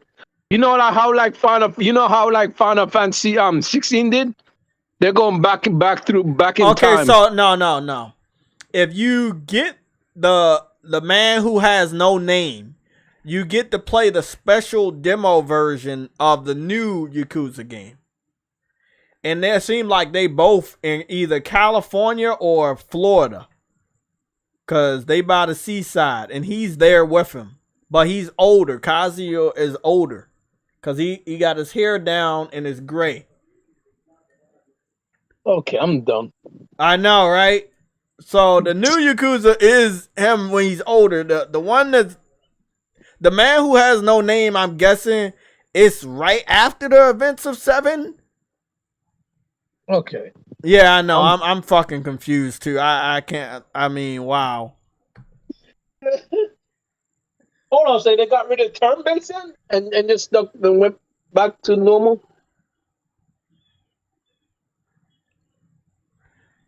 Well, for this one, yeah, they not doing turn-based with this one, but.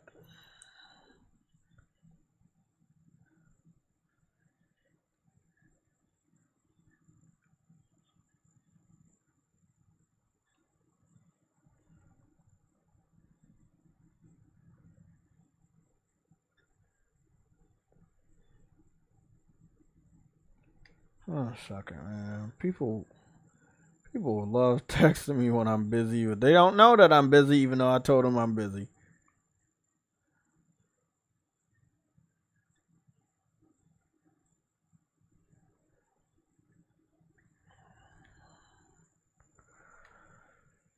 Okay.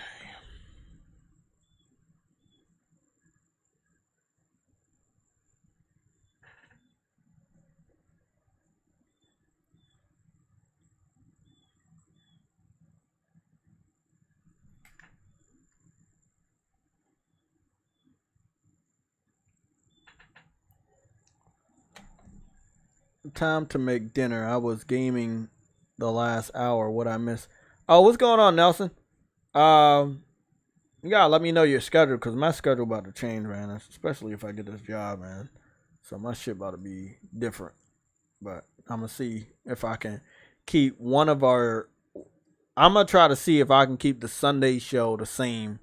So if questions come up about what my schedule, I'll be like, yeah, I'm available every day except for Sunday, and just, you know, do that. And work only in the morning. You know, if I can work at night, that's cool too, but I really kind of want to work only in the morning. Let me see. I'm sick of these people of color bullshit.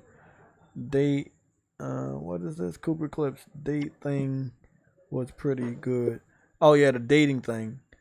Predman rumors Sony buying dev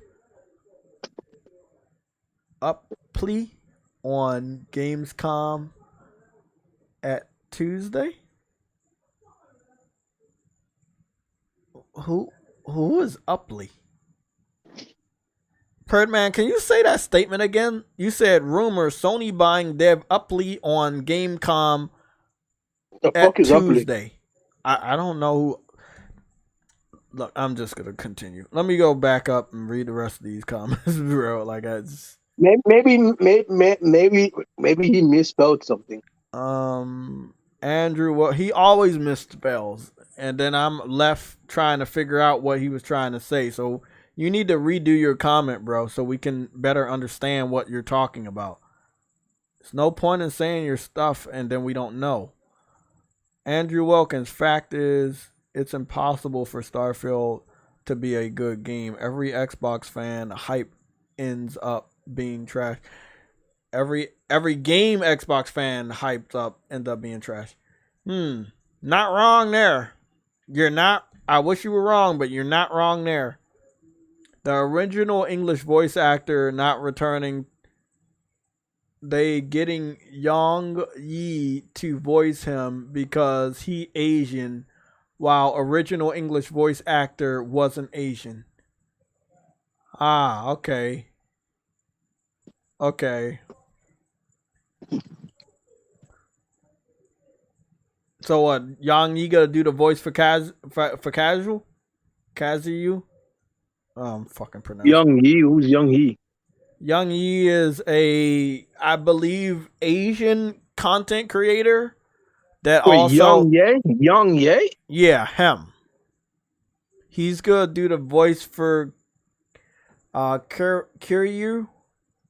Yeah. Oh, you got to be kidding me. Yeah, people were very upset about this. I already hate that nigga's voice, bro. Yeah, I already hate that nigga's voice, bro. This was announced months ago, and people were upset. And then he snapped back and was like, "Oh, I've done other voice acting, but I don't know him to do any other voice acting, because I didn't hear any other voice acting he's done, so I couldn't tell, you know. But I just know that I don't like the dude. No problems. It's just don't trust him. So, probably gonna be skipping this and skipping the other one, because again, if the man who has no name is not English voice acting, I'm not buying it. The second one, I'm interested in how they're going to make a United States game look. Because I'm like so interested. Like I like the engine of Yakuza, and they've done really, really good job with the designs. Here's the thing though, what I don't understand. You're bringing the new Yakuza to the United States, but you don't have English voice acting? From what I understand, the man who has no name doesn't have English voice acting. But the last Yakuza, right, of the Like a Dragon series had English, the 8th one. And if this is a continuation of the 8th one, that's why they bringing Young Yi in there to continue the English voice acting. So I believe the new one is going to have English voice acting. So the one that we were just watching, the one that's titled Like a Dragon, the man who has who erased his name, that one's probably gonna be Japanese voice acting only, and then Like a Dragon, Infinite Wealth is probably gonna be the one with English voice acting, since they're bringing in Young Yi for English voice acting. The Destroyer, you say, hey Jay, isn't it strange that the reviews of Starfield are coming out the day before the release date? Yes, it is. We have not spoke on that specific little part, but yes, it is very, very interesting that they don't want the reviews out earlier. Maybe they want to say, hey, we want to kind of not do spoilers or anything, but if the game has bugs or glitches and people talk about it, they're less likely to cancel their pre-orders. You know what I'm saying? So, if they even have pre-orders. So, but I think that if people knew the game, most people, PC people, are gonna pay for it through Steam, so they'll be able to get their money back, right? Yeah.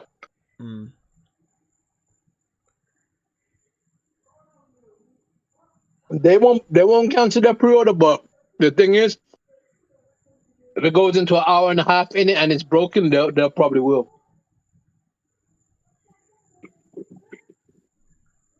What the fuck y'all on about? I'm gonna try my best to ignore the hell what you just said. How you gonna come into the podcast and ask what we're talking about when I have such a specific title? It's called "Is Starfield Too Boring for Game of the Year 2023?" That's what we're on about. Question: did you start the stream at 2 p.m.? Yeah, motherfucker, we was waiting for you. It is 4.5 hours later. Exactly. What makes you think? We never stick to this one topic. Exactly. But we was sticking to Starfield. We just swung back around. Somebody just asked, isn't it weird that the release date for the reviews is the day before? And I'm like, no, it's not, because they know that if there's something wrong with Starfield and they don't want that information to be out. Sony does like 10 days in advance, a week in advance, shit like that. Come on, bro. It's obviously there's something they don't want us to see, and it's not the story. You know, I just think that the Xbox version is gonna be the weakest version. The best reviewed version is probably gonna be on PC. It could be. I'm not saying it will. It could be Cyberpunk all over again. You know. Like, it's no way this game launches without a single bug or a single glitch. And I'm talking about a single bug or glitch that people bitch about. You know what I'm saying? This is Bethesda. It's going to launch broken. Exactly. That's what I'm saying. Like, this is their biggest game, and not hyped up game. This is their biggest overall game. You're not on one planet. They're claiming you get to go to multiple. Now, I don't know if you can walk the whole damn planet. Like, that's my question, you know, but it is what it is. We maybe figure that out later. Question. I have a question. Was No Man's Sky ever Game of the Year? No, it wasn't. Okay. That answers just your topic question for the stream.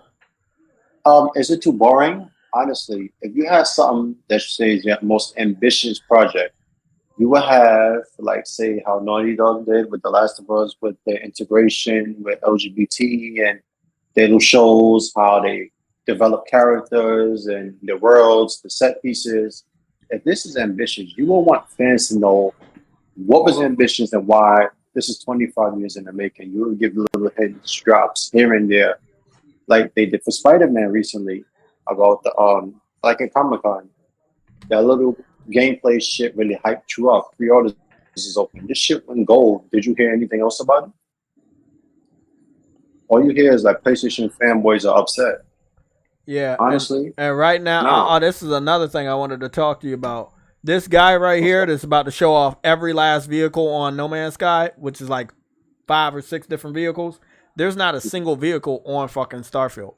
You can only get in a spacecraft, which of course, No Man's Sky has multiple spacecrafts. Because you can buy a spacecraft from somebody else that you're... Like, if you're buying from a vendor, you can buy materials from that vendor, but if you want to buy his spacecraft, you can buy his spacecraft right after. I mean, they developed over time, so... You can buy spacecrafts in Starfield.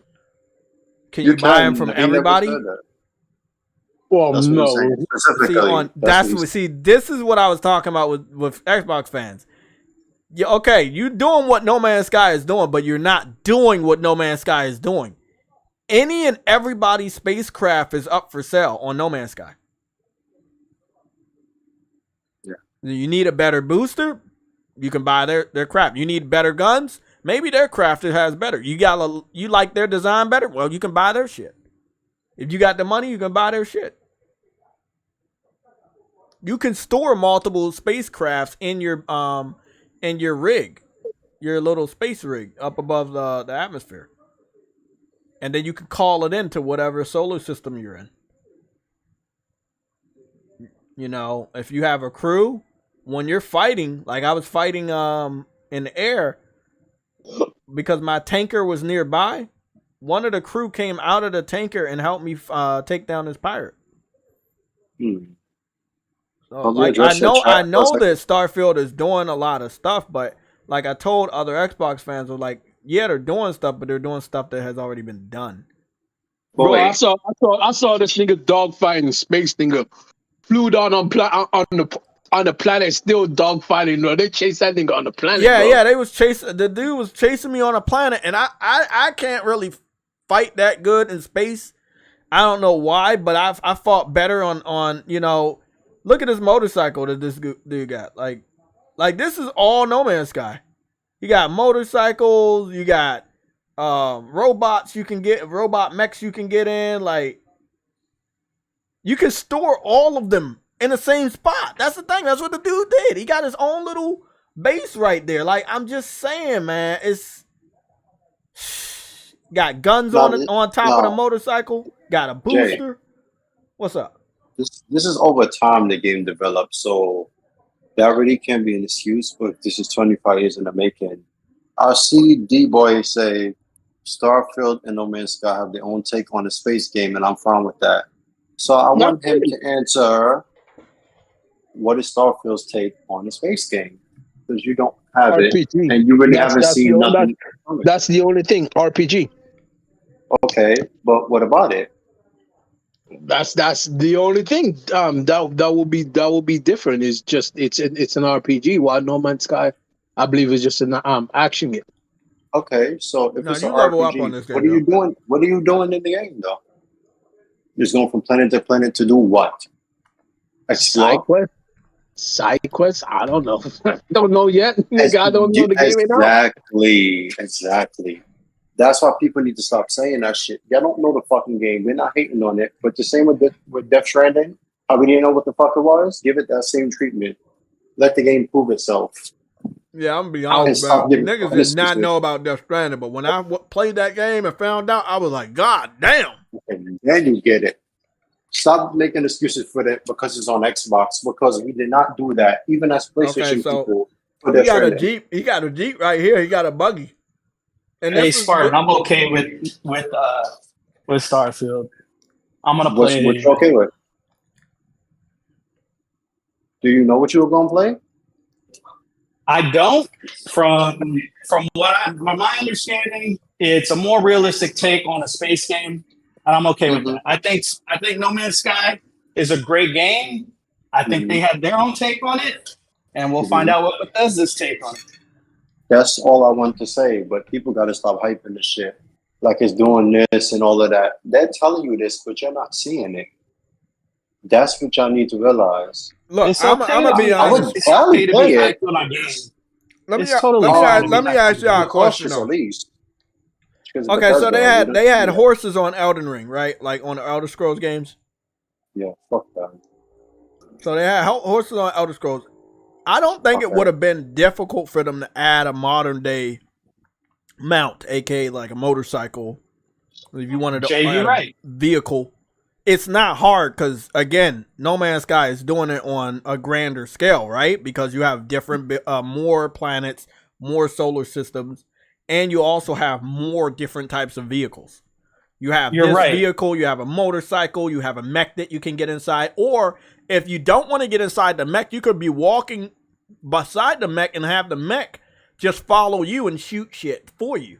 So there's no excuse with a bigger budget and a bigger studio We know the shortcomings of No Man's Sky. We do.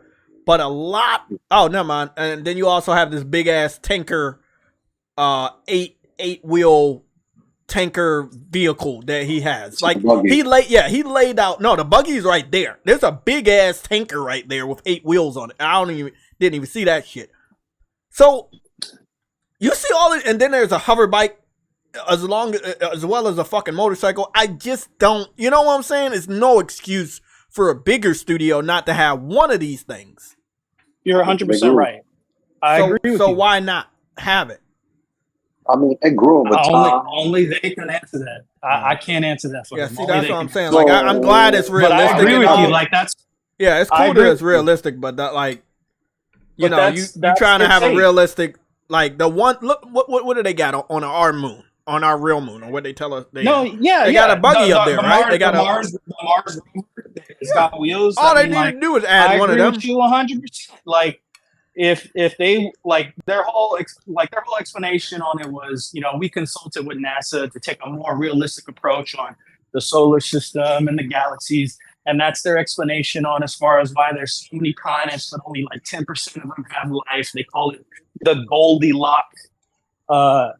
I would say, what was the words they used? Goldilocks planets, where it's like, it's not too hot, not too cold, but there's some that are just right. So it's in the right. That's why it's got life. But my experience is, man, like I said, I'm still going to play the game. I played No Man's Sky. It's a great game. Still going through it. I'm in the early stage, and I'm playing it to kind of keep me in the hype for a space game. And I told you before, like, I'm just a sci-fi guy. I'm really excited for the game. But I think Starfield is just taking a more realistic approach. As far as they don't have vehicles, I can't defend it. Like, someone who's excited for the game, I'm pissed off. Just like, I can't say everybody else, but I'm a little upset that it didn't have like any type of like rover or some type of vehicle. Some sort of robot, right? Yeah, you have a companion. They got a robot. Yep, they got a robot. Can you get inside of it? No. He's a companion. He's a companion. Okay, so this is what I was saying. Like, and not you guys, but Xbox fans were telling me, and I quote, "This is the poor man's Starfield," and I was wondering, how is that possible? Because when we knew about this game before we even knew what a Starfield was. No, I don't think No Man's Sky is a poor man's Starfield. I think No Man's Sky took an approach on the game and how they wanted to show it, and their art style is different. I think if they would have took a more, like, if they call it, they made it like a NASA like, you were telling me about the wildlife, right? And again, not you guys, but other Xbox fans were telling me, yeah, they got more plans, but most of them are, don't have life, and they were like saying that like a bad thing, but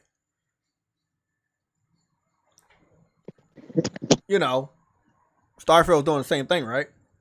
You know what my issue is, honestly? Like, when they said No Man's Sky took a different approach, keep in mind, Hello Games, did they have a fucking budget? It was crowdfunded and made that game. Mm-hmm. Bethesda is Bethesda. Bethesda is legit the 7th biggest game publisher in the fucking world. Hold on. They're the biggest Western RPG company in the world. Yeah, company in the world, literally. They are funded. They are independent from Microsoft. Are you looking at this video? They are. But they have money, and Microsoft gave the money. Dude, look at how he about to get in this big-ass tanker. Look at this shit.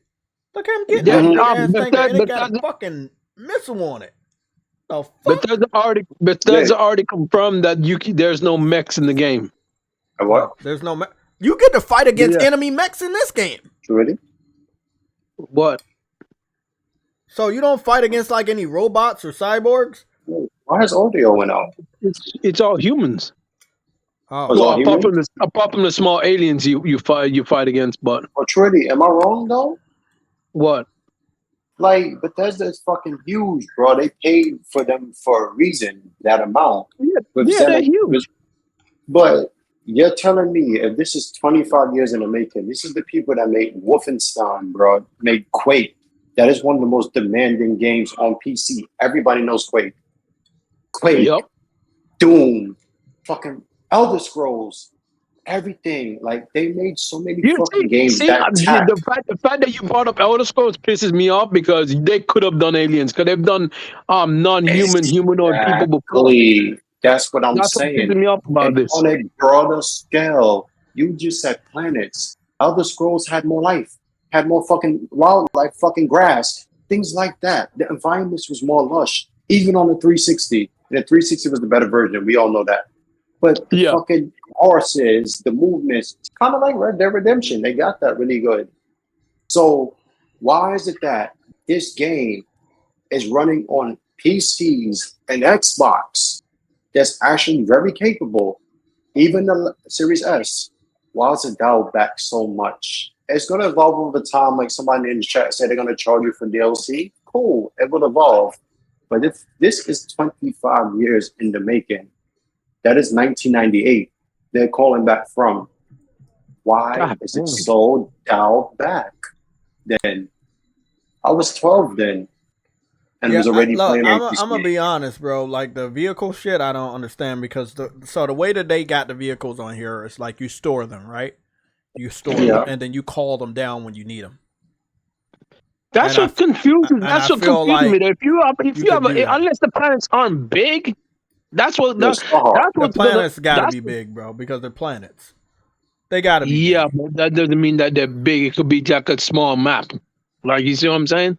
Did they confirm the game's open world? You know how what you call it? What's that freaking game by the other company, the other studio that they own, Obsidian? Oh yeah. Yeah, Outer Worlds? Yeah.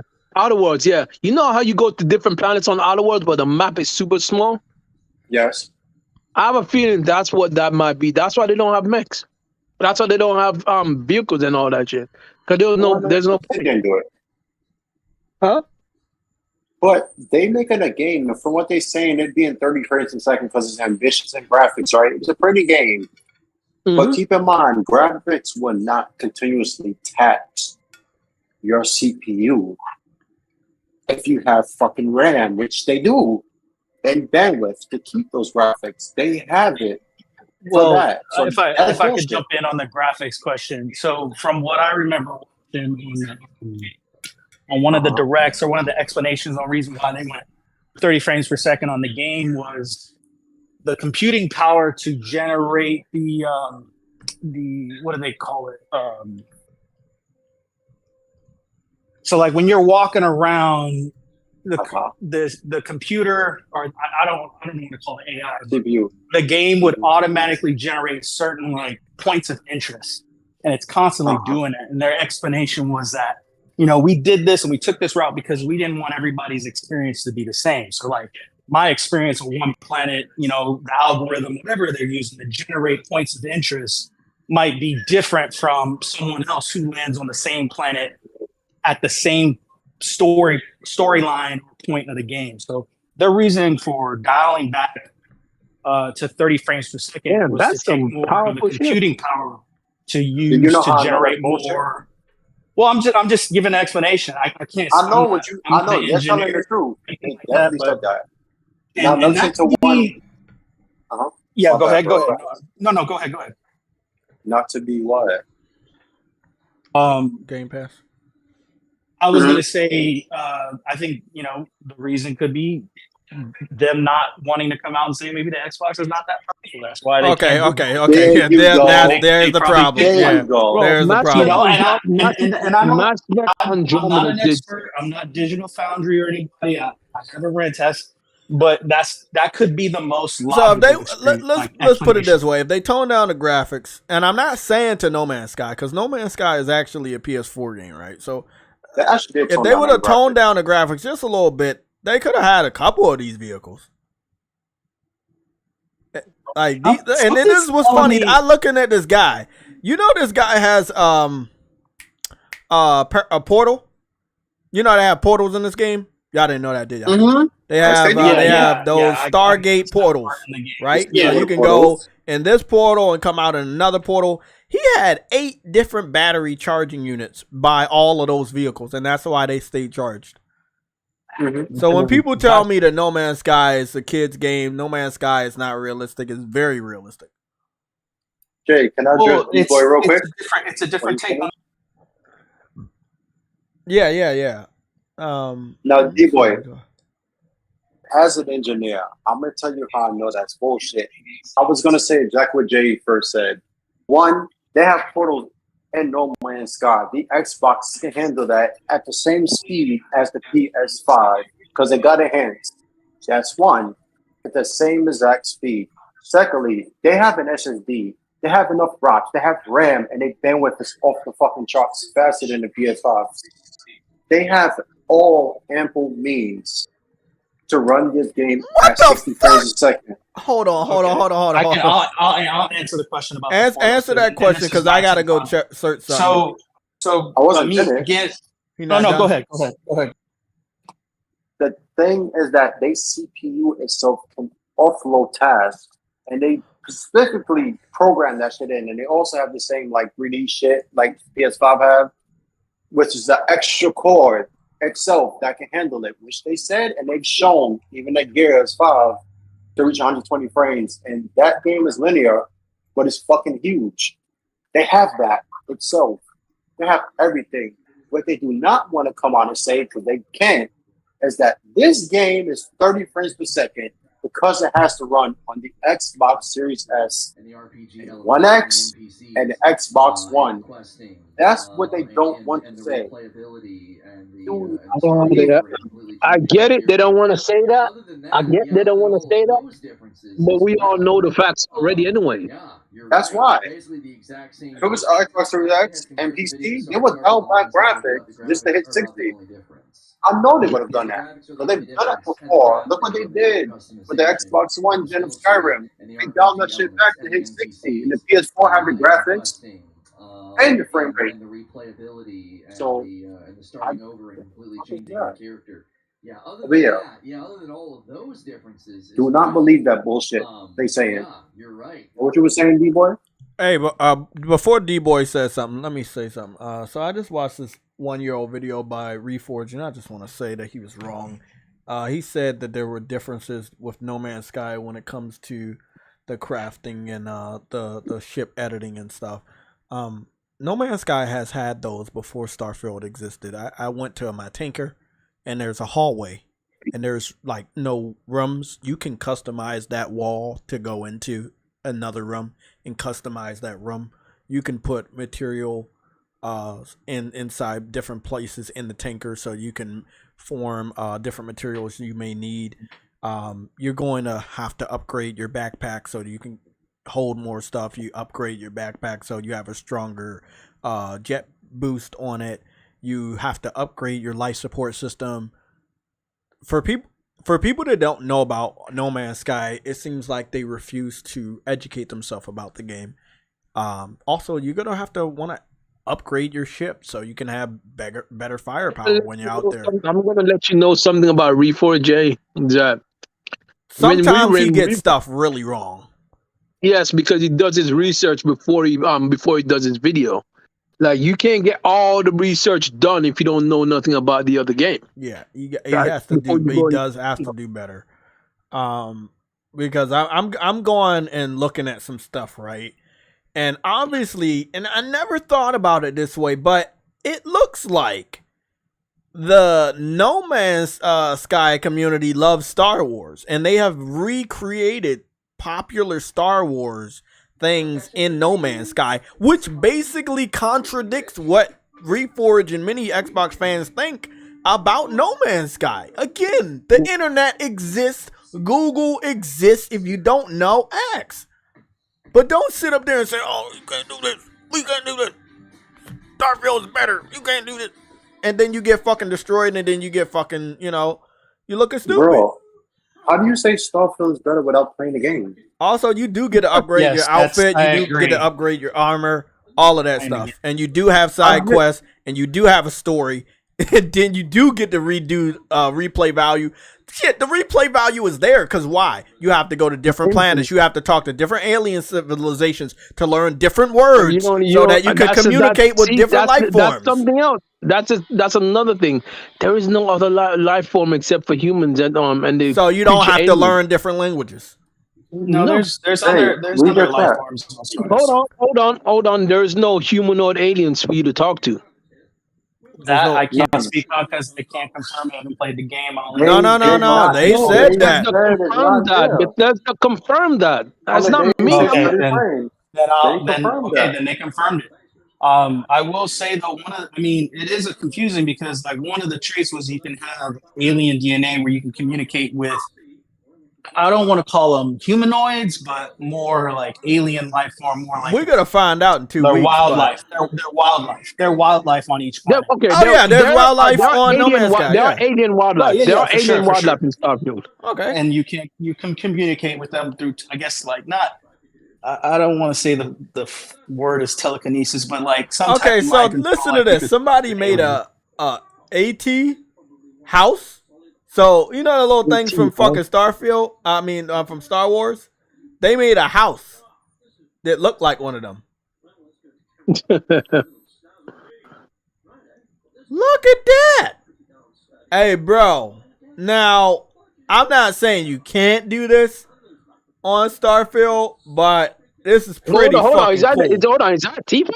Yeah, that's what I'm saying. Bro, what the fuck? They made this on No Man's Sky. Hey, that's dope, bro. What the fuck? That is crazy. Hey, and it brings you back to what I was saying with the day before. But if this isn't realistic, but Star Wars is realistic, and you make something from Star Wars in No Man's Sky, then that means that No Man's Sky is realistic. Hold on. They made the freaking bro. Look at what's inside of it. They got a battery pack. What the man? That's tough. That's wild. That is nice. I'm not. Look at all the couches they got and monitors. Oh, they got guns on. That's not monitors. Those are guns on the wall. Oh, that's dope. But I mean, what can you do in Starfield? You don't know. No, you're right. We don't know because the game is not out. Look. Keep in mind. But hold on, though, Spartan. You're right. He told you what was going to happen. Like he literally told you, we're going to build on this game. They'll be able to do this. And when it came out, people felt like he lied. It took 2 years, 2017, for that shit to pop. Hey, bro, look at the screen, bro. Look at what ship they made. I forgot what the name of this ship is. The one Han Solo. Oh, that's from Star Wars. Yeah. What's the Han Solo ship called? Most of these stuff I just saw right now from Star Wars, bro. Oh my goodness, that's so freaking cool. Jay, what's up? What did you ask? What is the name of this ship from Star Wars that Han Solo? Falcon? Yeah, the Millennium Falcon. There it is. So he made the Millennium Falcon, and I bet it's gonna look. See, that's what I'm saying, bro. Don't sleep on No Man's Sky, man. It's not the best. You know, like it's not the best, but man, people love it and people are passionate about it, and it exists. Yeah, I mean, this game is what Starfield was made of. So if you don't like this game, you don't like Starfield. That's why I have that question as the topic. If this game is boring, isn't Starfield gonna be boring? Hey man, shit. You can't say No Man's Sky is boring and then sit up here and say Starfield's not gonna be boring.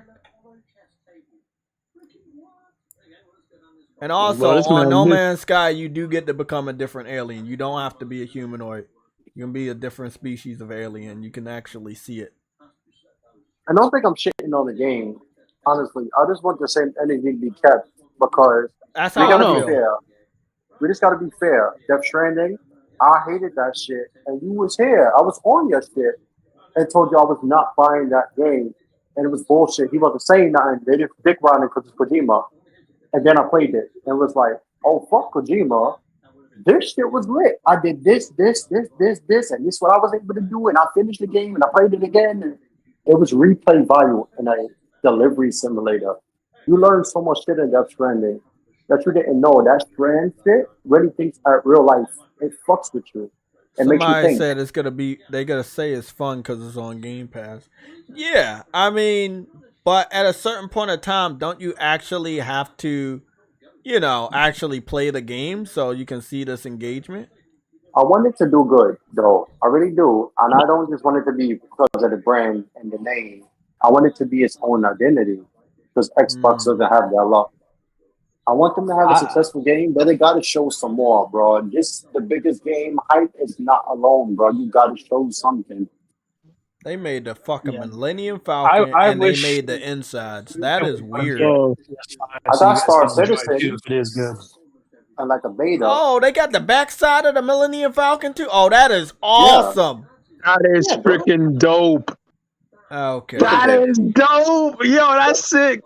Listen, I'm trying to see some stuff on Starfield. That's all I'm going to say. I'm trying to see some stuff. And detailed.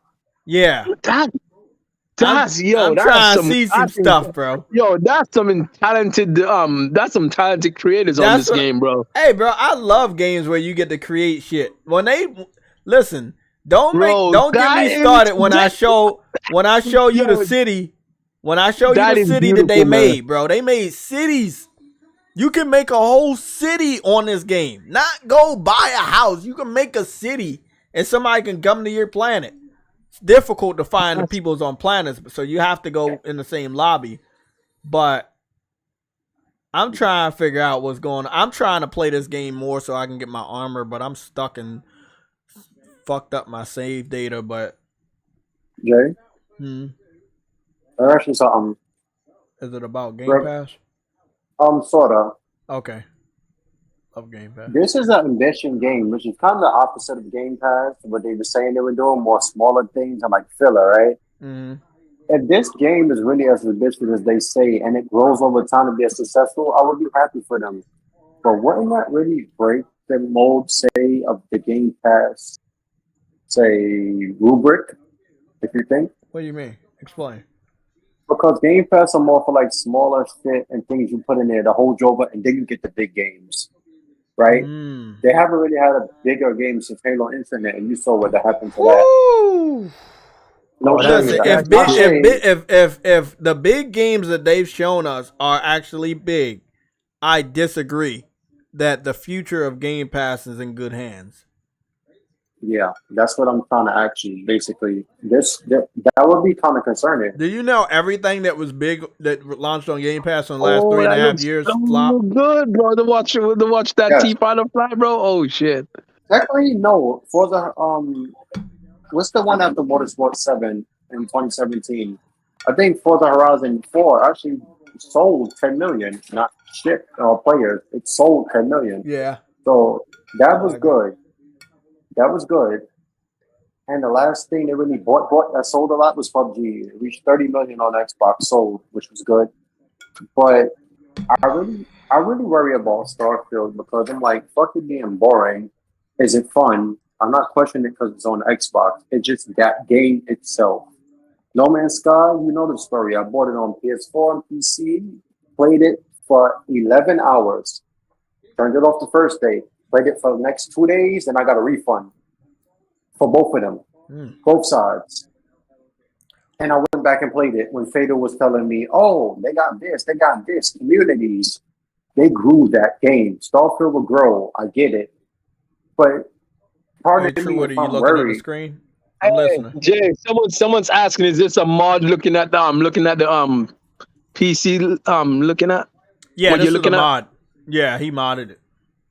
The T-Fighter? I think he modded it. He advertised a mod on the beginning of the video. So he may have modded it, but he also may have just created this, but I think it's a mod.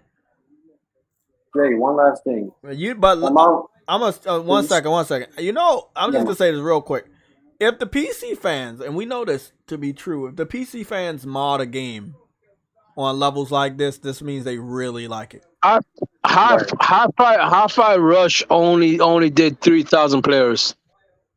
It did not. There's no sales numbers. Yeah, that was a stealth drop. Just one thing, yeah. What you guys say, Spartan? Am I wrong for being worried about Starfield when it comes to Game Pass based off what I see them do to Halo? Yes, you're not wrong. You're not wrong. No. Because again, like I was saying, over the last 3.5 years, everything that was hyped up, from the Medium to Scorn to Crossfire X to Redfall. Scorn was good. Huh? Scorn was actually alright, bro. It was actually alright to me. Anybody else play Scorn? I mean, I'm just saying this. When I say big, right? And I'm not talking about them being bad games. I'm just saying they didn't do what they were supposed to do, right? Those were the big. They were the big guns. Those were the attractions to Game Pass. Right. They didn't do what they needed to do. I hope Starfield is a good enough game to do what it needs to do, which is to sell people on subscribing to Game Pass or sell people on buying the Xbox. Yeah, that's my only worry. Is like, bro, y'all hate this game. Like PC niggas did the PlayStation games. They got them and didn't do nothing. I don't want it to be like that. Exactly. Exactly. Nobody wants that. Because it looks good. Like I saw the last Starfield shit from the last Xbox show. It was very long. It was a pretty game. I told you that. Mm-hmm. But what to do in the game, it wasn't enough. There's too much words. I need to see it. So this one planet on Starfield, people have joined, and they created over 120 bases on that one singular planet. Oh, I see that. Okay, so that right there, right? I could say it all day. You can believe me or not, but it's not. Starfield's not doing shit like that. They already have planets. They have full-fledged towns that the developer has made. Someone created that many cities in that many bases on one planet. 120. Okay, that's so insane. you can make your own fucking town. You can make your own city. Nigga, that's not a city, nigga. If they're making that many, bro, that's crazy. That's like and I will say, the planet he's going to looks like Earth. Seems to have blue water and green land. Now, I will be looking for Earth next on YouTube. I need to go to I need to start finding the solar systems with these planets because I want to go there. I don't think the creation of what you can do on in Starfield is going to be this deep. No. And like I said, on average, it's always like 3,000 or more people on this game. It's still really the most you can create in this game is probably ships. And you know why I say 3,000 people on this game at any given time is really good? Because when Starfield is only going to single player, 3,000 people that's on a multiplayer game that's doing this stuff is pretty fucking good. It should be bigger, but like they say, you have a lot of planets on this game and a lot of solar systems, and sometimes you just don't have people. But these people made, look at this entire base. This base was customized. No mods right here. Oh, No Man's Sky started trending after Starfield. That should tell you something. Oh yeah, and I guarantee you when Starfield comes out, No Man's Sky is gonna trend again and more people are gonna get on that bitch. People are gonna be mad. Xbox dudes are gonna be mad that this game is trending because they're gonna say this game is trash. This is not nowhere. It's gonna Starfield, which you know. Did No Man's Sky hide Earth in plain sight? No. Yes, actually, the first trailer had Earth in it. Yeah, but I'm still trying to find Earth. It takes a while. Beautiful paradise, Earth-like. Our new capital. No storms, low sentinels. Jay, you have a comment directed to you in the chat. Okay. Oh fuck. Of course you would. The last one. Of course you would let me know Nibba's back. Okay, the amount of Starfield discussion going on this channel is making me think Jay really wanted to play Starfield. I'm not a Bethesda fan, so not really. And, actually, I'm the one that's gonna play Starfield. Yeah, and knowing that Starfield is my thing, Nibba, and whether you want to believe it or not, you can stay or you can get blocked. But I'm a very fair person, and I feel like No Man's Sky should get its credit for the creation of Starfield. whether it was in the making for 25 years or not, it came after No Man's Sky was posted. So No Man's Sky came out in 2016, and Starfield is coming out this year, towards the end of the year in September. So if you can admit that, we can move on. But most people don't want to admit that, and they're actually what they're saying is, hey, Claymore, cut that out. Yeah, but because it's fun to discuss how overhyped it is. That is true though.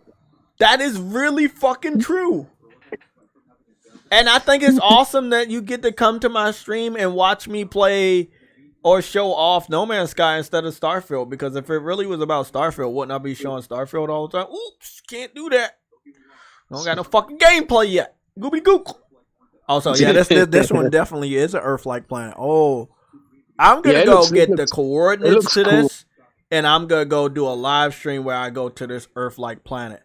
Because again, when you go to these planets, True Witty, they have there are planets that have lots of life on them, bases and different houses. So it's always interesting when people say, "Hey, there's no life on this game or planets." No, you just haven't fucking traveled a lot. If you go on that planet, you will see different houses. Remember, I landed on that one planet and you saw a house? That was not my house. It was already there. It already had inhabitants. I already had aliens there.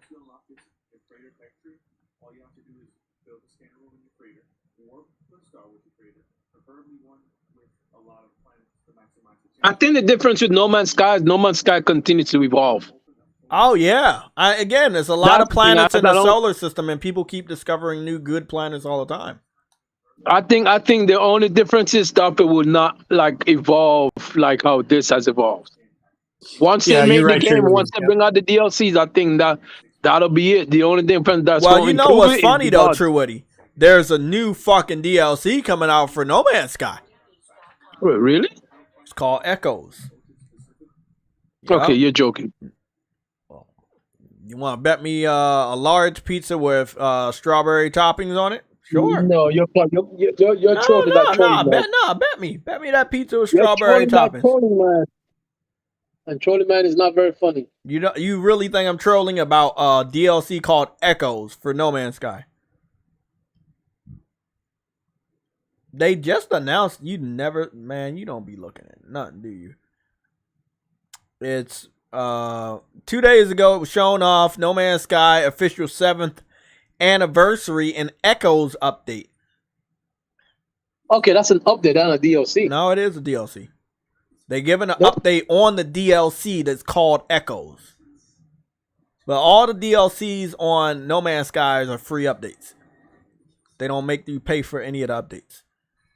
Yeah, so that's not a DLC. That's an update. It's still considered a DLC. Then it's not charging you for it. Other devs, when they give you look at this. Look, you know when they gave us the vehicles.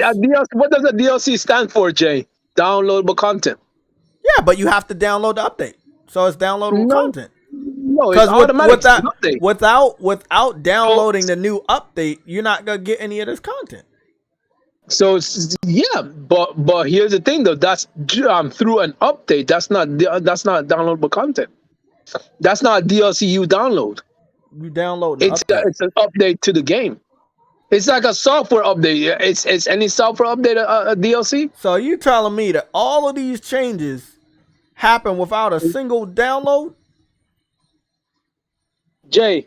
Okay, Jay. Cyberpunk 1.7 DLC is 1.7 DLC. It's coming, but the update that's coming, that's gonna give you all the new changes and updates.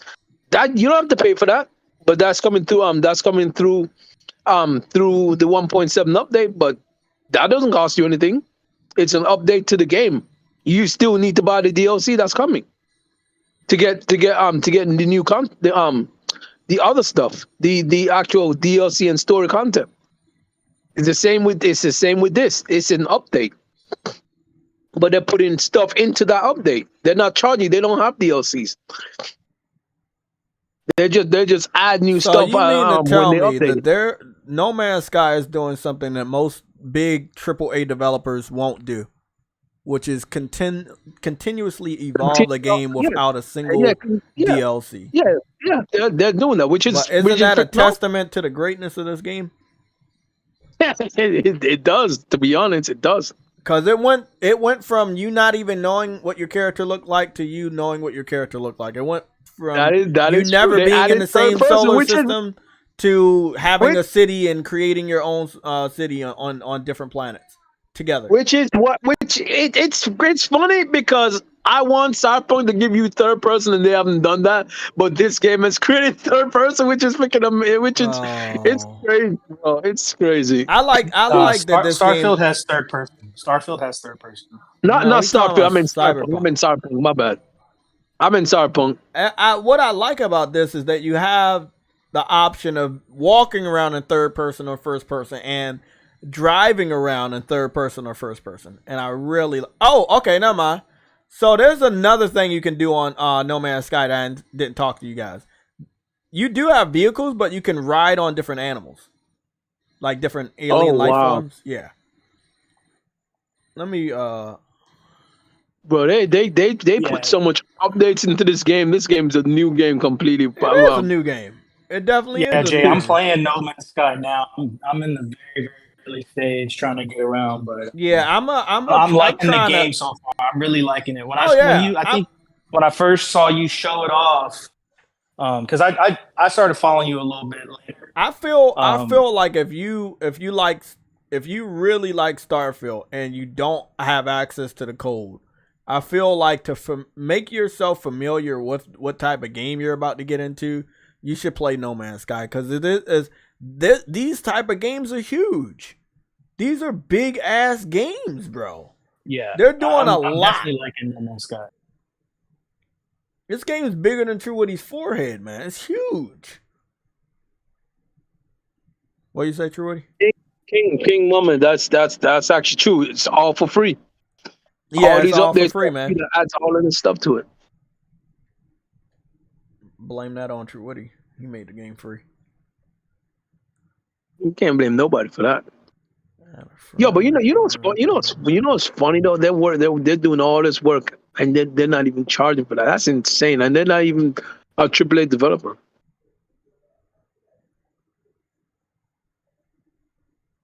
I know, right? Got 27 hours in this fucking game.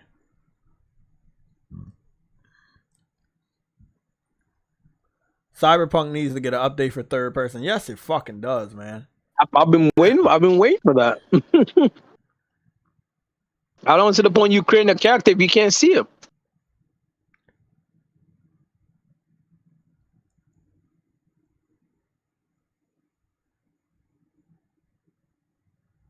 Yeah, like I told you before, I don't think the world is ready for a No Man's Sky true sequel, because they about to go nuts, bro.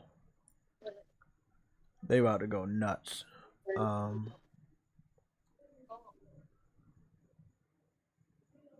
Oh shit. Let me see. Is my jetpack gonna reach all the way up there? Yeah, it is. Am I on the wrong side? I'm probably on the wrong side. So, True Woody, this is what I was talking about. Like, every solar system has a base, like a community base for the different aliens. And you talk to these different aliens in these solar systems, and you don't know what they're saying because they're speaking a different language. So then you can kind of learn one, like, okay, so practice language skills, right? Practice a language skill, and then they'll teach you one word. So I'm gonna be like helps. Let me go see what what it means to say help, and it taught me what help means in their language, but I can't understand the rest of their language. So it's best to go to these different aliens and talk to different aliens on this ship to learn the different language of this solar system.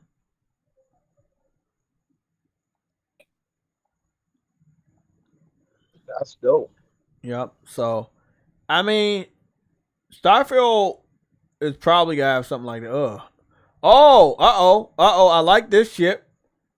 Hey, you see this ship right here beside mine? I'm about to talk to him. Because I know I got a shitload of money. Hold on, bro. Don't go nowhere. Because that's a nice ship. Offer to trade. Make an offer on Lifeform's ship. Recruit Lifeform to squadron. Oh, yeah. You can recruit people. Wait up. Didn't they say that you could do that on Starfield? Yes, you can. But it's only humans. Yeah, but somebody told me you can't do this on No Man's Sky. What does that mean? I'm making videos.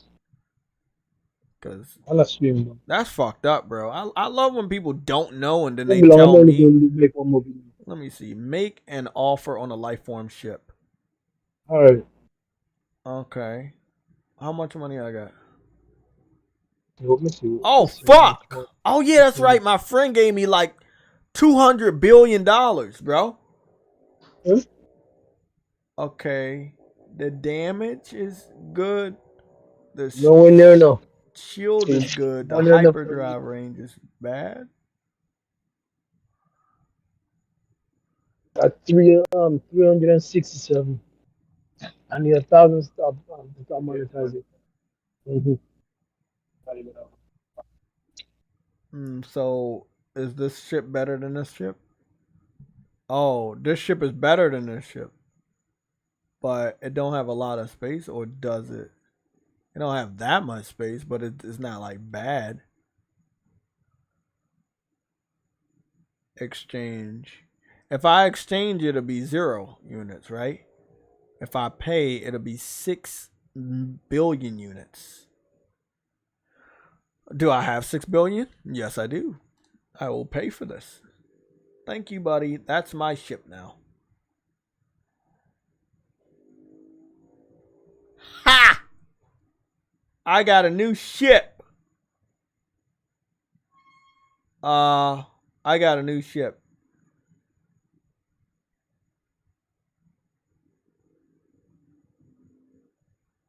Okay. Woody, are you playing this game? Fuck, I got a new ship. Hold on, man. What you say? Are you playing No Man's Sky? Not right now. I'm not on it. Fuck! I got a new ship. How the fuck am I gonna get the other one to the fucking place? Shit! I think you can probably call it down. No, I know where to go. Your capital yeah. ship. No, I got. My freighter is over there. My freighter is not too far from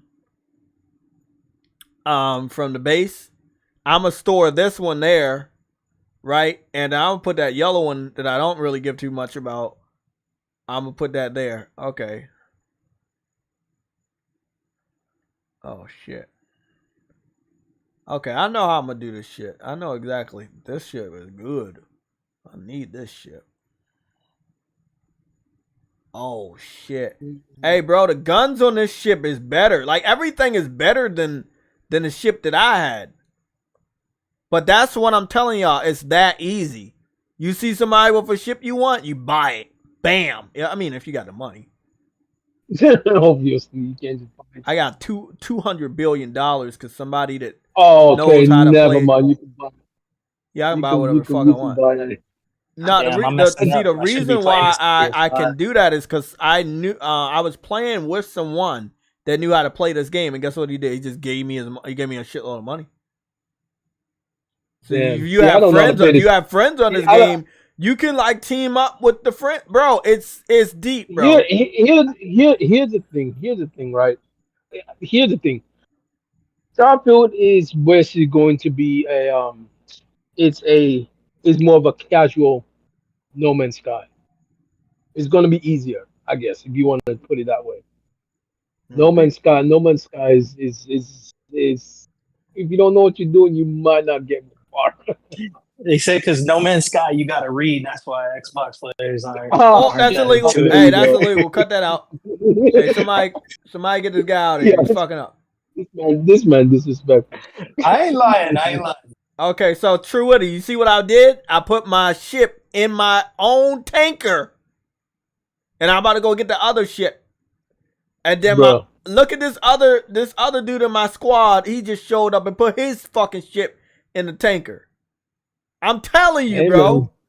They don't know. We gotta teach them. I'm a teacher. Let me go get my fucking ship. Go. What do you say? All right, let me. Is that it? I'm trying to figure out. No, Is that it over there? Yeah, that is it. Okay, so I got this ship.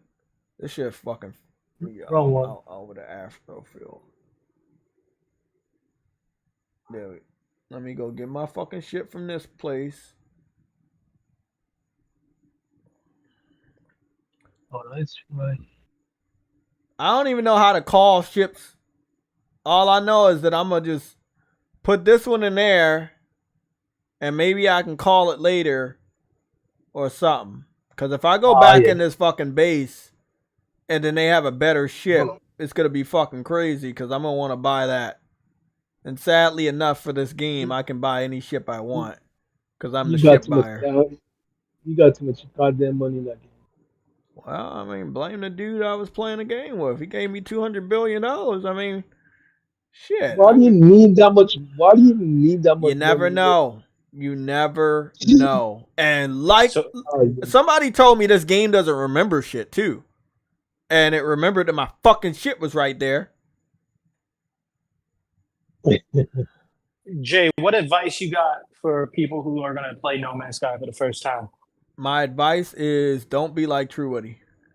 That's all I can you know. And don't play it? Or no. But I'm just saying, like, you're gonna wander around, but try to pay attention to the quest. I think the quests will be yellow. Just pay attention to those quests. You need some money, then maybe you can join my. I think my game's fucked, you know, which means the quest I'm trying to do, I can't do it. So I'm downloading everything on PlayStation. I was playing it on Xbox, but I'm downloading it on PlayStation. I've already started playing it, but I never really got far. So. Well, call this chocobo up. This was my faithful fucking ship for like a while now. I've been using only this ship, but that new ship that I just fucking brought off that dude in there, that ship's better than this one. So, and this is my fucking. They call it my capital ship. So this is my ship. So I have all these small ships, but this is my big ship. Come on, man. They don't know about it. Hey, man. I wish they knew about it, but they don't know. They don't know about cats. No, they don't. Okay, motherfucker. Where my other ship? Is it over there? Ah, it is over there. Okay. I was like, where is my ship at? I'm telling you.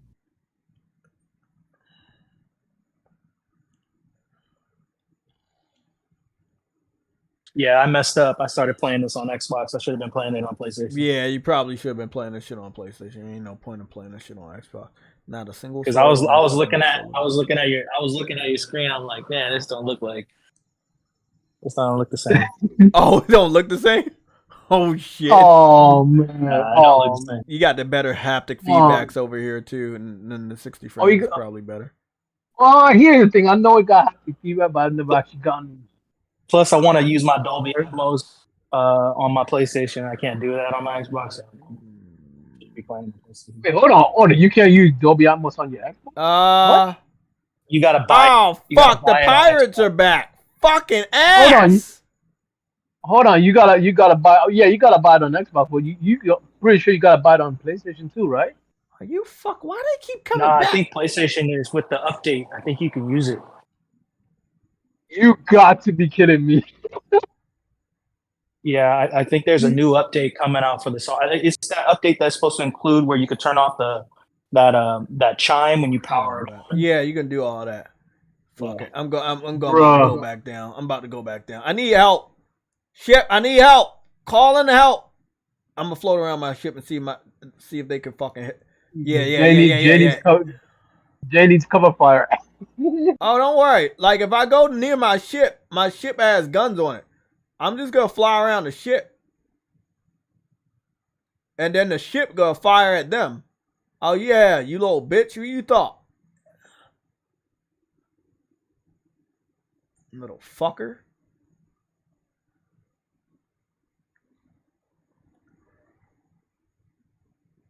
Boy.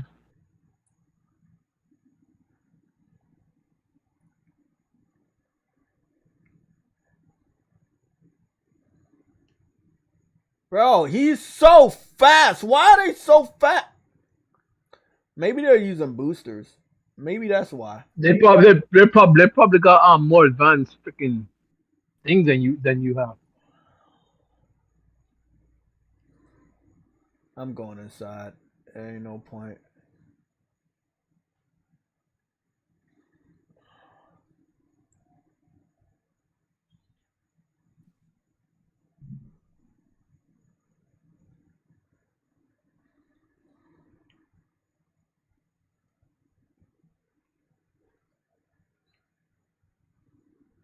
When did Choco start spewing freaking fire, nigga? I don't know. All I know Hey, is man. that these niggas trying to kill me, bro. Again. My fucking ship ain't fucking doing something for me, man. This dude better be careful before he start burning up his freaking feathers, bro. By spewing fire, bro. What the hell? You ain't no dragon, bro. Damn it! Fuck! It's the second fucking time these fucking pirates came over here. Like I could fucking fight you in the sky. You know I can't fucking see.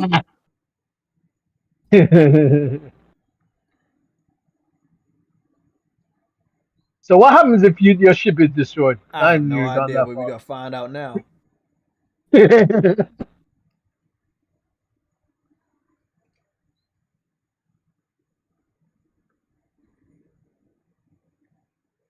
gotta figure out where he at, bro. He moving around so fucking fast. The hell, man? What kind of bro? This choke is insane, bro. What the hell?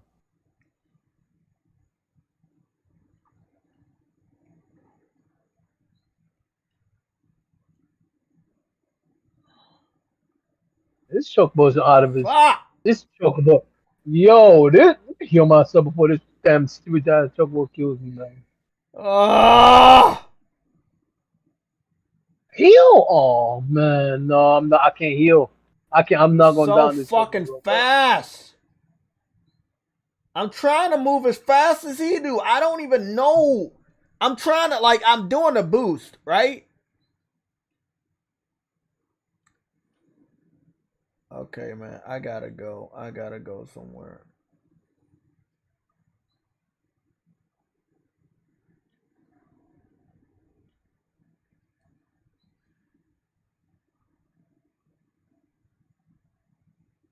Okay.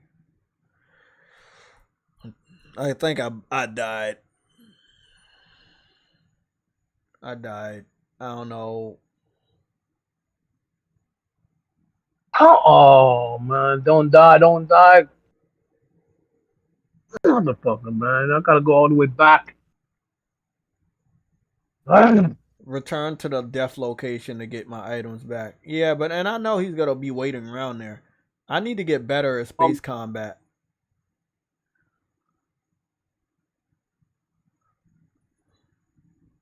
Please don't tell, my goodness.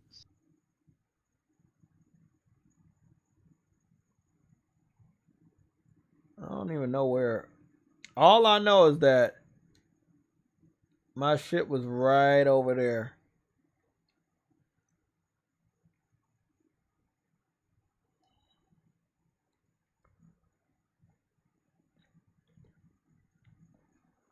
Yeah, That was a chocobo that. How was a chocobo that goddamn strong?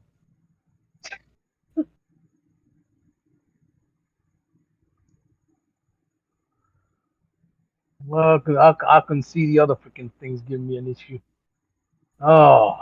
Hey, Jay, I'm reading. I don't know if you have auto flow turned on for space combat, but basically if you hold L2, I think it automatically follows them.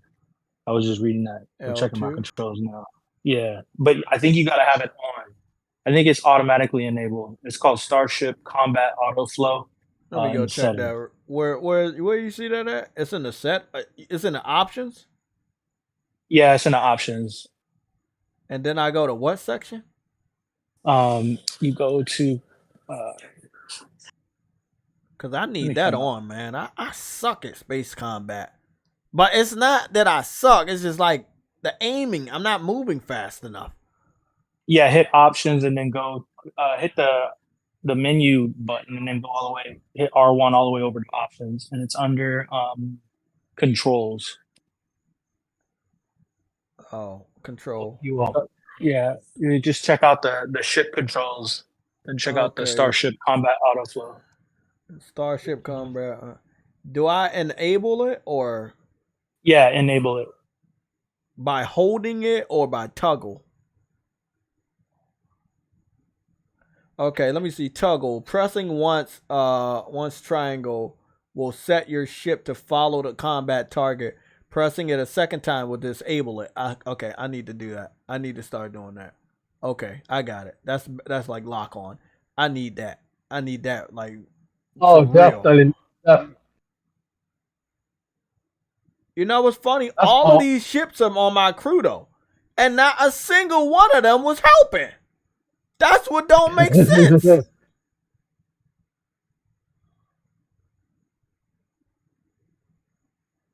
None of them motherfuckers was helping, bro. Okay, I noticed my ship.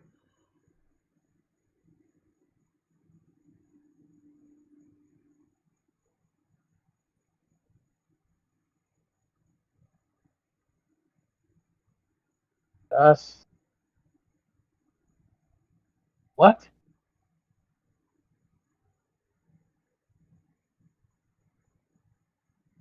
My ship is shooting at something, but I don't see anything. I don't know what it's shooting at. I wish I could get to the awakening, man. That's the next mission I'm supposed to do, but I don't know. Find the cache. Follow the mysterious signal for more. Second freighter command. Secondary missions. Oh, so secondary missions are side quests. Board a space anomaly. I don't know how to do that, but I know how to do the galaxy map. I wouldn't know how to do that anyway.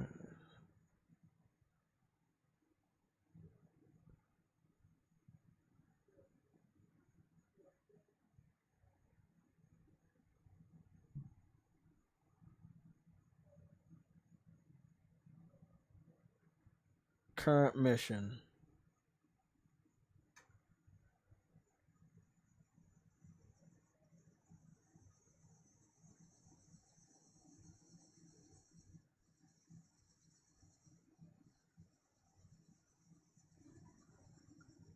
Yeah, let's go. Wait up. Ain't this the same animation you do on fucking Starfield when you go through the warm... Whatever.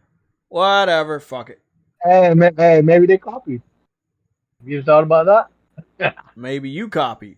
You ever thought Hey, about that? they had 25 years of time to steal ideas, bro. Oh, man. Okay. I'm in a new solar system. Oh, maybe I finally was able to find an anomaly. Yeah. Oh, come. Oh, this was the story. Okay, okay. I think I found out the story. Yes. Yes, I found it. How do I save this game? Bro, this nigga just drawing down comments, bro. I couldn't see why that's oh his my name, God, y'all don't understand. I've been waiting to do this for years. They call me the year man. Oh, my shoulders are fucking killing me. So this is the anomaly. And that planet looks to be the planet. Let's go figure out what's going on. There are some spaceships over here that seem to be abandoned. And I'm supposed to board one of them.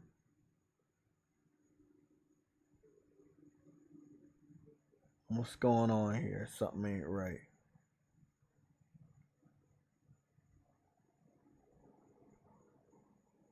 Hey Jay, that's what I wanted to ask you. When you when you run out of storage on your pack, can you upgrade how much you can hold? Yeah. You can get a new pack. Something ain't right here. This ain't my freighter though, is it?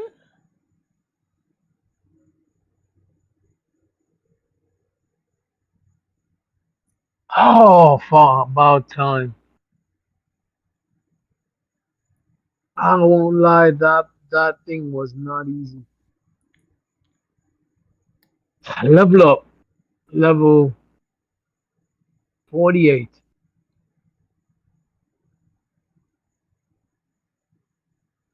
I don't think this is my freighter. Because I'm not seeing my fucking ship on here. Huh. Well, I see a nice ship right here. Oh, if only it was red and black, but I'll take yellow. Hey, bro, you want this ship? Yeah. Yeah, let me see if you,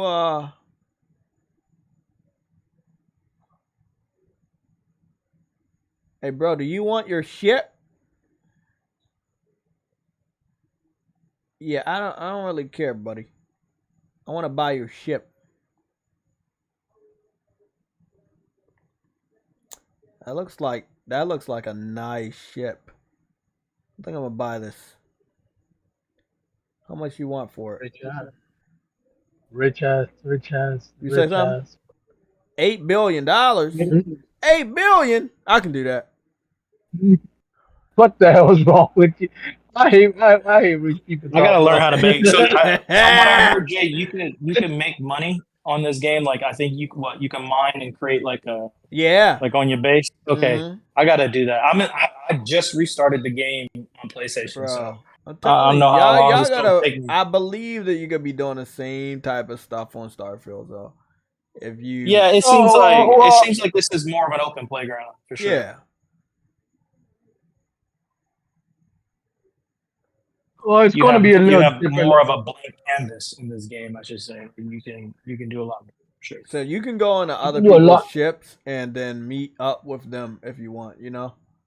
And you can also teleport. So this dude has a teleporter on his ship that'll go to the bridge. And then it'll go in other words, you have more companions in this game than Starfield because because in different I just warp drive to a completely different solar system and I brought somebody's ship. So now I have a ship in somebody else's fucking base. You see what I'm saying? It's the power of the cloud, truly. Clouds don't work. Well, they work now. I still like this ship. If I find another black and red ship, I'm just gonna buy it. Huh? Hey Jay, how do I visit your base on the multiplayer? Do I gotta be in the same? I think I gotta be in the same server as you, or I just gotta add you. Yeah. Let me do one more hunt and I'll hop on. Yeah, you got to do that. Oh, they said refutable. Oh, okay.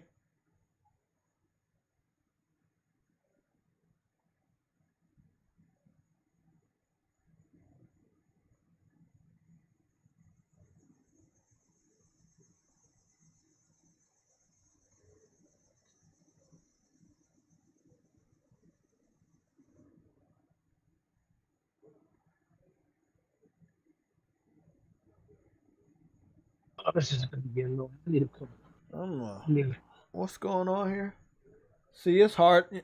I don't know how y'all do it, but I can't do it.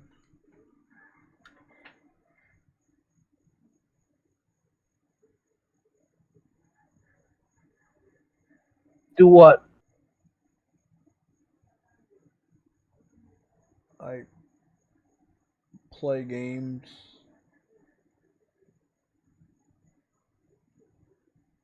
I'm trying to figure out how I buy these. They said they're all recruitable.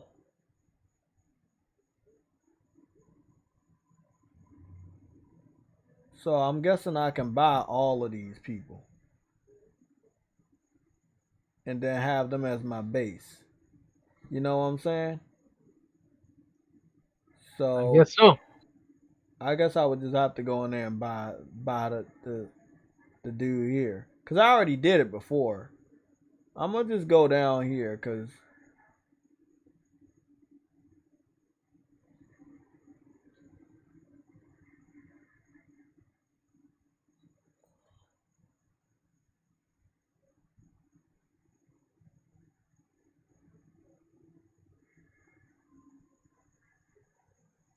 Oh, I can buy the entire fleet? Yep. Yeah, I'll Bro, buy you. what the hell, man? You are too Yep. rich. You are too I'm rich. gonna buy you. You're like Anybody Microsoft. else? You're like Mark. You're like Microsoft in this I damn am game, bro. Microsoft. Look, this man just buys up everything, bro. If he's more powerful than his, he buys it. Yeah, that's exactly what's going on. Do I want to buy your ship too? Yeah. I'll buy your ship too, buddy. Bro, this man probably like excited out of the moon, bro. He's like, I think I just found a rich Yeah, we nigga in this gotta game that buy wants to buy everything you. like that. Yeah, cause I want like next time, bro, when shit go down. Oh, my whole crew coming to teleport in and fuck them up.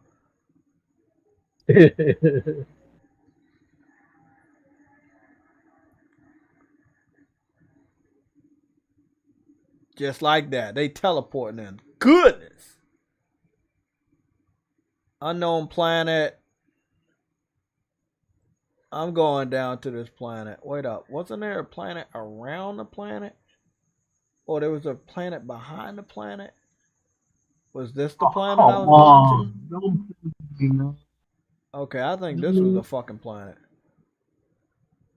Let me see. Oh boy, some of these hunts are gonna take up a lot of recording time.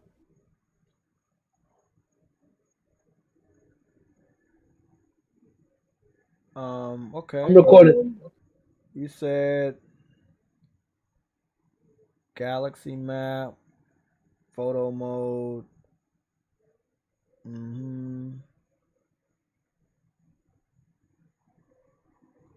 Oh, I could summon the squadron right now, or I could summon my ship. Oh, okay.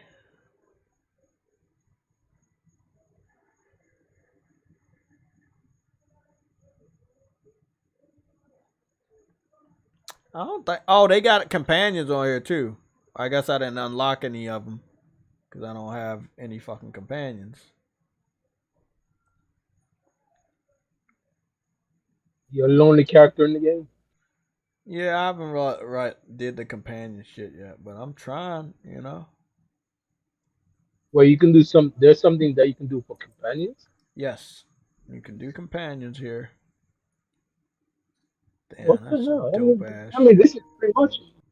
It's just like Starfield. Exactly. Like what? I thought. I'm just trying to tell y'all. Anonymous detection. Okay, so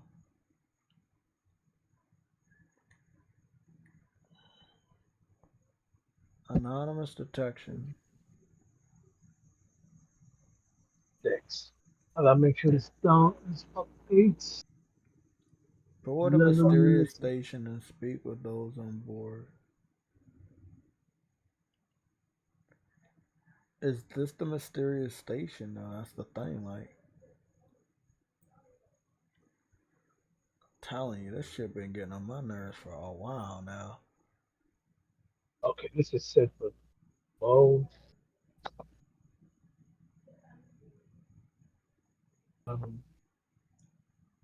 Free Explorer, current mission selected.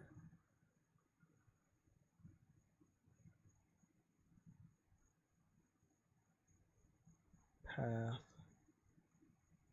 current mission.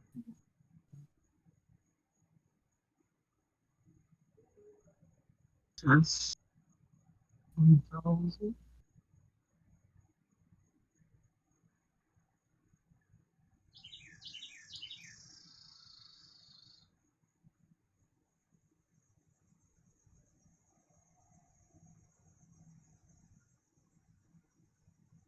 I think tomorrow I could finish up all the rest of the hunts. Honestly, to be honest, I'm not. I don't know. Okay. Let me just leave here. Okay, so they're not really telling me where the fuck I'm supposed to be at, but I'm supposed to be in this solar system, so but I don't know exactly. What is that? What is that?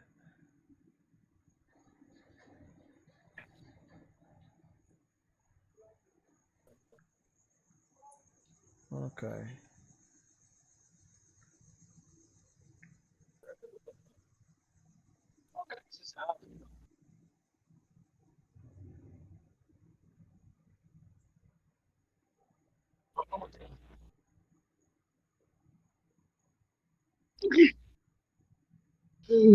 Undiscovered. I'm gonna have to come back to this later, cause this gonna be a while. I'm gonna have to go to that planet, and I'm gonna have to go to these two other fucking planets wherever they are. These two. This shit looks like Earth. I mean, it look kind of like it's a blue and greenish, blue and brownish planet. I don't know, man. I think the closer I get there. The Hall space thing gives you 200 vibe arcade. Exactly. Yeah, he has no fucking armada now. Like, I own all his people. I went in there and took all his crew. So now I'm going to try to amass a crew in every territory in every corner of the globe of the galaxy. What the hell? You're we're gonna too call rich. it the.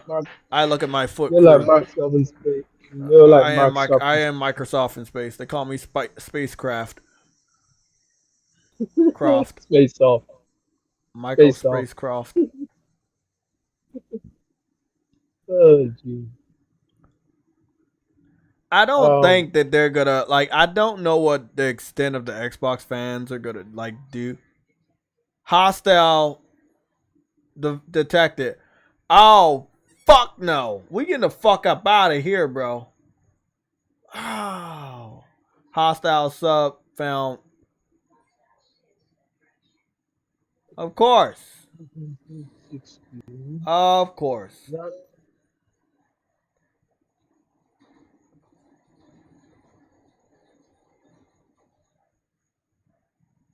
You gonna help me? Where you at, bro? They said that they was gonna help me, like, actually.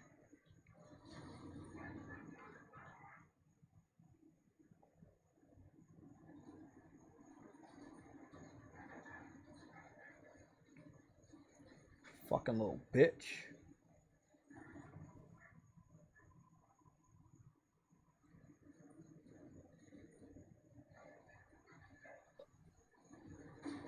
Fuck out of here, fucker.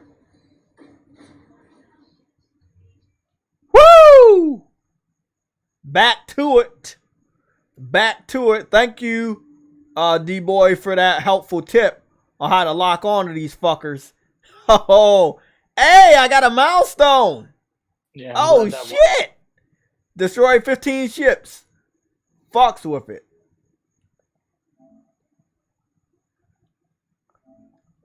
Hey, bro. Gotta take some gameplay clips because people don't think you. Whoa. What's going on over here?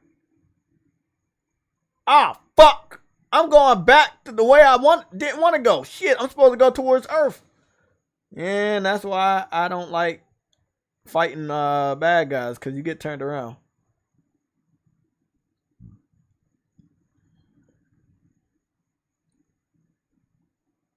That was much easier than the first time.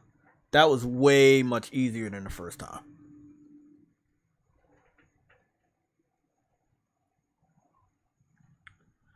Nah, I got him, bro. This ship like that, though, man. The shooting on this ship is really, really good. I'm glad I upgraded. I mean, if I find another... Well, actually, it's weird, because in this solar system, I didn't seem to find a solar base. Normally, in all the solar systems I go to, I find a solar base. I don't know when I'm going to make it there. They say 9 minutes. Let me see.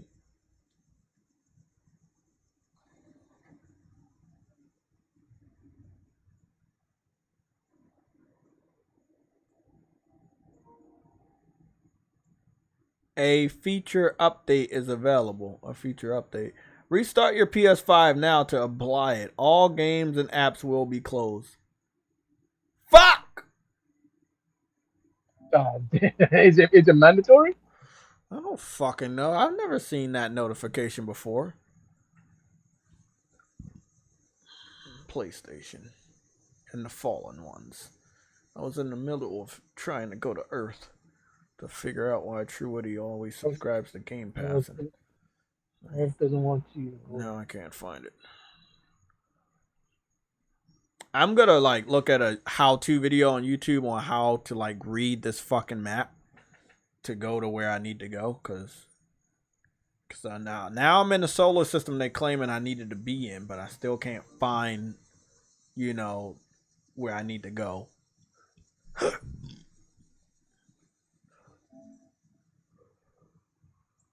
I still don't know what the fuck they added. Beta 5.0.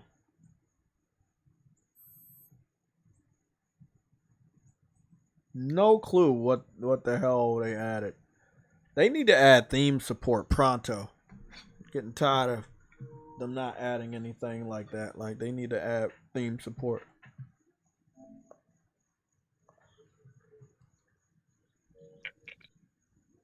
Oh shit.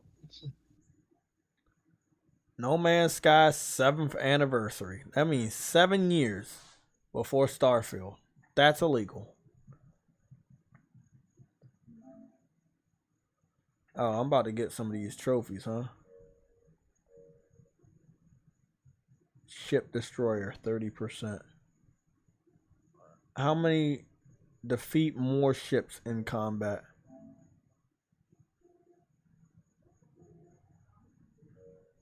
They got spoiler alerts on this stuff.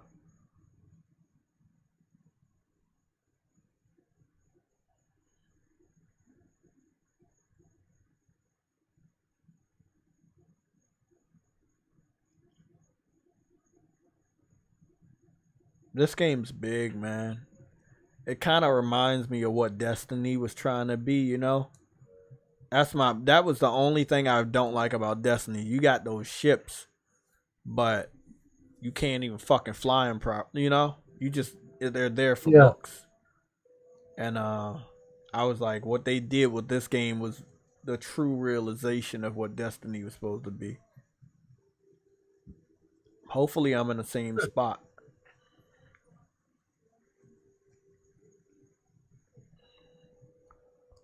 I got no idea what that update was about. PlayStation should be petty and give us No Man's Sky as a free PlayStation Plus game in the month of September. You never know. They probably will. They probably will, bro. They probably will. Luckily for me, that would be petty. Yeah. Very, very, very petty. They really should, bro. I don't see no reason for them not to, man. They definitely should. Hey, they got a partnership with them. Made that shit work. Okay, it's a freezing planet.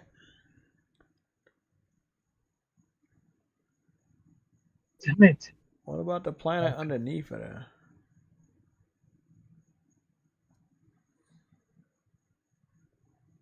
I hate this dark era, man. Say you hate Game Pass? Me too, man. Destiny was supposed to be way more grand than it was. The visions got twisted, people left, and we got what we got. There was also supposed to be another race you could pick. I believe Destiny 3 and whatever Bungie's working on next is good. Do really good. And they already moving on a new IP though, so does it really matter? Yeah.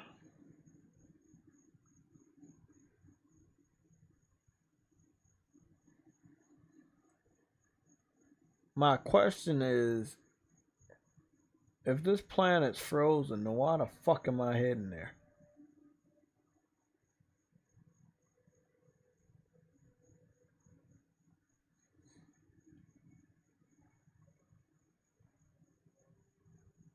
Contaminated planet.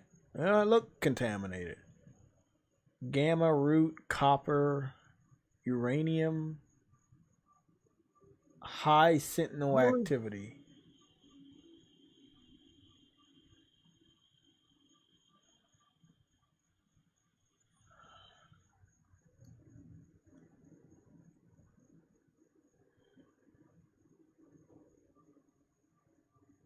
Space anomaly detected. But I'm trying to figure out how to get there.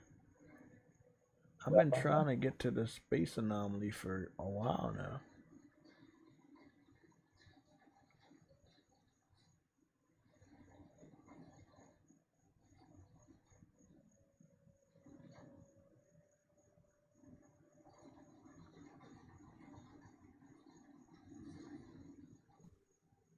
Oh, fuck. That's gold?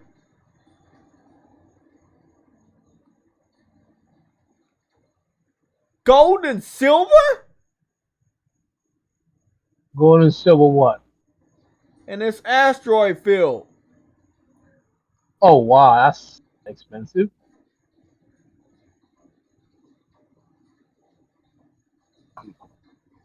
Good. Okay, how do you get over there then? Trentium? Wow.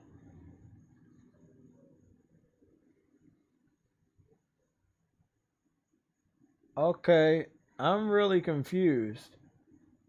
I'm going through a fucking thunderstorm in space? That even possible?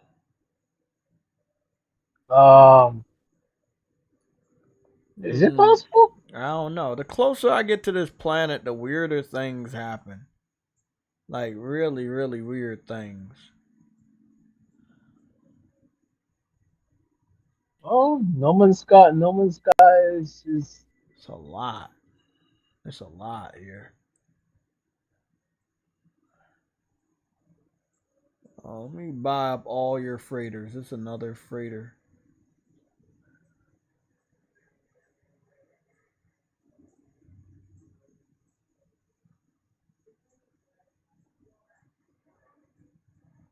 Son of a bitch again.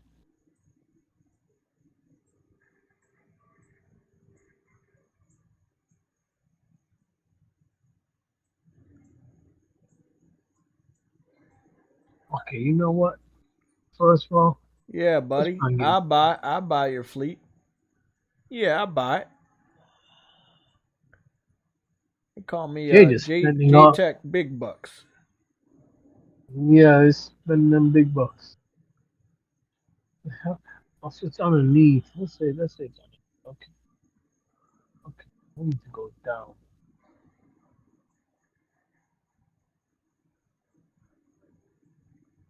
Okay, so I need to go down there.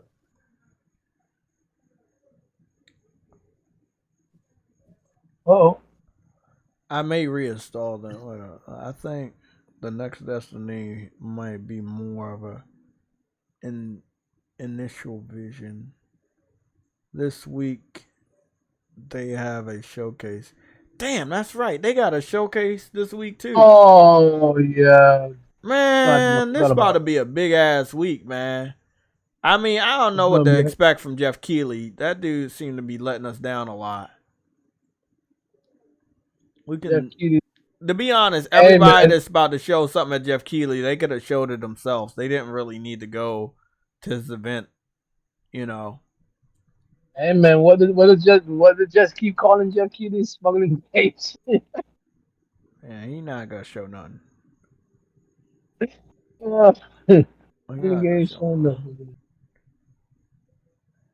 Please tell me I'm close. That's what I'm hoping. Please tell me I'm fucking close to this fucking planet. 5 minutes away. Shit. Where's the fucking hyperdrive? Please tell me you didn't buy a ship with no hyperdrive. No, I got a ship with a hyperdrive. I'm talking about the ship you bought. I forgot how to do it. Oh. That's no good. How didn't you remember? Oh, that's okay. Well, at least I know how to do barrel rolls. Why didn't you remember? Why'd you Because I forget? don't. It's been a long time. When you play a shitload of other games, you lose the what you need to do for these games. Yeah, but you need to be. You need to, Nah, fuck that, True. you Get out of my don't. face. don't View controls. Let me view the control. Let me see. Space combat, blah, blah, blah. Okay, what is this? Manual terrain, fire weapon, discovery. No, not on foot. Hey, this is pissing. Flight controls. There we go. Thrusters. Okay, we got the thrusters. We got that. We got zoom. We got. Where's the hyperdrive?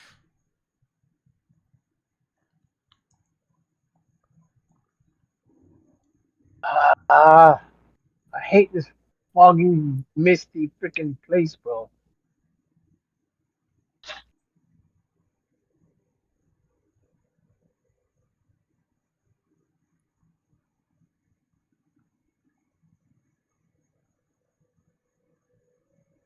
Hmm?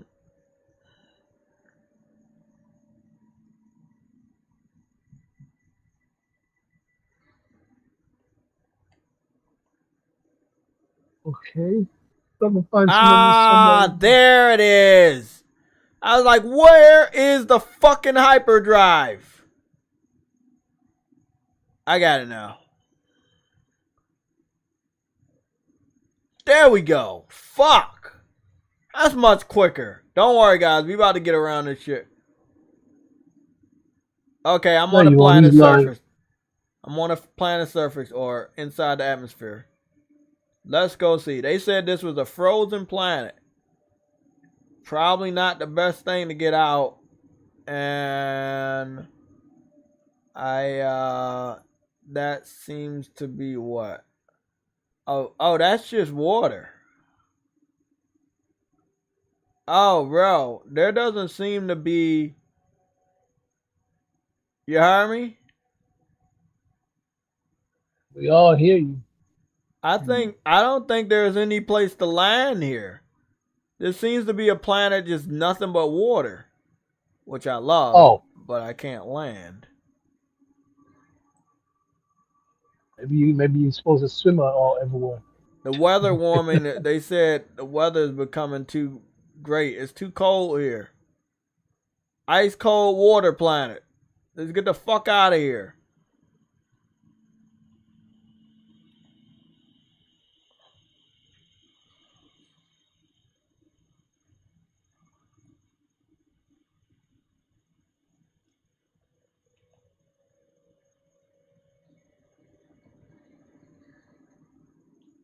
Fuck that planet.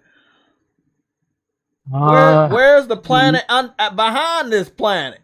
There was a planet behind this fucking planet.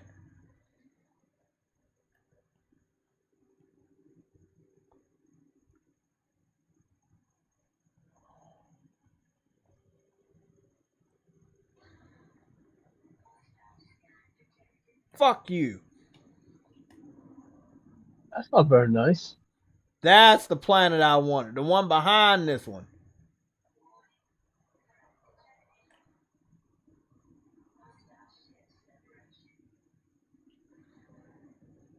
But I'm getting sick and tired of. Okay, bro.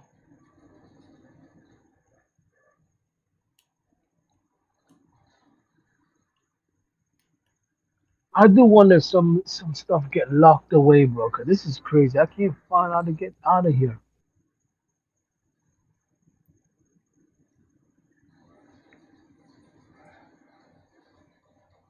Why the hell can I not go there? Don't do it, buddy. Don't do it. Don't do it. Fuck out of here. Okay, where was I, man? There's a planet beyond. Let's watch this shit again. Oh, I saved your life, so you like me now. Okay. Purple is bad.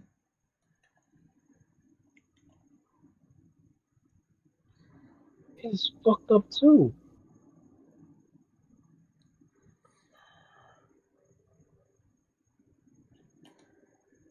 Whoa. What? You said a paradise planet? Let's check that out. Okay.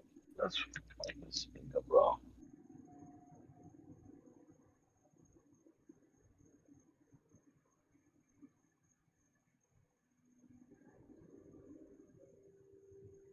Whoa, what the fuck was that?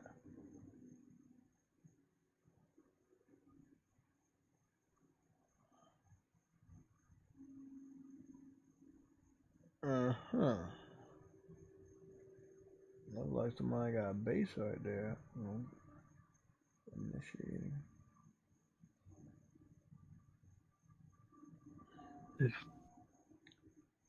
Okay, not bad.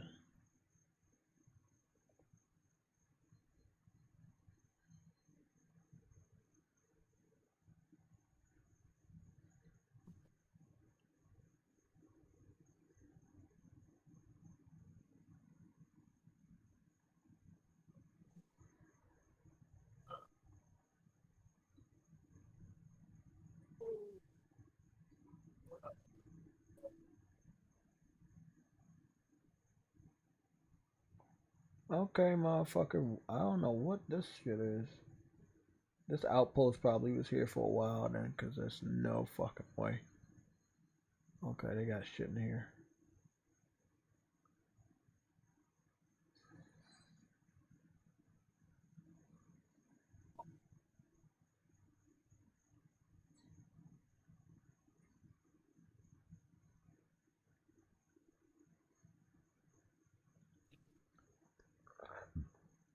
Okay. Got all the shit I needed out there. Make sure I don't miss it out where my fucking plane is. The fuck is that?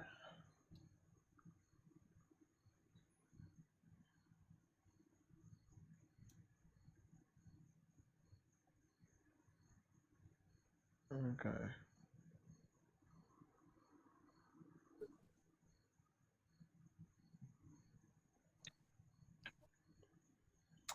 Oh, that's how I ran. Okay, I was like, how do I run on this game?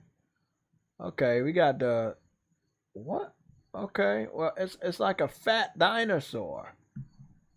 Okay, don't hurt my shit, you fuck. The fat dinosaur, you can't help it.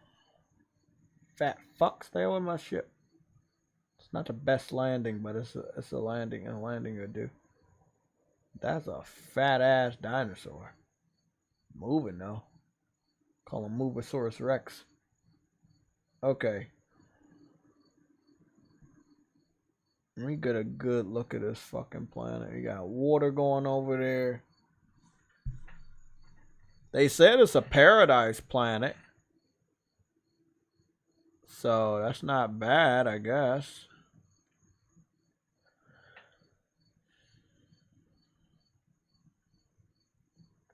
Oh, the sun's coming up. Oh, that's fucking dope. Oh, okay. I was like, man, it's dark. When is the sun coming up? Oh, I fucks with this game so heavy.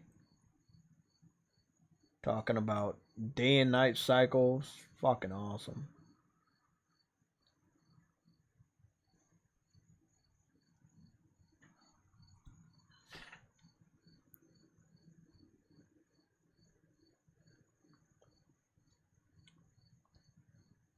My fucking ship.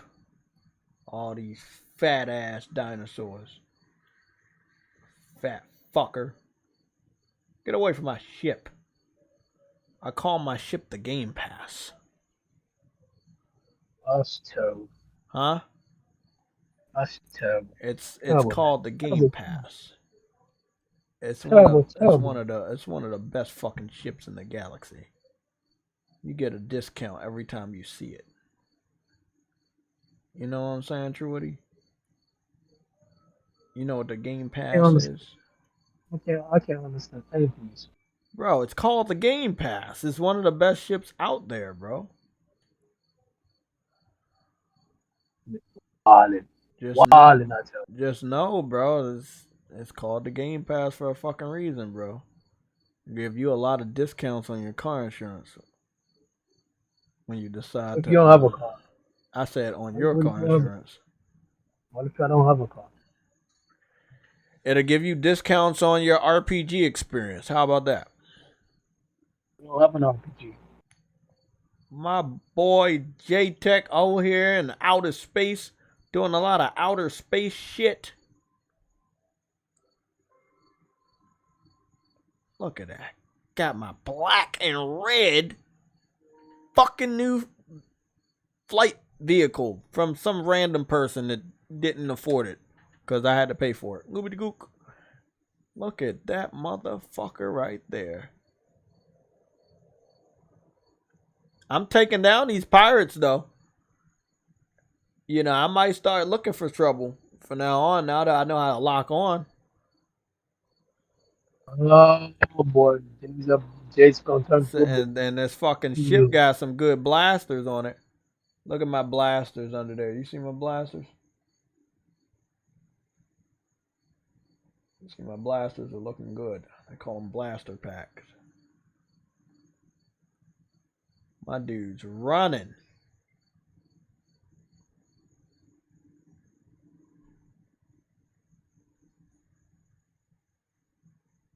My dude's running. He's running from Game Pass. Most people don't do that. I do. Fuck, this dude's running from Game Pass. Interesting. I like that my guy got these like knuckle things right here on his gloves. My dude's tough. When I level up enough, I'll probably get some better gear. And I definitely want some more armor on my character. And a better book bag too. My book bag looks like it came out of Game Pass. That's better than nothing. Okay. I'll stay on this planet for a while. I don't know if there's anything. I'm keep scanning and stuff. Got good materials, but I think I should be pretty good.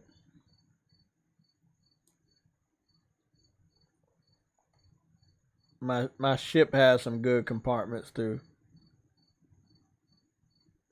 I'm gonna just... Yeah, I got a good amount of space in this ship.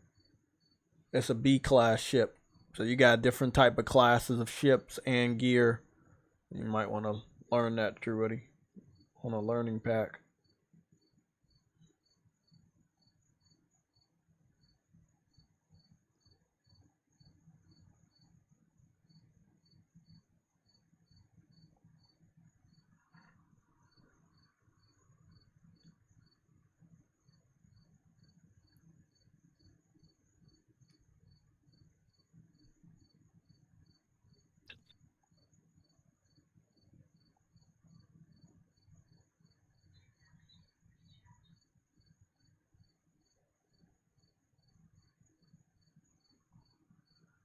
Okay. Goodness, man.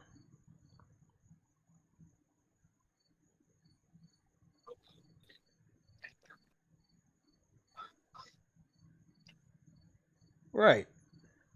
At least my gun's upgraded.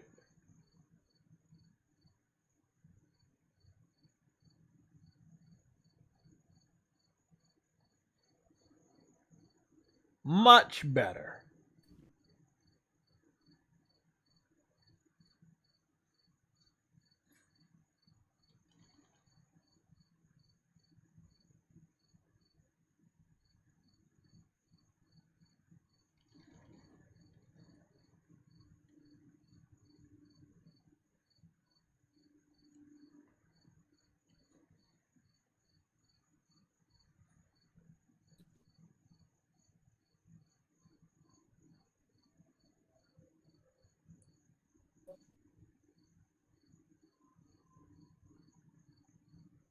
Got my motherfucker. I did the last hunt for the day. I did this. You did all the hunts? You did all the hunts in But, the galaxy? Yeah, let's come through this. I mean, you're asking these questions about hunts. I'm over here in the Didn't galaxy. ask the question. Didn't ask. This dude, my dude got a gun. Isn't that what Xbox fans love? Like guns and video games and stuff? I don't know what they love. No, they need to love guns and video games because I heard that's what they love. I had ran out of bullets. I forgot how to reload my gun, but I reloaded it.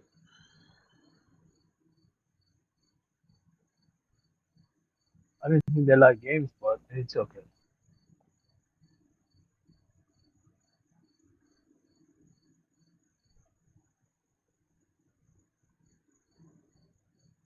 Oh snap! I messed up.